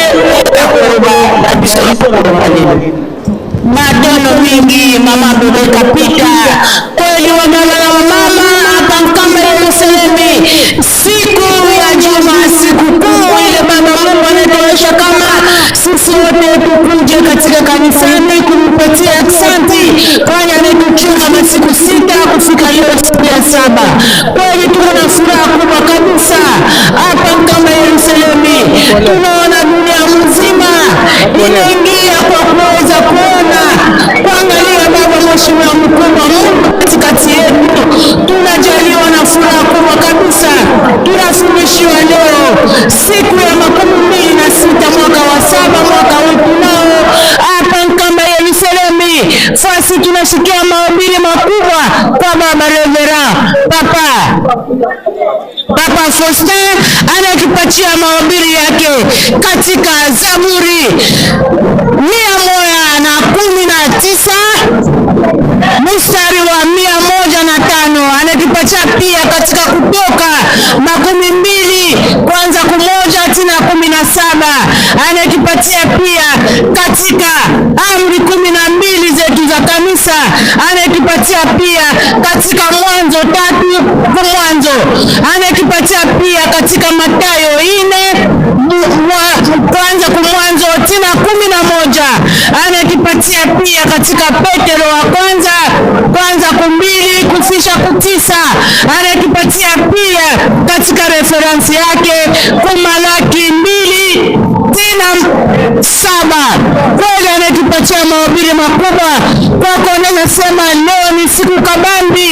Ile cours biblique ikaanza depuis 1963 kumasemi ya Mama Mwilu Marika Wanga depuis le 12 avril 1959 hapa Nkamba ya Yerusalemu, akahubiraka kama masomo makubwa matakuwa hapa Nkamba ya Yerusalemu.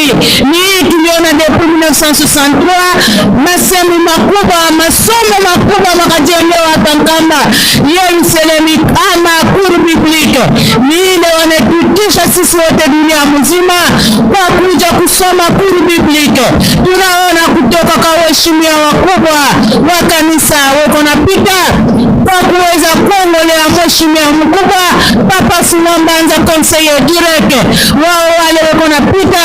Tunaona fanfare musicien Kimbangiste wanajitenga pia kwa kuweza kuimba wimbo mzuri sana kwa kuonesha kama tuko pamoja na Mungu. Ndiyo Baba Simoni Kimbangu Kiangani. Tunaona wafritiste musicien Kimbangiste, tunaona sisi wote tumejitenga, kwani Baba Simoni Kimbangu Kiangani ametualika sisi wote katika kusini, mashariki, kaskazini, magharibi, sisi wote tukuje kumwangalia Baba Mungu katikati yetu kwa kuona kubwa kabisa. Tunasikia masemi ya Baba Mheshimiwa mkubwa Papa conseiller direct Papa Simoni Kimbangu Kiangani. Leo anatuonesha masemo mingi sana kwa kusema kama tufate instruction ya kazi ile Baba konatuonesha, anatuonesha namna gani wa muda tunaweza kufanya kadofa. Tunaenda polepole, tutapatia pia ndugu Magesa tutaweza kutonesha katika lugha ya Kikongo ya leta. Aksanti Mama Safi Rose ya Cheleka beto na kese mingi na kinombo ya bubu ya 26 juillet 2026 awa na papa Sika samti ya ke kinombo ya nene nina babetu beto na kasa hizo anzani nina msibuka ya kelesi ya Biblia zimubaka na kinombo ya bubu ya vraiment toke na kese mingi na kumona si beto nyoso toke awa na kati ya Nkamba ya Yerusalemu ya Sika beto mekuwa malongi ya kitoko bamepesa beto na Papa Revera Mabengo Faustin ametie beto na Psalm 119 verset 105, Exode 21 à 17, 12.7 de l'église ametanga na Genèse 3 1 à 7, Matthieu 4 11 amepona jaka na 1 Pierre 2 verset 9 amespesa beto référence na Malachi 2 verset 7 ya Cheleka na kese mingi ndio mona tumekuwa malongi ile mabeto ya beto tangu nyoso ile tumekuwa bubu ya hii kese gena beto na kumona kasi beto yeso kena mavipi yambote pile tudela kumona mama beto mama antoba kese ya ndine metu mama malembe na kati ya hizo nzani tena kwenda kupaka kifuli na nani na tubin bone ya samti tulimu ya kese Mama Mwilu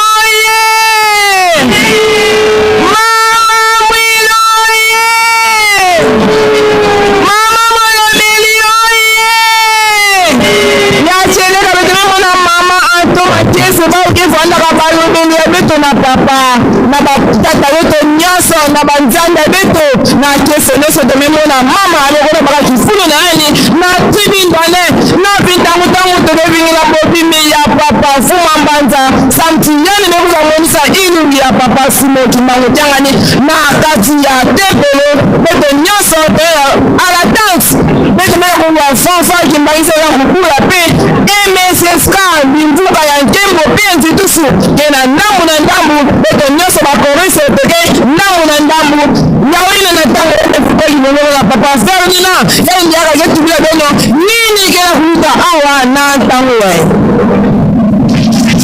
Maintenant du moment à dire, venons de suivre la prédication dite par révérend Fossé Mabelo dans ce temple de Nkamba Nouvelle-Jérusalem.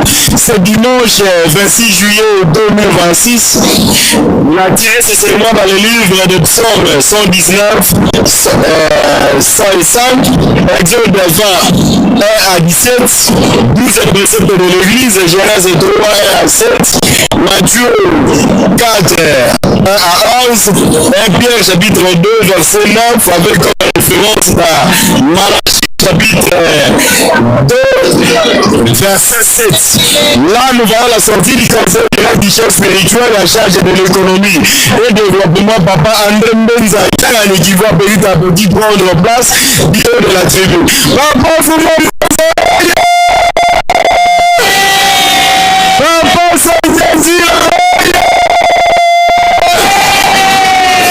voilà, lui, c'est le gardien de la ville sainte de Nkamba, les constructeurs et celui qui reçoit les vivants et les morts ici en Nkamba, Nouvelle-Jérusalem. Nous venons de suivre son exhortation, le message de sa divinité, Papa Silo Kimbangu Kianani, qui actuellement au sein de l'église Kimbongiste, il y a une hypocrisie totale. Les décourageurs de croyants Kimbongiste persévérons dans l'amour, commandement et travail. Respectons les instructions nettes et claires sur la constitution de Nkamba, Nouvelle-Jérusalem. Prions sans cesse, purifions-nous, sanctifions-nous et persévérons pour que nous soyons bénéficiaires de toutes les promesses faites par Papa Silo Kimbangu depuis 1921. Marie Mouloukiawala, nos trois vénérés pères, l'incarnation de la Sainte Trinité, Papa Gisotele, Papa Karunana et Papa Djangenda Kuntima Joseph. Comme vous le savez, ici à Nkamba, Nouvelle-Jérusalem, nous avons une priorité de priorité. C'est la constitution du site de Ntanzalonga. Chaque fois, association, service et plateforme de groupe, le pays et les paroisses se sont vus confier chacune des structures une maison en Ntanzalonga pour pallier à ces déficits criants de logement ici en Nouvelle-Jérusalem. Comme en 1921, le Passimo Kimbangu disait que Nkamba toutes les nations du monde entier. Alors nous voyons aujourd'hui comment Nkamba est fréquenté du jour au lendemain, nuit et jour. Le soir de Croyant Kimbongiste, le nom Kimbongiste, tous viennent ici en Nkamba Nouvelle-Jérusalem.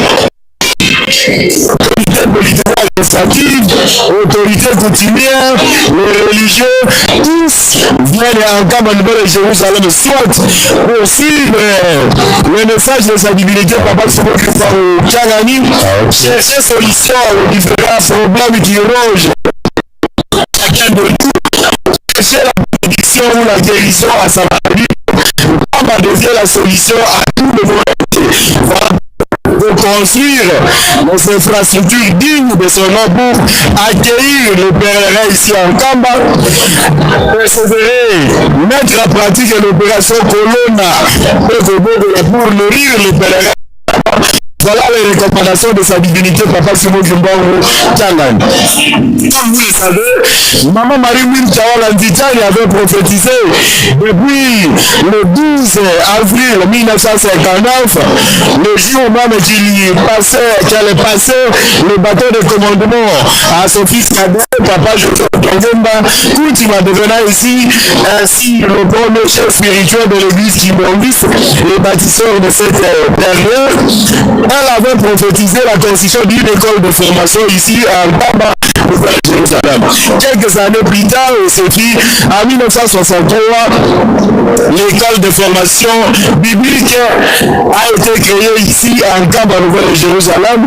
Et aujourd'hui, les gens viennent de partout à travers le monde pour apprendre ici à Nkamba, Nouvelle-Jérusalem. Voilà pourquoi le prédicateur du jour, révérend Fossé Mabelo, nous a exhortés tous à venir ici à Nkamba, Nouvelle-Jérusalem, apprendre dans cette école de formation biblique, afin que nous soyons à la hauteur des défendre Papa Silo Kimbangu. Comme Dieu le Saint-Esprit, Papa de Kianani, comme Jésus-Christ, à sa seconde venue ici en Cap Nouvelle-Jérusalem. La date du 25 mai, comme celle de la naissance de Jésus-Christ à sa première et seconde venue. Alors, ayez chacun la Bible, parce que la Bible, c'est la parole de Dieu. Papa Simon Kimbangu nous avait laissé la Bible en 1921. Maman Marie Moukawa nous a laissé cette Bible. Nos trois papas nous ont laissé la Bible. Et aujourd'hui, sa divinité, Papa Simon Kimbangu, nous à la lire constamment, afin que nous soyons forts spirituellement. Sans cesse, participant aux différents cultes matinaux à la soirée spirituelle, le Beko, aux retraites spirituelles, comme nous avons suivi lors de la célébration des festivités du 17 juillet ici à Cap Nouvelle-Jérusalem. Je suis passé ici au micro, je vais passer le micro à ma consoeur maman Bébé Kapita qui doit nous transmettre ce qui se passe ici en Cap Nouvelle-Jérusalem. Où l'ambiance est au zénith, le troupe de la fanfare Kimbongis et DMSSK sont rangés pour les honneurs du conseil direct en charge de l'économie et du développement. Papa André Mbeza Charani. Maman Bébé Kapou. Oui, Papa Fortuna, merci beaucoup. Il y a solo tozali kokoma ndenge tolobi. Et si bazali na libota oyo bazali na Nzambe na bango. Ya solo tomoni MSSK bango wana ngani na bende ezali kopepana eluseleni na kotombola epai ya Papa Sonyanzila oyo alakisaki elongi na mokolo mwa lelo ya lelesi juillet 2026 awa na Yelusalemi ya sika ya solo tozala na esengo tosala miso na matoi tolanda bongo honneur ya Papa conseiller direct Keba Buka Medisu Ukura Ukanama Nonso yel bakala baluka etala kona tinu do songi kalon vunda wanafunu tondo kanikuka mpongi kulon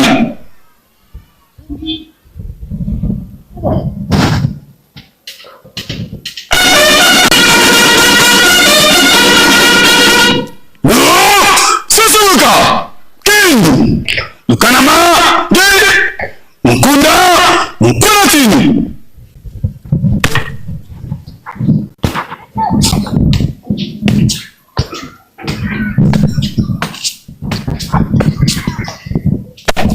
Dongi Anditu Sukatata Dongis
Kabineti na bendele vala fulkalo donc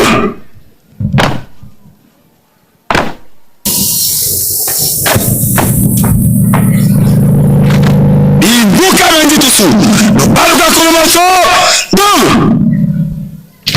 mkuwanu anjatulu anjitusu bongi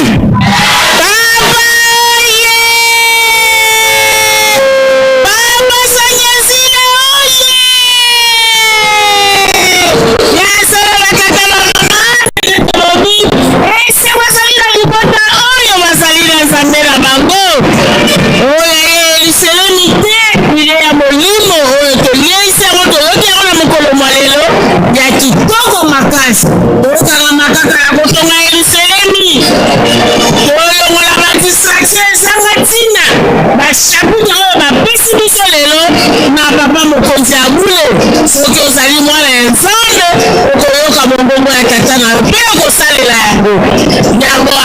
commandement ekopesama na bandeko na biso ya MSSK kotombola bendele na mboka evandi tata nzambe kola yesu mpe tata molimo mosantu donc ezali na miliki Yerusalemu ya sika nulle part ailleurs makambo ekozala kaka na Yerusalemu okotambola bisika na bisika oyo ezalaka na awa okomona yango te bikuke nyonso ezali ya kofungwama mpona kokumisa bongo mokolo mwa sabata mokolo mwa tata nzambe mokolo oyo afandaki kotala misala na ye nyonso bongo mokolo mwa lelo nde apemaki yango biso na Yerusalemu tolobi tokokumisa yango na nzela ya benjenje mpe na kokumisa ye na banzembo ndenge eleki na kati ya tempelo yango tokomi na deuxième partie ndenge tozali komona bandeko na biso na risme kaka ya fafa kimbangise kokumisa kaka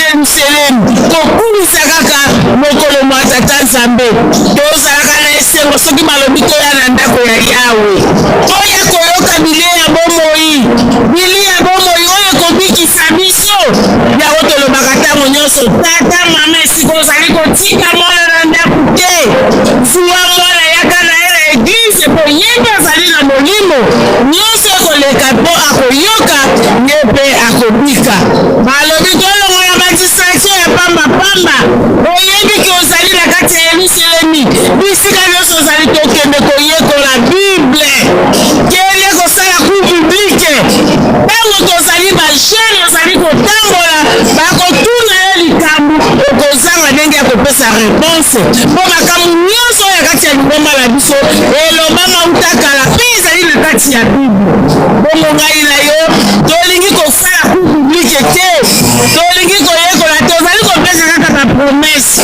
nani esili te na koya bote ya lobi lelo tozali komona ebongo lobilobi ekozala ndenge nini yango biso nyonso tomipesa na likambo ya tata nzambe biso nyonso toyekola toyeba mokambo ya tata nzambe toyeba na papa Simon Kimbangu akotika biso partout o papa lobi nakosala na banani ebongo biso tozali ebele oyo papa kota ye apesa exemple ya Malawi ya solo tomonaki mama ye bakola kopanza likambo balobi bazali kokomprendre yango te ebongo biso totongi na Yerusalemi bakotina ngai na yo tokende mboka mpona koteya mpo la grande de jija balobi tozali kopanza sango ya molimo mosantu partout esika lingomba ezali partout esika bato bazali toyebaka ndenge nini tokopanza sango ya tata molimo mosantu na kati ya mibeko na kati ya bolingo na kati ya misala nde bakotina ngai na yo tokende partout vala tozala na esengo ya kokumisa bongo mokolo mwa nzambe mokolo mwa tata nzambe yango wana tokozala bongo mapamboli papa oye papa sonyezila oye vala ya papa Fortuna nazo lisusu epai na yo mama bebe kapita asala motuna epa na yo mama bebe papa révérend Fossé alobi ebele na biso tozali bandeli osakange na sermon ya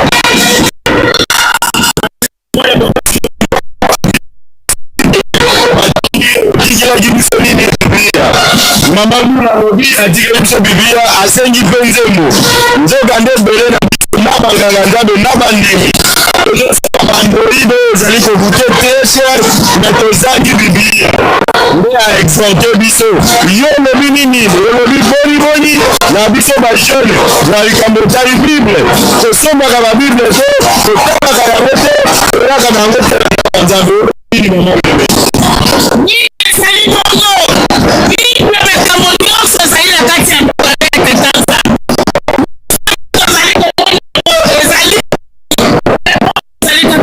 ya bibi yango mama mwilu mariki ya bamasitani ntango ozali kokende le 12 avril ntango azali kokabola bakarte na banganga nzambe ya liboso ye alobi atikeli bino bibi na banganga botala tata batata botala bamama na bino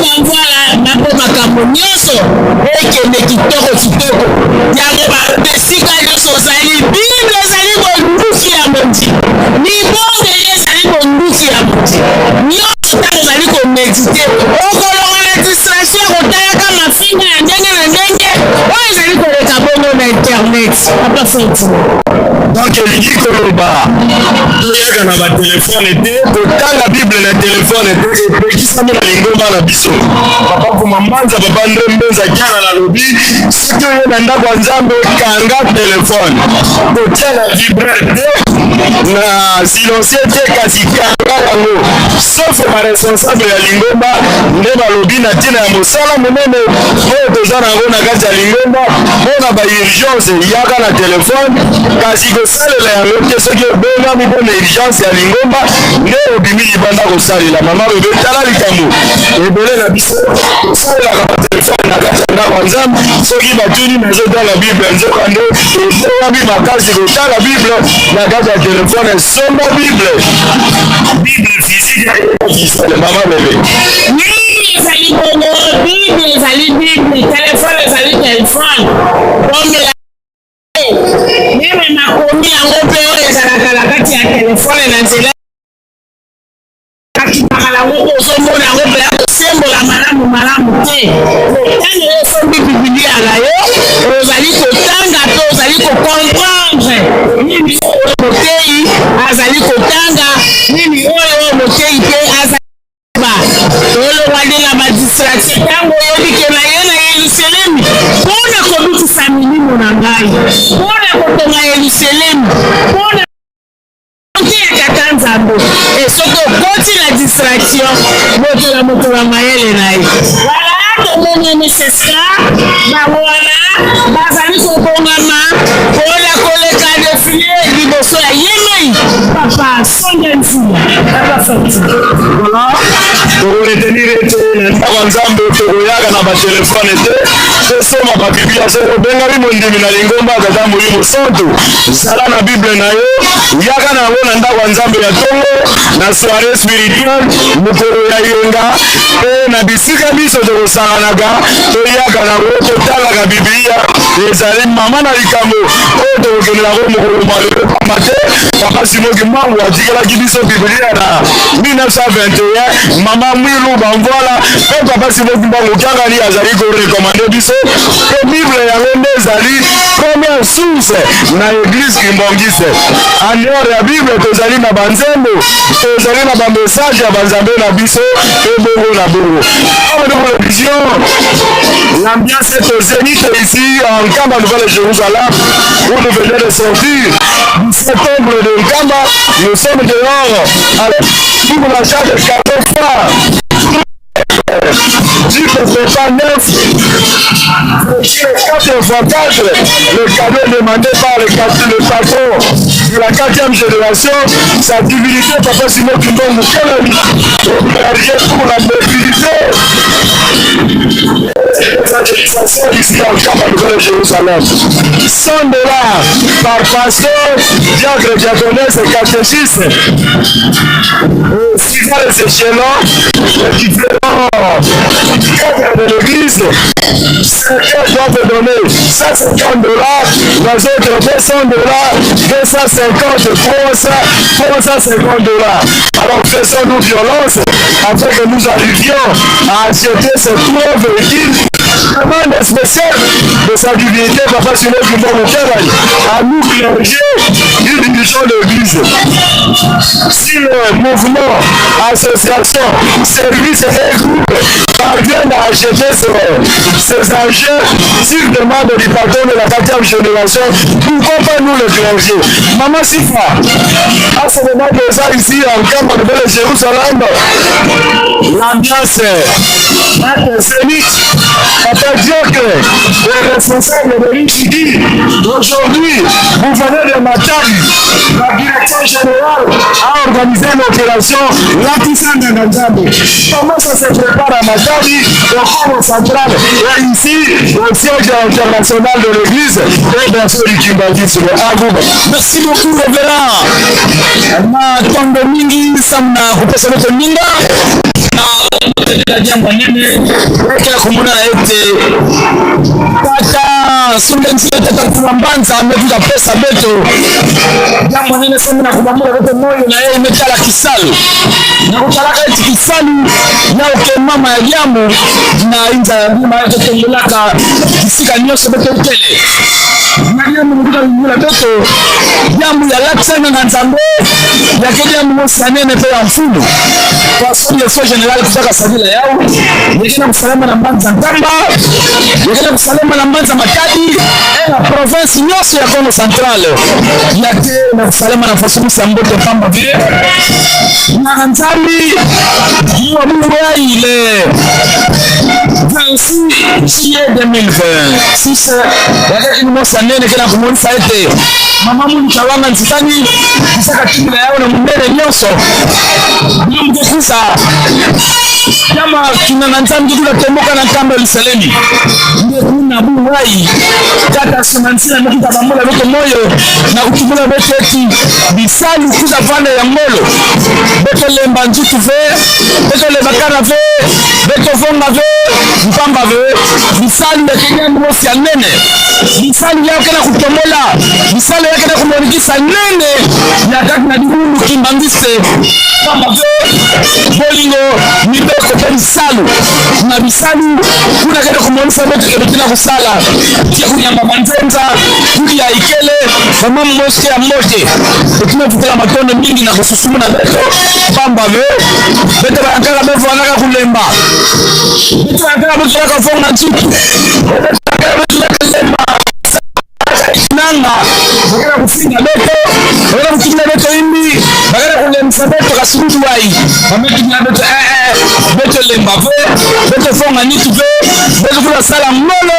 na bisalu kama ve bisalu yao nderu pesa ngolo yake kutomola yake kumolisa ete ngolo ya diamu ya tata simuti mautangani mpeve ya longo vema ya wekefe tena kumunika awa na kati na kamba liselemi pasita kumunina yao Mendele tata mwana vela yao mekatika luta yao mekuwa semu na kupesa lekunu penkembo ndefa sile mitu lebeto yao ebuwe yake lancement officiel samuna kado fari ya mangana nzambe misika nyoso beto tele pe au na mkamba yel selemi faso ya mkena kusalemina faso na bifuna landela yao mama safi kaladia makaka bila kasanga ve kumurila kufuna kimba wewe leve le 26 juillet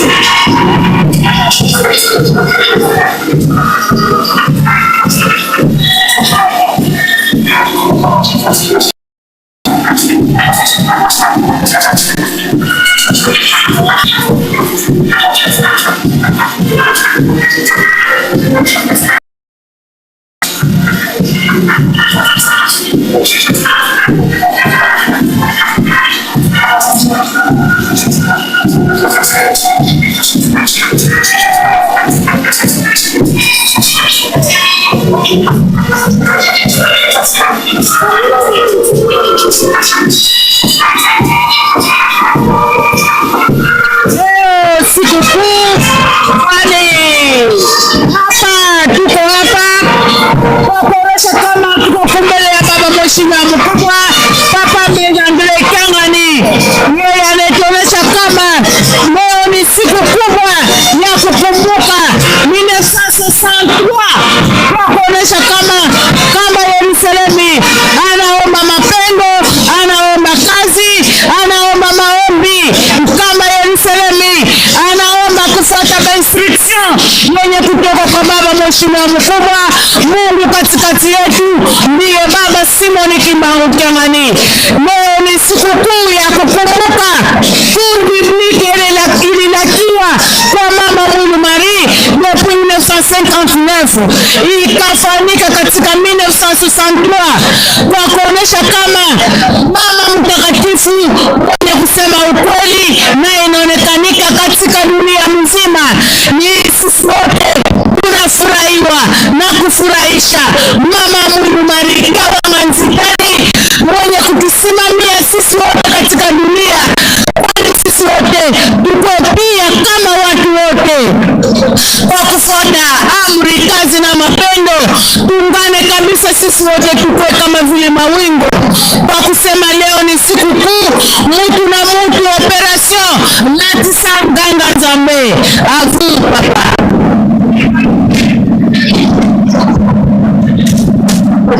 Voilà, comme nous vous le disions, nous attendons le programme par les révérends pasteurs de la ville sainte du Nkamba Nouvelle-Jérusalem. Aujourd'hui, il y aura plusieurs activités, entre autres l'opération Latisa Nganga Nzambe, lancement officiel de différentes contributions pour l'achat de 3 jeeps, cadeau phare des clergés Kimbongis à sa divinité Papa Simon Kimbangu Kiangani le 12 avril 2027.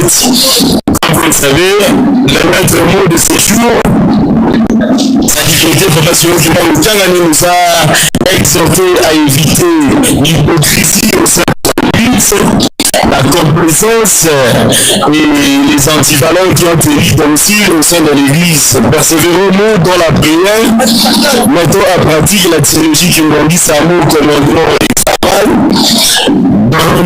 Dans la constitution du Nkamba Nouvelle-Jérusalem, avec l'activité principale à ce moment, la construction de la cité Nzanzalonga, dont les clés doivent être remises le 12 octobre 2026, où il va célébrer ses 75 ans de naissance. Sa divinité, Papa Simon Kimbangu Kiangani, va totaliser 75 ans de naissance le 12 octobre. Et il va recevoir beaucoup de pèlerins. Les fêtes de marque vont enflouer Nkamba et ils doivent être logés. Cette cité, c'est besoin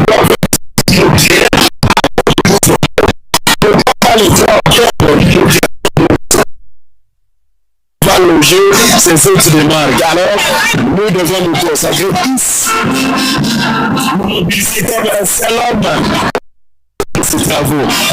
On reconnaît l'arbre par ses fruits. Si cet arbre-là qu'on jette des cailloux, voilà pourquoi l'Église est toujours combattue, mais jamais vaincue. Depuis 1921, l'Église Kimbongis a toujours été combattue par les Belges, par les sorciers, par les colonisateurs, mais jamais vaincue. L'Église Kimbongis reste aujourd'hui l'unique pour la seule œuvre réalisée par l'homme noir sans le concours de l'homme blanc. Et voilà, l'Église Kimbongis, comme le révérend Sylvestre, le conseil principal au cabinet des choses spirituelles, a dit au Ghana, on a pris l'exemple de l'église Kimbongis. Les autres églises doivent suivre l'exemple de l'église Kimbongis qui se prend à charge, qui évangélise et se construit en elle-même. Nos possibilités financières, l'église Kimbongis, avec différentes contributions, la collecte financière de nos appelée dans le jardin Kimbongis, c'est Sisani, une collecte compétitive d'enfants. Voilà aujourd'hui les édifices tous comme des champignons. Voilà ces temples, voilà le musée mémorial à construction, cité Nzanzabisani, Tiendolo, le studio à Kinshasa, le centre d'accueil un peu partout à travers le monde, le centre agro-pastoraux pour les activités champêtres. Donc, comment se construit le luxe à travers le monde. Donc, nous sommes fiers d'être Kimbongis, d'être appelés croyants Kimbongis, et le révérend Faustin nous a exhorté à suivre avec les mains sa divinité Papa Simon Kimbangu Kiangani. Le bon l'a dit, pour une réussite totale, il faut faire l'œuvre, réaliser l'œuvre avec amour, et aller jusqu'au bout avec cette œuvre, en suivant les instructions, les orientations fermes, nettes et claires, et dans le délai. Dans le délai de Nzanzalonga, la fille d'abord, le 22 mars, nous n'avons pas réussi, alors le 12 octobre, ça ne doit pas dépasser. La direction générale de l'UJT appelle, invite tous les jeunes au chantier Nzanzalonga Nzalonga. Dès demain jusqu'au samedi, les travaux se feront intensément. Nous invitons les jeunes volontaires au chantier de l'Ichiki pour le transport de béton, de ciment, du sable et tous les travaux il y a fera. En tout cas, les travaux continuent sur bon chemin au chantier d'Anzalonga, particulièrement à l'Ichiki. Nous invitons les jeunes. Alors, nous allons suivre le programme pour l'opération Latisanga Nzambe. Lancement aussi officiel de cotisation pour l'achat de 3 jeeps, cadeau phare de clergé qui bondissent. Nous voyons le secrétaire national de l'IJK Nkamba.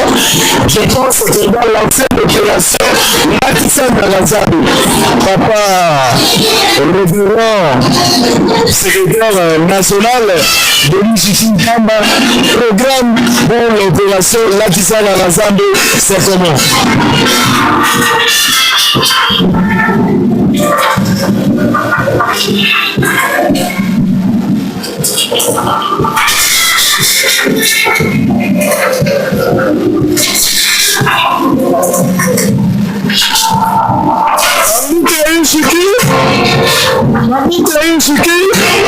On a opération Latisanga Nzambe. Opération Latisanga Nzambe. Okomenga basani tobandi na opération Latisanga Nzambe. Latisanga Nzambe.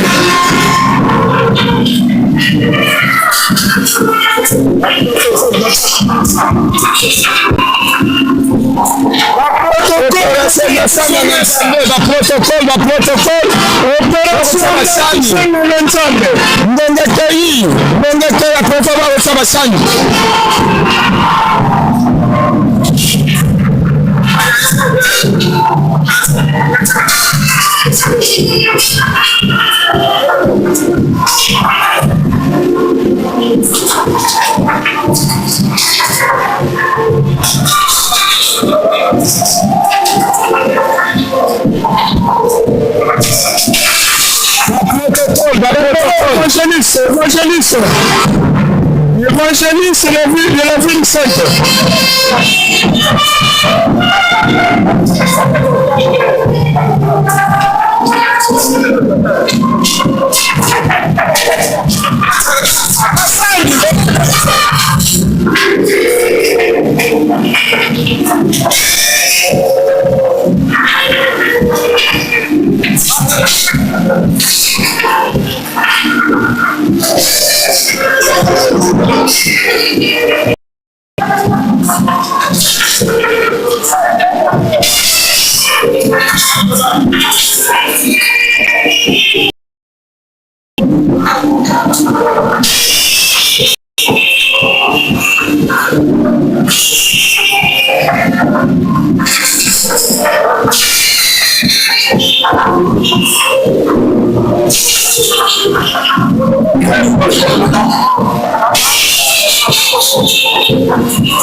Na kombo na tata mwana pe molimo santo toyokana faki na kombo na tata mwana pe molimo santo batata pe bamama mokolo mwa lelo mozali monene ndenge papa uti koloba na biso na ndako ya Nzambe accomplissement ya prophétie ya mama Mwilu ekokisamaki na 1963 awa sakolaki le 12 avril 1959 ete na mikolo ezali koya bambula ezali koya ete elo monene banganga nzambe kosalama awa na nkamba mpe na mokolo yango apesaki bakarte na banganga nzambe liboso donc moto abanda mosala ya bonganga nzambe moto instituaki yango nde mama Mwilu donc mokolo yango mpe ya remise reprise asalaki na papa Diangenda yango papa azongisaki fete yango ya banganga nzambe le 12 avril mokolo bonganga nzambe banda na lingomba Kimbangisi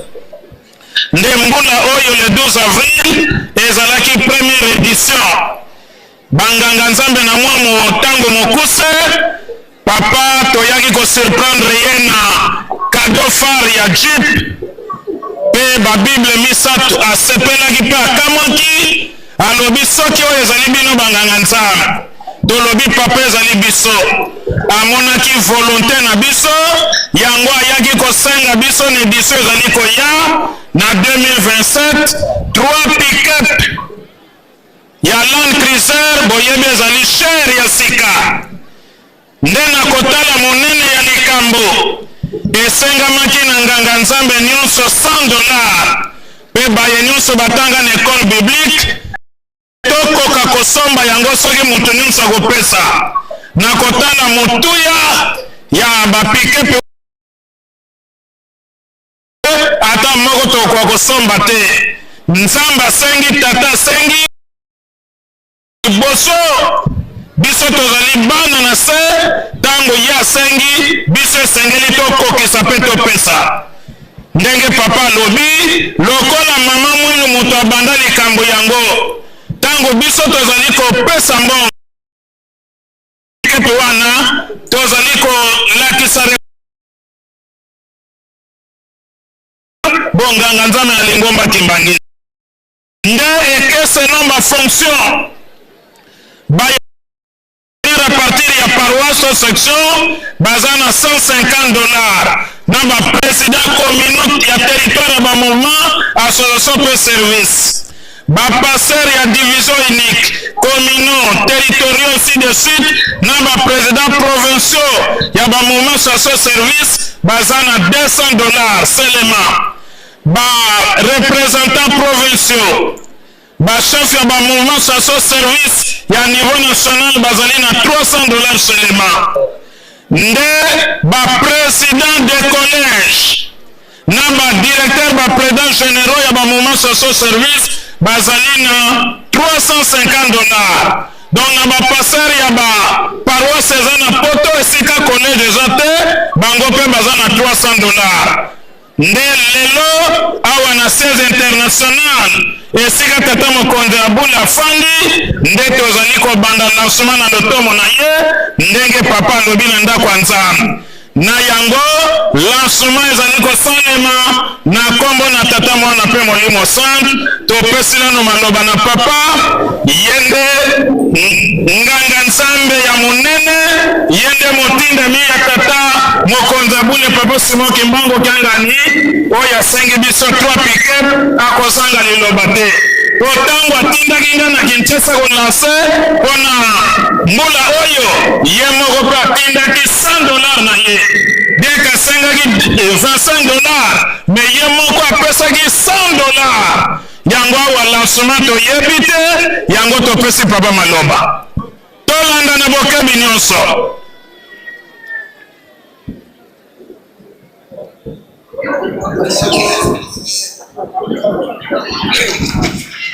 Press. Ezoyokana te.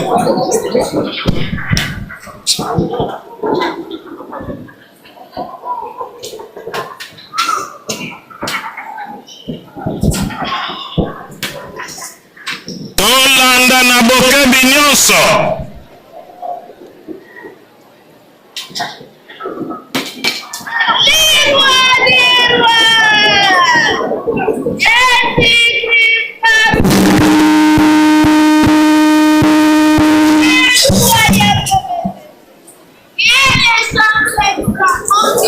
Que bandeja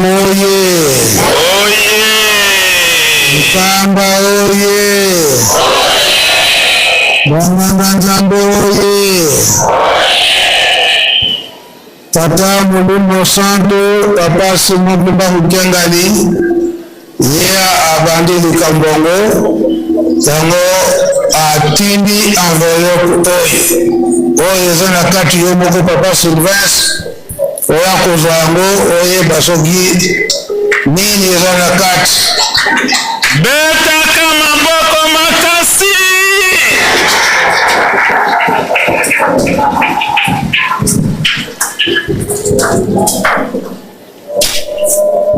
Yomo kende ko découvrir ce qui secret nini zana kati. Nganga Nzambe oye! Nganga Nzambe oye! Oye! Nganga Nzambe oye! Oye!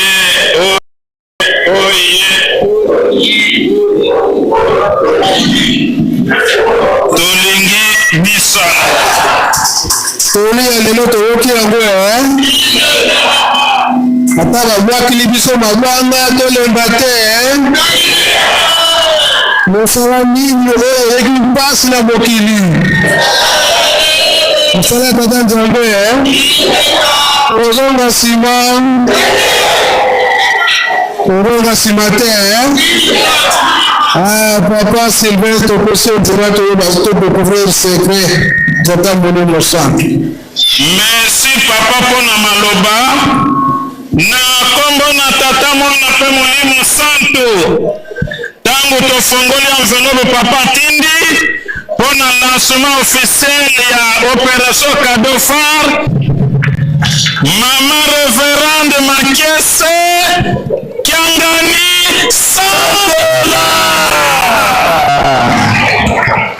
beta kama mboko makasi. Lancement officiel. Soki na collège ya Nkamba no prete tokei na bapasteur basalo balongi mpe bayo nyonso batanga na école de formation biblique ndenge elobaki na mikanda boya na mbongo nyonso boza nango na mwanda kuna ntango tokendaki mpo na mbula oyo na bana mike balobi cadeau phare de papa Simon Kimbangu Kiangani. Cadeau phare. Bana mike bazopesa cadeau phare. etela revera elebe maboko atongaka nsima te na makambo ya boye betaka maboko bana ya papa balongi basalo bapaster meme mondimi eza ya papa eza nde ya papa eme mondimi oui révérend lebe azongaka nsima te Libala Bosembo, Mama Révérende Bisengo Makwele Lebe, $25. Yemoko Révérend Lebe, $25. Bote Kamaboko. Papa Passer Jacques. Ngana Maboki.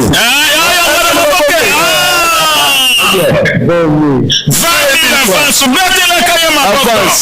Yango pa communiquer tozwaka ngo ala légèreté. Tozwaka ngo sérieux tala sikoyo. Makambo ebuti nzete nzoka nde ye moko tata mokonzi abule azoko landa yango na boke biluku mpe apose acte moko ya kosakana te. Donc action. Papa Jacques ngana maboke. Kuna yo mobimba. Papa Jacques ngana maboke. Mama tanga kombo yo moko. Tanga. Mama Nganga Nzambe ya azali kuna na Londres na Angleterre. Nde mama Mado Lopez atindi $20 na ye pour la cadeau phare avance. Betela kaye maboko kuna. Oui mama. Pesa kombo. Maman Pasteur. Maman. $10. Toke kuna. Mama Isabelle Fiambo, Mama Selena Kabida. Te olesi kombo. $50. Betela ye maboko $50. Bolekelaka kotona simu pesa kombo. Ke bolekela wana simu pesa kombo na mbongo kuna. Loba yo mokani musuna kobebisa kombo. Manda mabuke. Mama Révérende Annie Lindoro, $10 avance ya kadofa betelaka ye maboko kepesa kombo kuna yakambuta muntu ngai Reverend Chomba Sumaini Noel napesi $20 d'avance.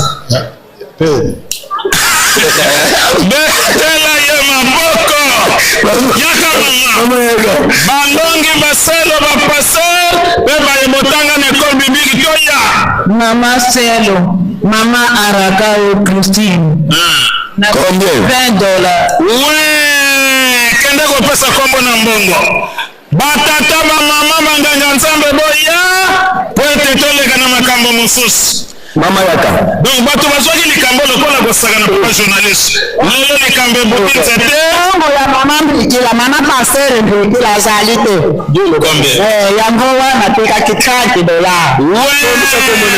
mbikila yoka papa biosi secrétaire provincial ya mandombe pusana foto oyo likambo yango yekokwela yo awa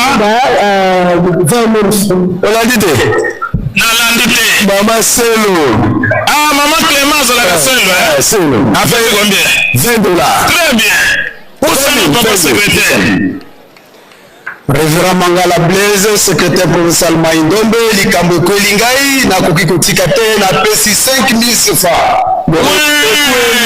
ekweli yawe na nkamba asatandaki te avance mama ngai mama Dilu Mangeye mama Selo naiko avance $20 avance mama bobetaka maboko bana papa kumisa bato bazokosa maloba papa ngai mama Reverendo mama Lungiambo bila songabio napesi avance ya $20 avance yaka mama mama ya botos mono mama ya lungala makese Julienne Selo nini $30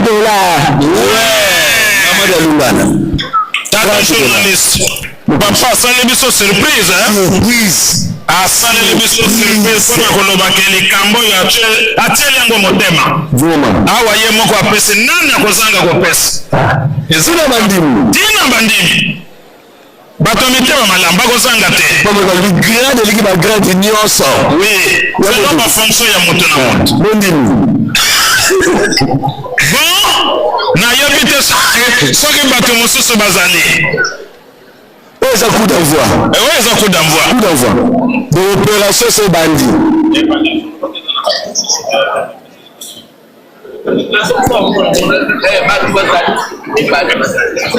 lelo ezaka na lancement lelo c'est-à-dire tobandi opération ezo continue oui en octobre mais il faut réussir avant te à peu près le 5 octobre toloba pesana na papa évangéliste micro pusana koto oyo événement ezoleka direct ya mokili mobimba oyo mama Boalbo mama Selo aza na l'hôpital na Kinshasa $50 papa sunga ya bigise vraiment oyo elandi mama na biso ya mobali Josephat azali na $20 et $10 plus 10 000 francs CFA oyo papa Feli Musangi aza na $10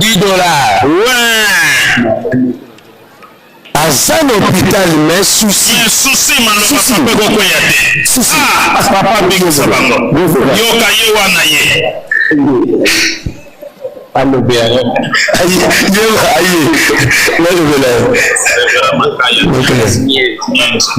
Révérend Makaya Niense $100 yazangisaka te mwana papa mondo mama Reverend Ngombe Kizenga mekusepesa avance na moni ya $10 félicitations tala kuna ndiake dibaka nzuzi Richard nakopesa avance ya $10 mezela nanu wana oyebi bino baprésident généraux badirecteur généraux monta na bino oyebi olandi combien $300 oyebi monto etikali reste eza combien ayebi $290 abeta vasa $10 etela ye maboko makasi donc le premier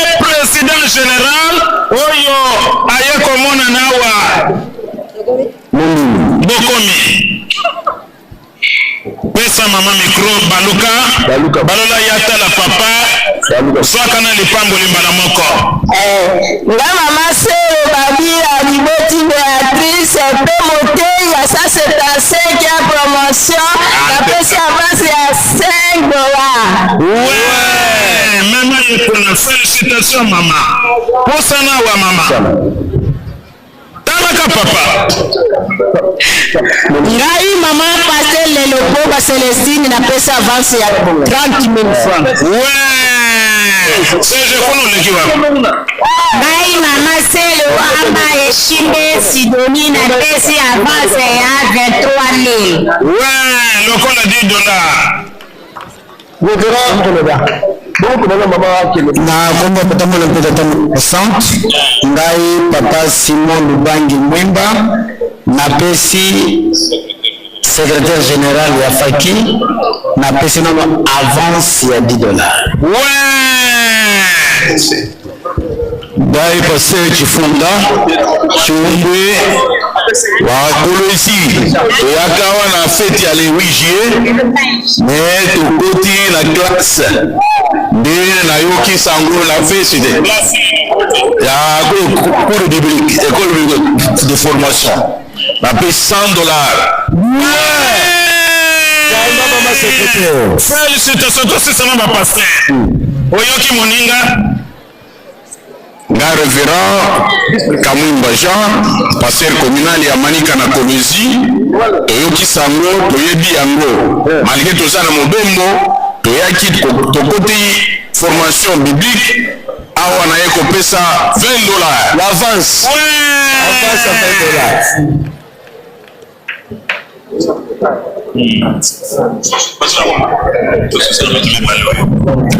ngai papa selo Botswali Ferdinand na ye kopesa avance ya 15,000 francs.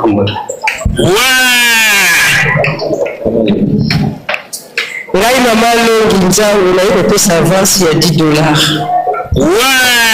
mama longi na kombo na tata mwana pe molimo centre wana ezalaki nde lancement mpona kolobaki tobandi opération ezali kocontinue mpo tosakrifie baprogramme mosusu ya yenga te nde papa evangeliste kopusa mesa kuna bayeba koya nsima nde bakokutana na yo kuna po ete toleka na programme mosusu mpona biso tosuku Bonjour. Bonjour. Mama Zola Shaïda. Nauti na Saint-Denis. Naza mama King. Na sala ya cours biblique nante. Yango na ye kopesa $100. $100, ouais.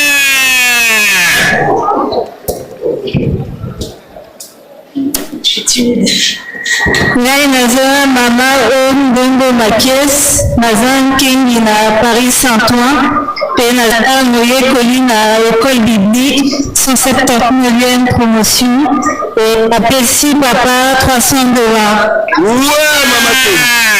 Mama kende kuna félicitation en tout cas tosilisi bamosusu boleka papa evangeliste posa mesa kuna toleka na programme mosusu na kanisi oyo tata ya suka tozali koyamba okombe ya tata mwana tata molimo santo ngai papa Lutitisa Masumu Salomo nazali papa diacre na ye na avance ya $10.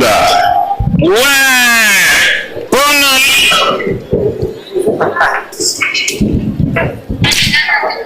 makombo ya tata mwana pe tata molimo santo ngai mama pasteur ya Kini na ye kobanda mpe kopesa avance na ngai ya $10.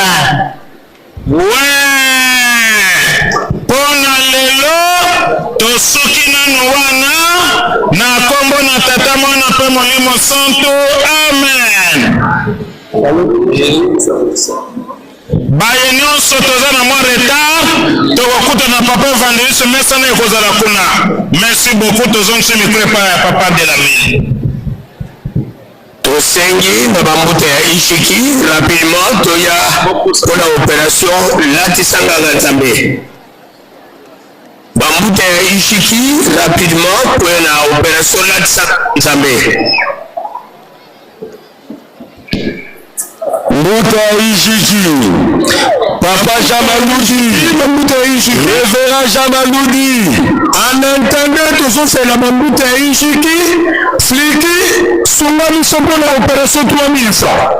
Fliki, Soumani Sopona opération 3000 francs. Babuke Manani, Ishiki. 3000 francs. Si mais 3000 francs, tu sens l'opération de l'accent à la table.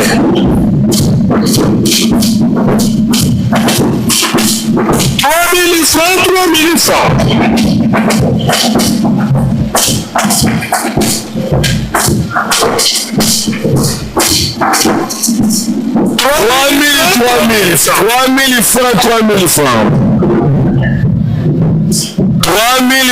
3000 francs. Opération 3000 francs. 3000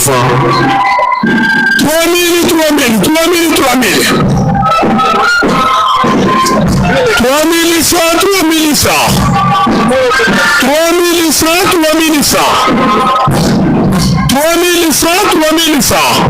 Dans l'entretien de Mbuta Ishiki, tombé le Makadesha.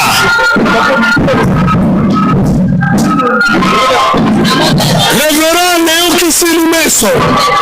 Révérend Jean-Marie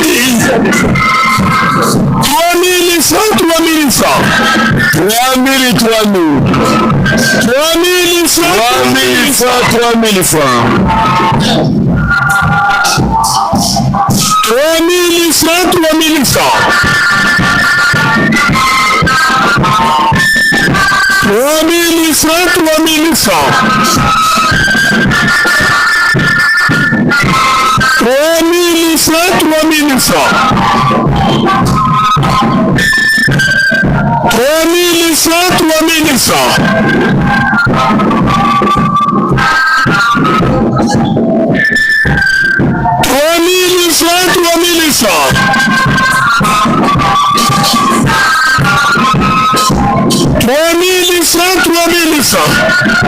Bachane, Tobonga Makadesha, pour l'opération Latisanga Ganza.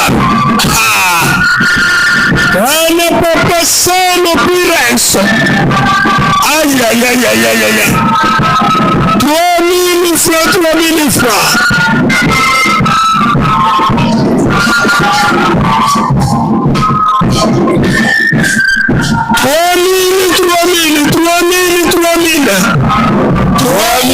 3000 francs.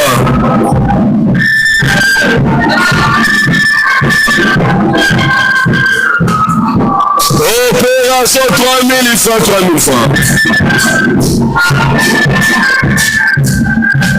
3000 francs. 3000 francs.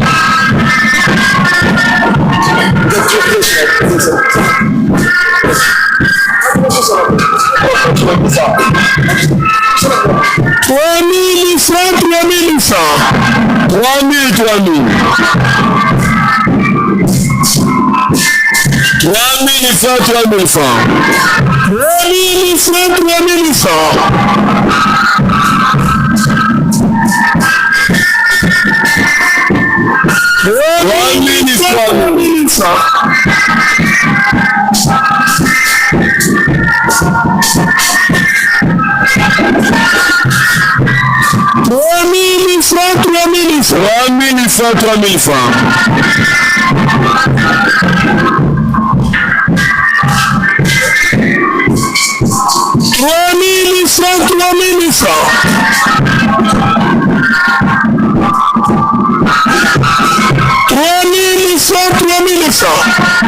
Mamuta Ishiki Kokota.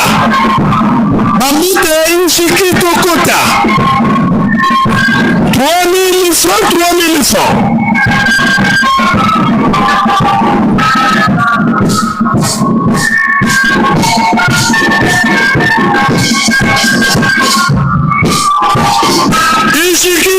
Ishiki Kokota.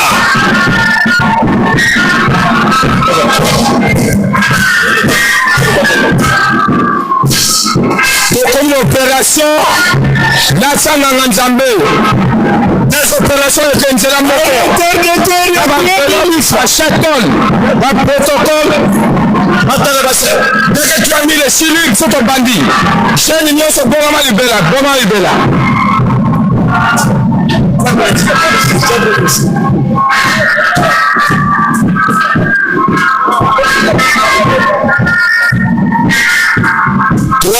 $3 000. Entre-temps, biso baetozana biloko ya opération latisana déjà kobongama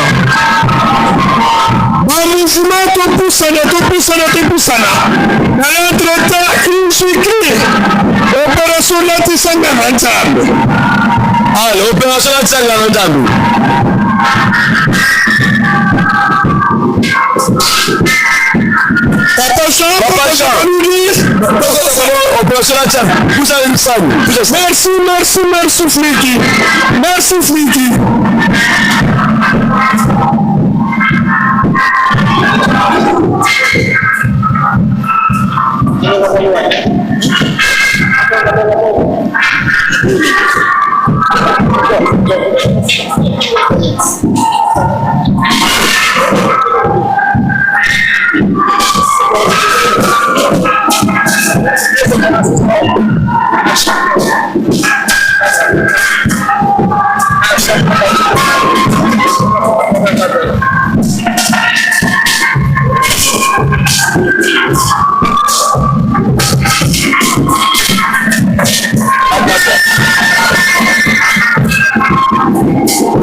Merci Fliki. Merci Fliki.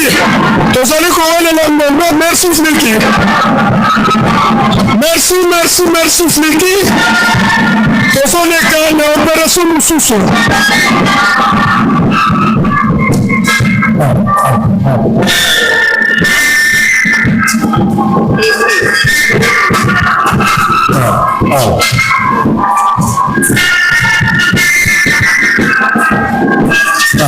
Allô?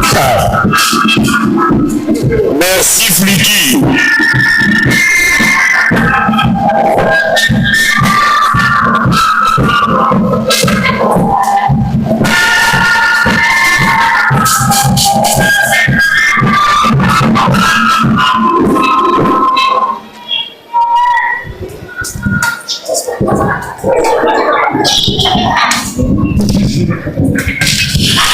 Na kombo ya tata mwana pe tata Molimo Sontu na etinda ya papa président général ya IJIKI ndenge esengamaki année passée tosalaki yango ndenge ekomami na Galates chapitre 6 verset 6 à 7 ete oyo ateyamaka asunga oyo azali koteya ye nde biso bajeune ya mokili mobimba tolansaki année passée opération latisa nganga nzambe elamba chaussette nyonso tu to biloko ya kolia to mbongo oyo nyonso tu ekosungaka moto na vie nde tosalaki yango na mokili mobimba année passée nde année oyo esalemi dimanche ya lelo na mokili mobimba na yango toza kolanse opération yango ya latisanga na nzambe biso baso na lingomba tozali bajeune oyo nyonso opreparaki basali kotiama liboso toleki nde totie ekopesama na papa de la ville mpona kokabola na banganga nzambe na biso bango nde bakosengela biso lipamboli epai ya tata Molimo Sontu nde ya mibale lokola tozali na opération chantier nzanzalonga esengamaki na biso na tata mokonzi abula ete IJIKI na koreki bozala parmi les premières structures opesa clé na tata Molimo Sontu mpona nzanzalonga nde esengamaki na jeune nyonso mokolo mwa lelo $10 mpona opération achat tol donc $10 na yo jeune nde na yango tozobanda opération yango comme nazali korepresente papa président général awa na nkamba nde $10 na ngai ya opération tol yango oyo mpe mpona opération latisanga na nzambe yango nde tobengi bajeune biso banso toleka liboso mpona opération latisanga na nzambe mpe $10 ya batoli ya nzanzalonga protocole moko ya wakozwa 3000 moresimsi 3000 tala Tobande opération. Bongo tia awa. Pas zéro.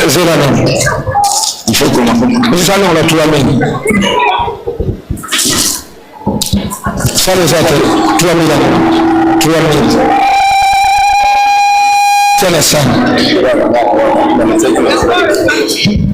Bajeno to sala noki to kota na misala mususu to kota noki bajeno to la tsanga na Nzambe msombela kite tsambo soko somba kite otembongo tia sala mususu ya mbongo soko somba kite otembongo la tsanga na Nzambe tia sala mbongo so misombela ke lo tia to za bilo tia ata lobi okoya nango bokomisa yango epa bakonzi ya UJD nde bakoleka nango na ville sainte oyo abosani nde boye nango tonotika yango na tala ezwa baenvelope dola separi yango mbongo botya awa mbongo mosusu bokomona papa Jean omona ngai togo opération latisanga Nzambe toleka liboso oyaki ndoloko pe mbongo otie mbongo na se koto ezali $10 ya sole ya Nzanzalonga. Opération Achaton Sanyangwana. Opération latisanga na Nzambe so osombaki te otie mbongo na eloko oyo na toleka liboso atia na basani. Opération latisanga na Nzambe liputa costume chemise singlet nyonso ozali nango leka liboso soki mpe oza leloko te mbongo otira sane soki oye nango lelo te yaka nango lobi retard ekozala te latisanga na Nzambe soki osombaki te tia mbongo na se $10 koto ya tole ya Nzambe komema yango lobi na douleur ville c'est la réception et pas passer le dos le matière tout ce petit gangouana peut-être que la tête on a passé news lobby dans on a la douleur ville sainte à chaque kuna et comme ça la disanga na Nzambe na si na biloko na mbongo Chaka Rashan, Chaka San, Papa Jean, Latisanga na Nzambe ene matesu, Latisanga na Nzambe ndongo, Nzambe ya biloko kuna Nzambuba, kuna. Yo oluliamu. Bajen to sala noki, to kota musala mususu, to sala noki. Des opérations ezokende nzela moko. Opération Latisanga na Nzambe.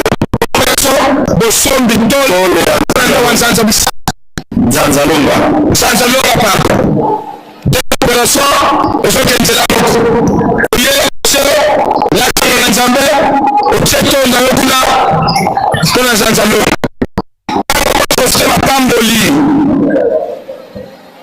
tosala noki monekei totoko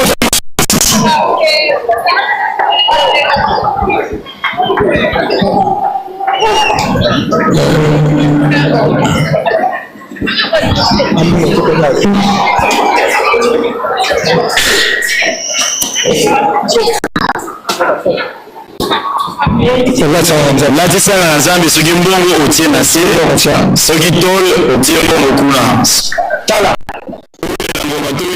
soki oza na retard toyebaki te lobi leka bakotia moto permanent kuna na bureau ya ville sainte akobanda kozwa achaton $10 kuna latisanga Nzambe mbongo kuna mpe biloko nyonso kuna toyelela ngonga toyebaka kokanisela banganga Nzambe na biso na oyo nyonso tozwaka mbongo yamba biloko kolia nde oyo ezali opération dekende na direction générale mais tosala na habitude mikolo nyonso toza bandimi tokanselaka bambuta na biso tinsane baba muvumeza awa likambo nyonso ozina nzela na yango likambo kotika eza te nyonso yokenzela moko tinsane ba mouvement eza awa biso ba mouvement tobelemaka deja toya mwambangu. Tiana nini? Kama challenge. Barretagateur lobby. Tokene la ville sainte. Dis de la seconde.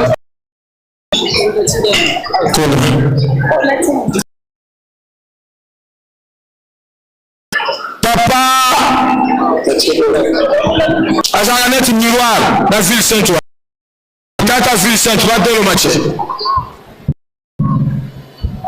Voilà, opération là tu sens la nzambe maman. Faki tobele déjà, Faki tobele déjà. Là tu sens la nzambe umoni.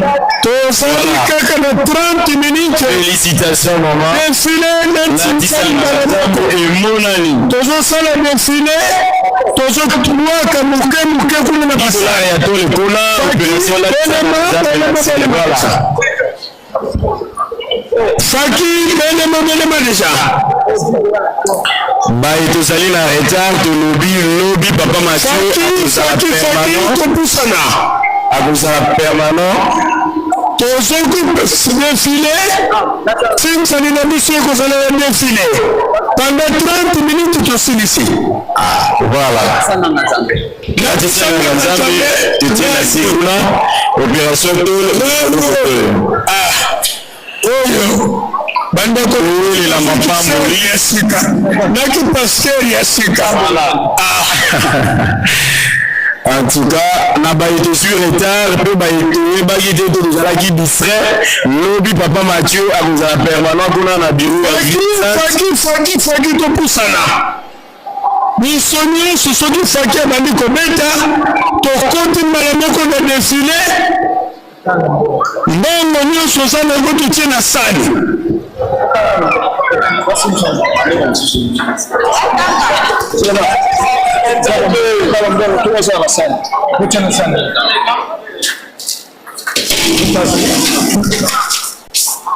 Bon, na base pour la lelo de ceux qui ont baïtoza na retard ou de sur retard lobby papa Mathieu a cause la permanent na bureau ya ville sainte ozana mbongo ozana lamba bilo kwa kulia pour la opération la tsala nzambe oleki kuna okutai tout comme pour l'opération $10 ya Faki balentretemps soki Faki abandi kobeta tokoti mbala moko na défilé simsani na biso ekosalema na défilé.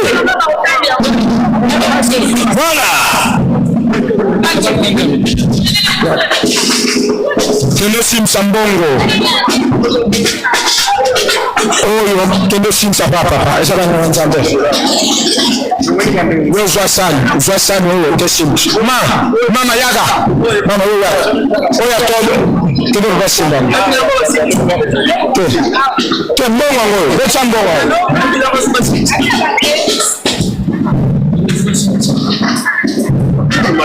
tala botsa bilama ya basani nyonso toke nango liboso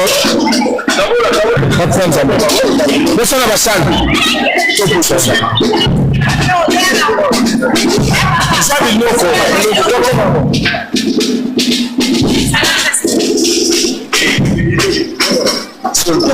biso nyonso tozokota na défilé mike nyonso tokobanda kotia na sani après 30 minutes papa azwi honneur papa azwi honneur.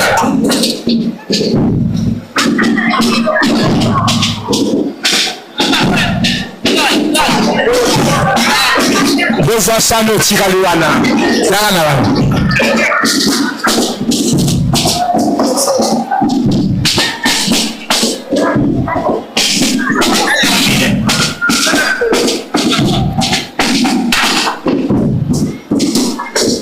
Faki soki abandi kobeta biso nyonso tokoti na défilé nansi nsani na défilé nzela moko nansi nsani na défilé nzela moko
Tintani mara moja zako sala.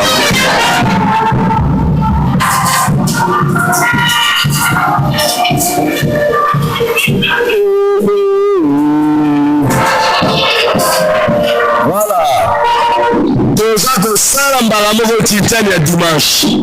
Basanye ezali awa. Toleki na opération ya lancement ya cadeau fort ya banganga nzambe tomoni biso nyonso. Opération latisa nganga nzambe tosongi sikoyo na lingomba tintani ya lingomba ya dimanche.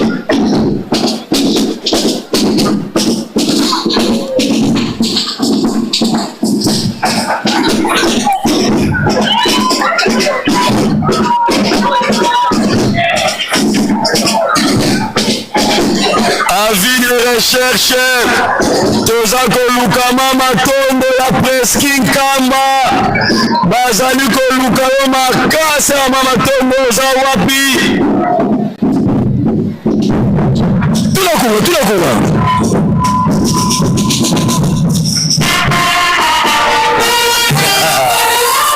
Mabele, sosola.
Banda ITP, banda ITP, tokuta na escalier pe banda ITP, tukulunga, tukulunga, tukulunga, tukulunga, tukulunga, tukulunga, tukulunga, tukulunga, tukulunga.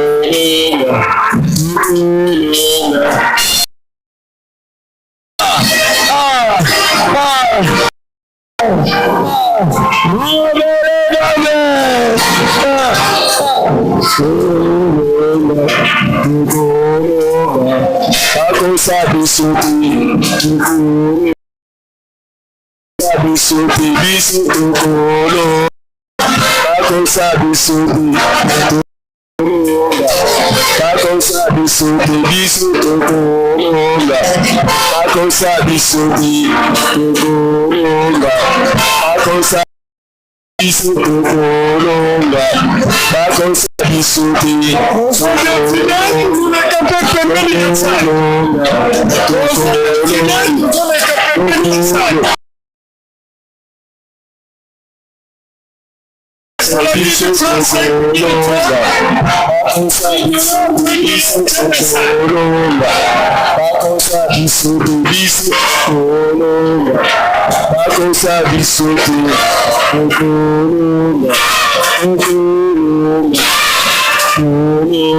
Thank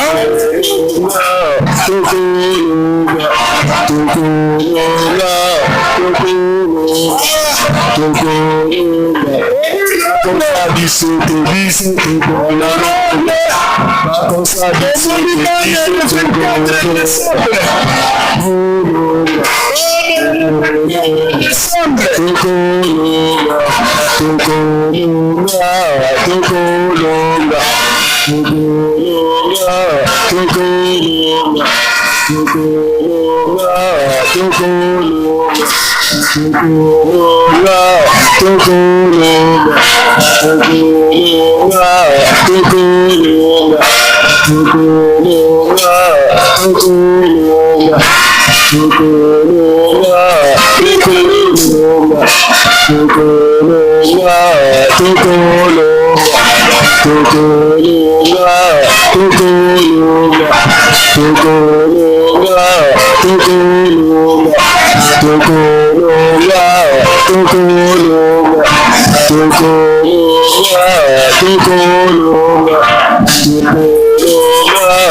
chaise à verre ya couleur verte nyaka ala tribune na presque otika chaise wana kokende na chaise tu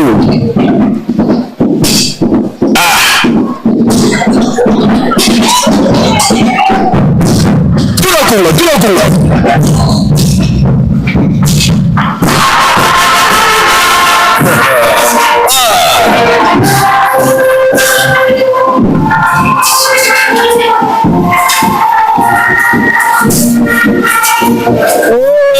chaise yaka kotikela biso chaise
kujibidiro Donezongo mengi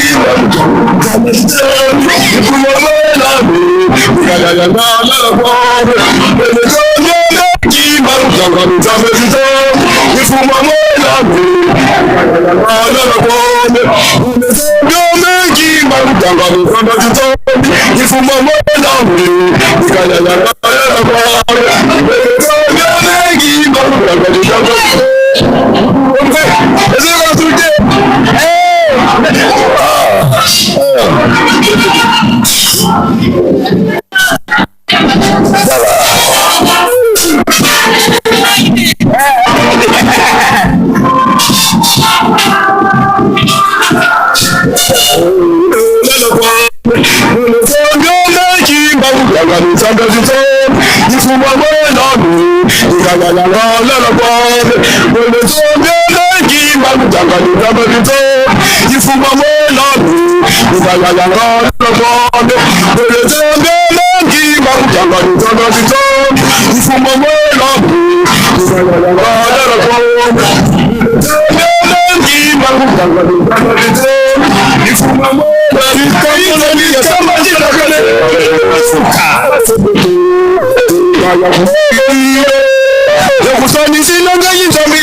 Thank you.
Voilà. Toza kokende malembe notre baka qui commence bien finit bien na mokolo monene ya le 26 juillet mokolo kelasi monene efongwamaki na nyeluseleni ya sika le 26 juillet ototo landa lancement officiel tu commences ngongana biso ezokosila tuna kunga ngongana biso ezali kosila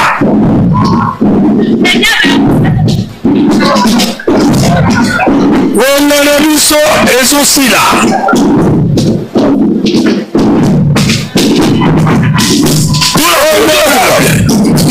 papier gauche tokota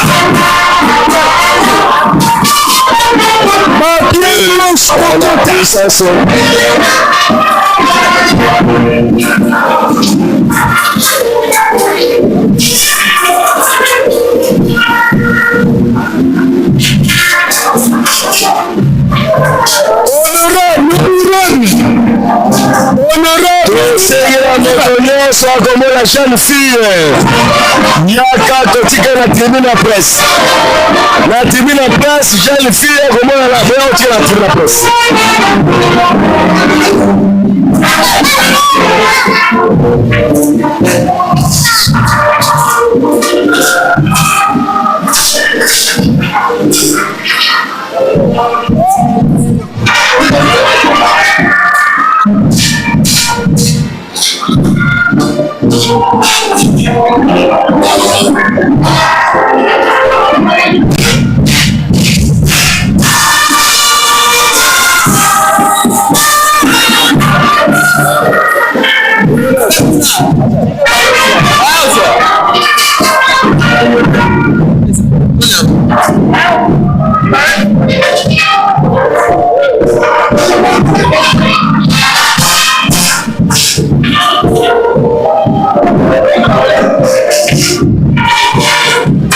Seigneur Montonio sur le côté chaise qui dit la verte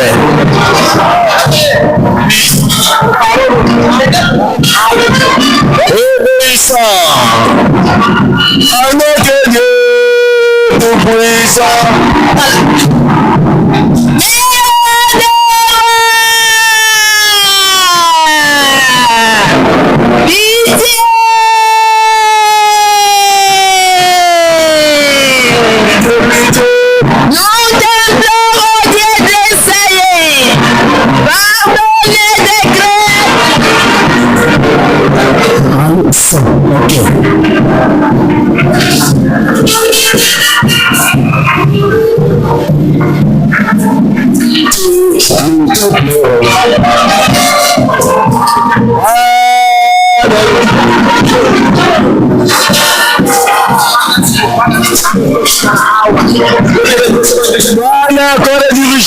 biso totikala awa corps de dirigeant totikala awa corps de dirigeant moko akende te totikala na tribune ya presse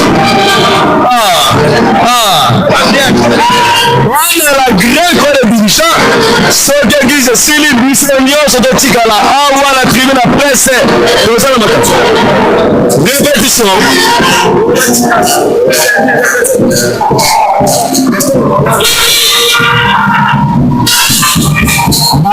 bajene lobi tozala ebele na nzanza bisabi nzanza longa lobi bajene tozala ezele na nzanza longa mpona kondoma sable kokule beton mpe komema babrike na biso bayotoyaki na opération latisa nganga nzambe te leka lobi na biro ya ville sainte okuta papa Mathieu yaka na bilamba yaka na biloko ya kolia yaka na mbongo mpona opération latisa nganga nzambe kuna na biro ya ville sainte lolenge moko mpona opération tole soki eyaki na mbongo na yo te ya tole ya nzanzalonga leka lobi otika yango kuna nde esengami na bana ya torrent de dirigeant bozala nsima ya tribune ya prince mpona communication importante bana torrent de dirigeant nkamba journée na nkamba botikala nsima ya losambo nsima ya tribune ya presse communication importante mpona bino voilà papa Makena Seigneur, bien ça y est pitié, Seigneur, bien ça y est pitié, Seigneur, bien ça y est pitié, Seigneur, bien ça y est pitié, Seigneur, bien ça y est pitié, Seigneur, bien ça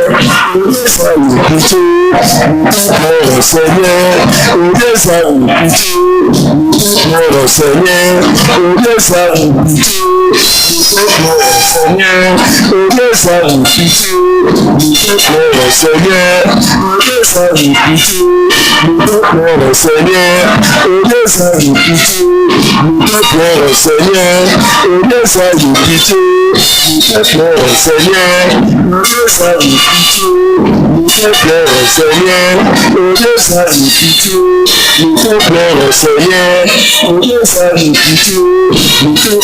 ça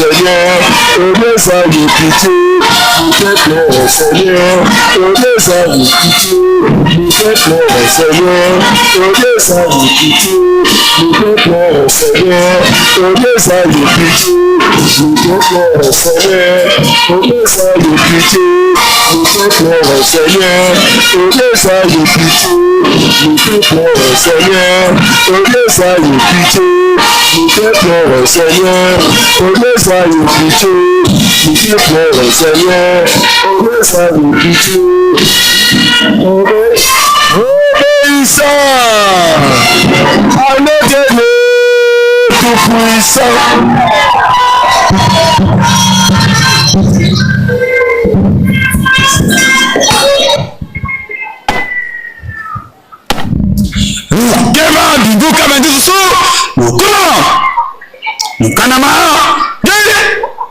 vunda wanafulu tondo kanikuka bonge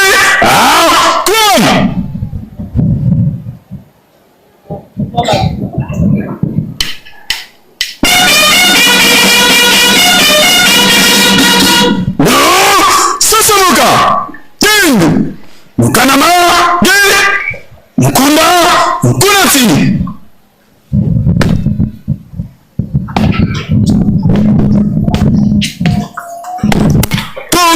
anditi su patata dongis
kwase ye mwana ye tata mwana velela tukutondele tata selia mvangi moto Yesu Kristo ye tata mwana velela mulembo yezola bitotambo di mulungu kyango tuwele ulongi diandalu litugiri munkanda kwa ndongo endinga nge tata nzambi petuka kuzulu yiwakane itususu muniye tukindisi ngevo enkama fingwa tufingwa kama sakanano tusakananwa nanga vosi batutula moko mumitu ngatu kutunosela matali katuvutukani manimako tukalaka kabakindama kadi kututi kwenda yalinene utukubikili pika watambula nkembo yenzitu su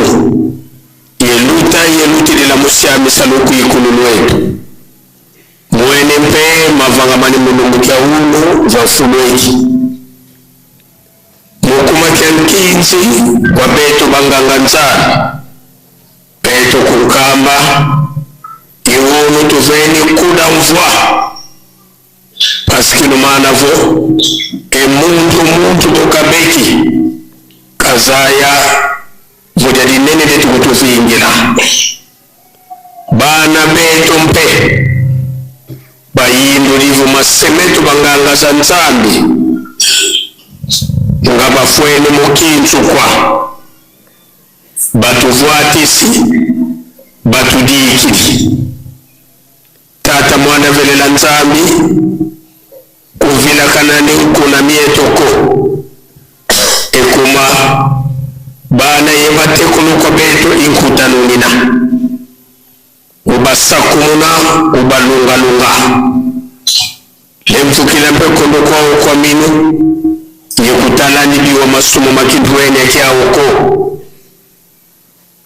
tusalili pesano ubutango ifweni pasuvuto vambana bete betu tuvambana nga ngekuvambana nga yebetoko esabala tukuzolele kota mbazi sabala kiwatengu la menga maku munito papale ngenda kuntima sabala kia nusaku munu tulombele wakala yetu ntuwaji mumamo musula kwa ngeli yetu se mwana yetata mwana velela Ensambu zange mfumbetu Yesu Kristo wozola kwa mtata nzambi wase Fontuadi mtata manda wa velela beka kwa masikilanga mnaito tuko ya kwa yelengu se mwana tata manda wa velela. Amen.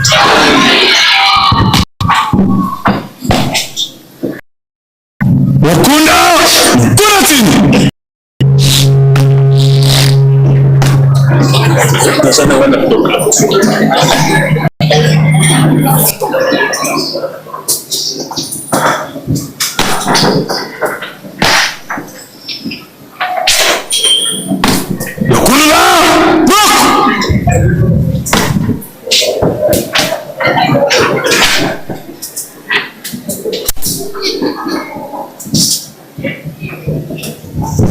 Twende jambo te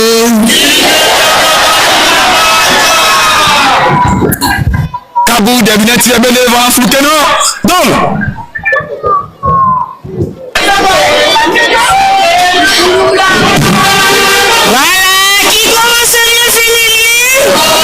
Voilà, tout le monde dit aux zones, il y a papa son ganzila, la résidence officielle. Voilà. Papa, papa son ganzila, nous sommes arrivés à la fin. il commence à bien finir. L'ori Kenza, ce qu'il a exploité, pour que mon en attaque. Voilà. Nous sommes arrivés à la fin de notre journée, de cette journée dominicale ici en Kamba, Nouvelle-Jérusalem. Tout est bien qui finit bien. Nous vous disons infiniment merci à tout le monde d'avoir accepté présence et rendez-vous au Madère dominical.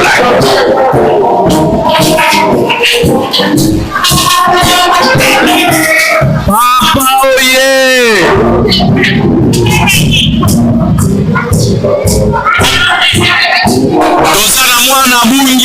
mwana abungi, mwana abungi. Alati koreki, alati koreki. Mwana abungi tozana mwana abungi awa alati koreki. Toleka torekipere mwana abungi.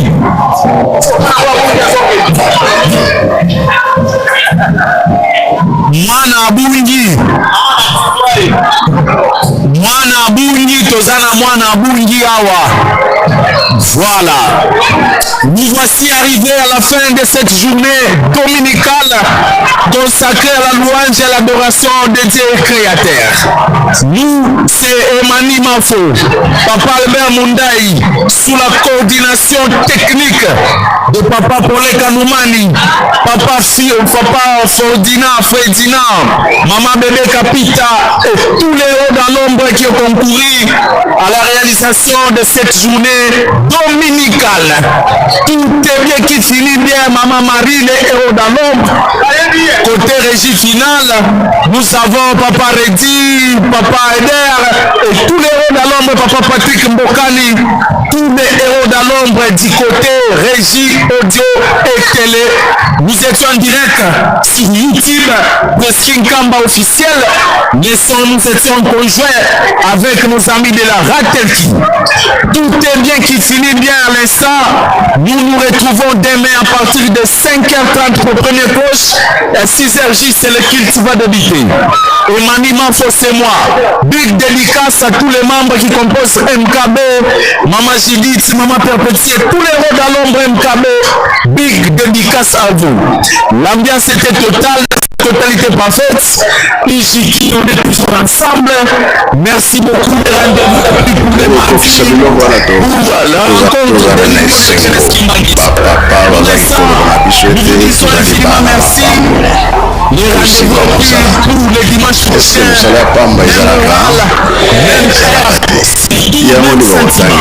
Merci beaucoup. Emani Mafo, je vous dis infiniment merci. Mina nebo cha kimia baloba nyonso bapapa bazaki koloba meme eloba mana 21 eza epa na bino biso soki tokolukango tokolukananga na maboka banani bino nga naza pre oyo ezali ke bapapa balobaki te oyo elobi nkamba oyo komwana na nkamba mokili mobimba fo balanda yango bayoka yango alobaka be balobaka te tokokokisa biloko wana tokokokisa te ebandi deja monde fubalanda bayok kamba alobi nini po ebima banani bakobimisa banzisa.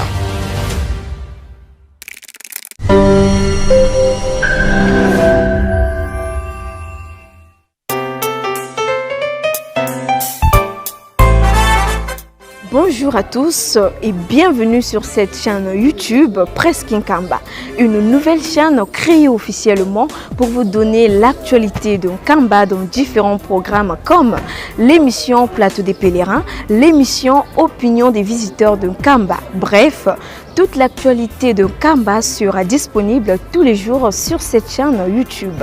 Surtout, abonnez-vous massivement car le meilleur reste à venir. Tozala na esengo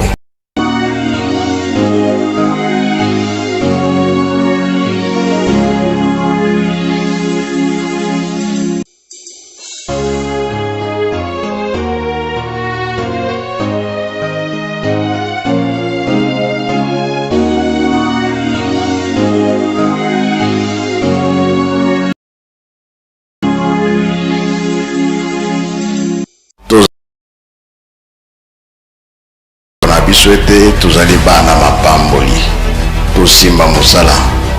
Eske mosala ya pamba ezalaka ezalaka te yango nde bakotanga mokili mobimba bayoki bino nde bakotya kimia baloba niyo epa na bino biso soki tokolukango tokolukananga na maboka banani bino nga naza pre oyo ezali ke bapapa balobaki te oyo elobi nkamba oyo komwana na nkamba mokili mobimba fo balanda yango bayoka yango alobaka be alobaka te kokokisa biloko wana tokokisa te ebandi deja monde fo balanda bayoka kamba po ebima banani bakobimisango